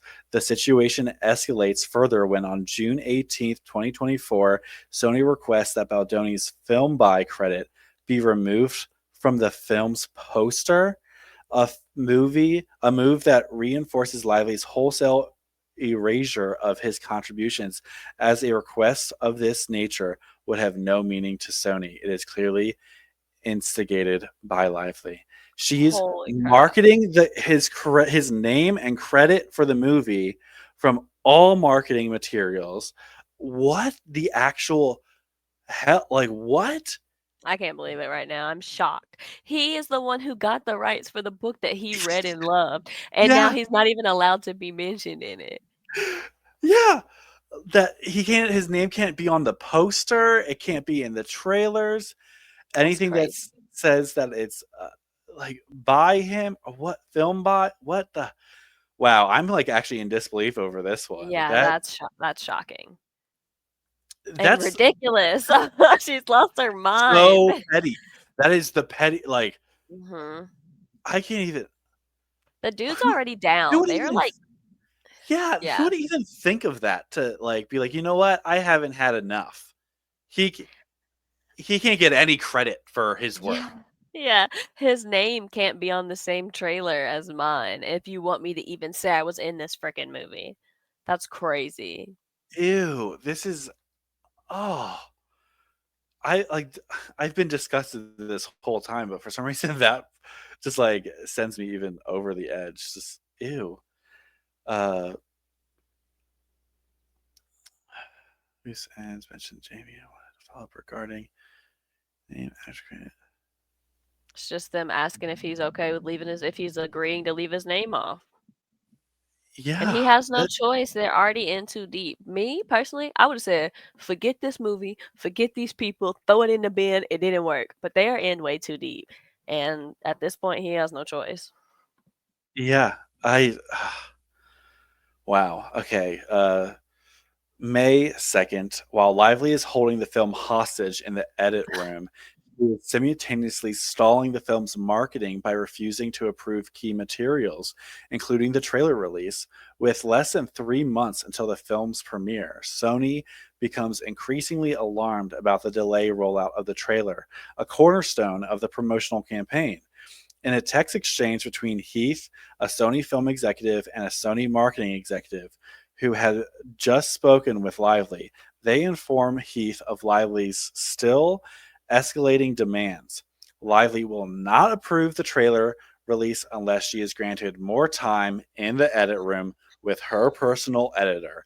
Adding to the pressure, Lively made a veiled threat implying she might change her mind about reaching out to Taylor Swift to secure the use of My Tears Ricochet for the trailer if her demand. So she's weaponizing her connection Yep. with Taylor. Yep. She they were trying to get her to sign her contract, but hey, we'll give you the extra time in the editing bay if you sign your contract.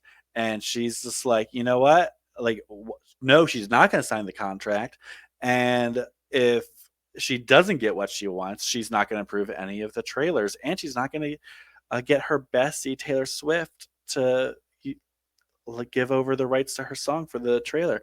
This is absolutely Bad. Yeah. I already, like you said, I already didn't really have a good impression of her. I wasn't really feeling her. This right here is making me like despise the way that she is moving and yeah, the choices that she's making. This yeah, is pretty because gross behavior. this is disgusting. This is absolutely evil. This is Yeah, evil. yes, I know. I thought I have a quote in our other video we did of our first impressions where I was like, "Oh, I genuinely don't think she's capable of being evil." But like this stuff is way past This is manipulative. maniacal. This Yeah, is just like trying to pour salt in the wound. Like, yeah. Mhm. uh, and it's so my mind is actually getting. I thought I already knew like pretty much everything about this Me case, and my too. mind is being blown by some of this. When Heath stands firm and refuses to acquiesce,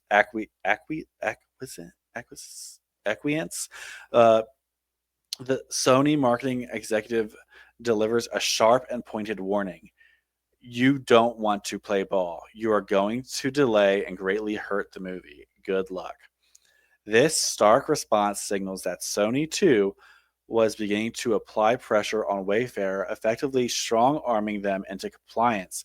The message makes it clear that the studio is growing increasingly frustrated with the situation and is prepared to hold Wayfair accountable for any negative fallout, adding yet another layer of tension to an already fraught dynamic. I misunderstood that first And part. I thought that the Sony exec was saying that she was gonna delay the film, but he is saying that they're gonna delay the film. What the heck?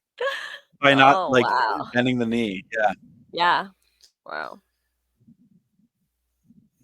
So this is a Sony exec, Jamie. I have Blank on here too. Blank has gotten Blake to approve the trailer we want with our narration, the chair kick, the bruise, etc. And Blake is calling Taylor to approve the song. She is, of course, just reached out saying she is asking for time with her editor. We know it was a conditional on signing contract, but asking if you will reconsider. I, I'm just like, why isn't Sony having their back on this too? Like, no, you need to sign your freaking contract. Like, Yeah, it's the same exec. It's been the same Sony exec from day one, the one that she mm, trusted to have the personal meetings with, mm, that she's been going around doing this and that. This person is in her corner already. The biases are clear.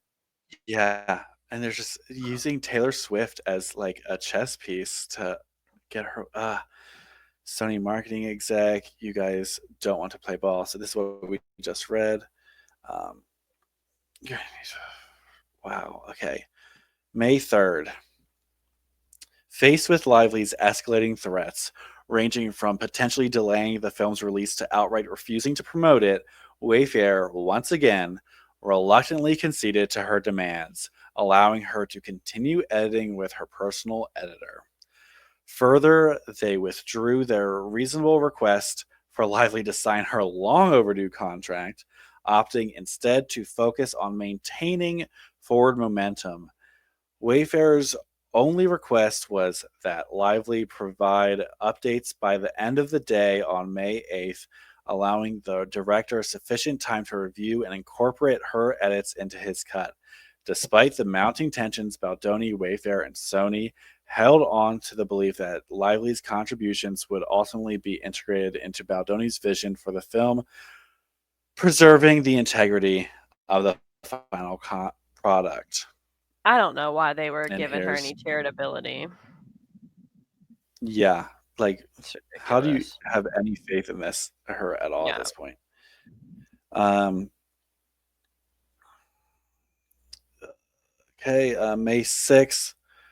Baldoni and Colleen Hoover host a trailer launch event at the Sony Studio lot and shoot promotional content in support of the film. So there is them together doing promotions for it, which we later see that like she like ends up bailing on him to side with Mhm. Blake. That's Mhm. interesting.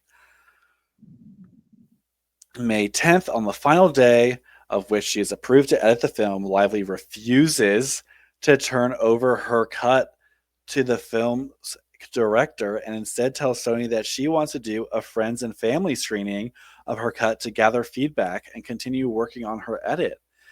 This was, of course, at Wayfair and Sony's expense and not accounted for in the budget. May 13th, Sony and Wayfair do an official audience test screening of Baldoni's cut in Aliso Viejo, California. The film scores 94% with females under 35. The film's primary target audience, both Sony and Wayfair, are ecstatic with this score. So this is just his cut. Yeah. Uh, Mhm. Baldoni, May 15th, Baldoni shares the official audience test screening scores with his editors. This is him sharing that with the editors. We focus on what's best for the film. It will all work out. Just curious if you guys have peeked at her cut and if anything has changed. Editor 2. I have just been told that we are not permitted to look. Haha, wow. When did that happen? As per As per Sony, Sony, because her executive has her back. this evening. Wow. Okay, then. The editors and director isn't allowed to look at an actress's cut. Got it. Finally. Here we Finally. go. We will keep taking the high road. Oh my God. May 16th, the trailer for the film is released to the world. May 18th, Lively hosts a friends and family screening of her cut in New York. She does not share any audience feedback with Baldoni or the studios. Oh my word. So what's this? This is 29-week post. This is a draft. This is Yeah, just this is a previous. calendar. Yeah. May 20th. Wayfair is informed through Sony that Lively, emboldened by the feedback she received from her friends and family screening, demanded an official audience test screening of her version of the film. In light of Lively's threat to withhold promotion of the film, as well as her barely veiled threat to end Baldoni's career with a slew of false accusations, the studio reluctantly agreed to do an official audience test of both versions, again at Wayfair and Sony's expense. This decision was made on the understanding that Lively had agreed with Sony that if Baldoni's director's cut tested higher, she would drop the matter and fully cooperated so that Baldoni could finish the film without further interference. May 30th, Sony and Wayfair held an official audience test screening of Lively's cut in Aliso Viejo, California. The results revealed that Lively's cut scored an 82% approval rating with females under 35, 12 points under than Baldoni's version at 94%. That same evening, a senior Sony marketing executive contacted Lively to discuss the scores. Instead of honoring her original promise, Lively rescinded it, doubling down on her refusal to promote Baldoni's cut, regardless of its stronger audience performance. To make matters worse, Lively further asserted that Colleen Hoover would also refuse to promote the film unless Lively's cut was released. This claim was deeply disheartening, as the long-standing relationship between Colleen Hoover, Baldoni, and Heath had been one of mutual respect, trust, and admiration. Wow. I just can't wrap my mind around. You want this movie to be a success. This is all like your career is also like just involved in this movie. You would think that she would want the best cut to make it. So like that would be just reflected greatly on herself as well if the better movie came out. And just her doubling down on this and then apparently had brainwashed Colleen Hoover to take a stand with her that that's the cut that needs to be released, or else they're both not promoting it. Absolutely appalling, disgusting. Just wow, I'm just kind of in disbelief of Me too. I'm still trying to even soak it all in. What I yeah. am seeing though on this on the comparison sheet for the test screenings, it seems like Blake's cut did better with women over 35. So how old is Oh, Colleen? How old is Miss Colleen Ballinger? Or Ballinger. That's a wrong that's Colleen. Colleen true. Hoover, I mean. So wait, That is the one where are that you just seeing shows that? his. On His page cut versus 81 has both of them. uh, okay. There we go. Okay, so yes. His is the So his 513 cut and did hers better. is the 530. Okay, but 35 and over, Mhm. sure, hers is 92% and his is 84.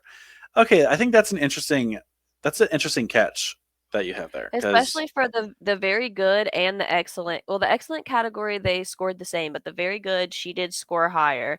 And for the will they recommend it? Yes, definitely. She also scored higher for the 35 and older. So it feels like he was able to create a cut that was more true to the young audience that read it, and she was able to make a cut that appeals to more of the older women, excuse me, I almost said old women, the older women who are watching something.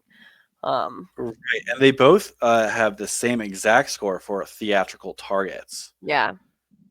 Um, that's So on really interesting. paper, I could see why it was easy for Blake to appeal to Colleen Hoover and be like, "Yeah, but you and me, girl, women like us, we're falling Right, in this category." right. I could see her using that to her benefit. And to be fair, the 35 and over are honestly probably the type of people that are, while the fans of the book might be Mhm. 35 years and years old and younger, the um, people that go see these types of movies, Yeah. I would kind of lean more towards like 40s, like Mhm. um, I mean, I don't know any younger girls like that are eager to were excited about this movie, but She also tested a little bit higher with the men too, so I could also see her using that to her, benefit of being like, "And see, guys don't even wanna watch his cut. He's trying to hit the female gaze so hard, he's excluding the men to even come into the movies." And so, right, yeah, even though no men were lined up to get tickets to this anyway. yeah, not at all. This is interesting to look at. Mhm. Um, hmm. But then there's other test screenings. So like this is total positive. Um,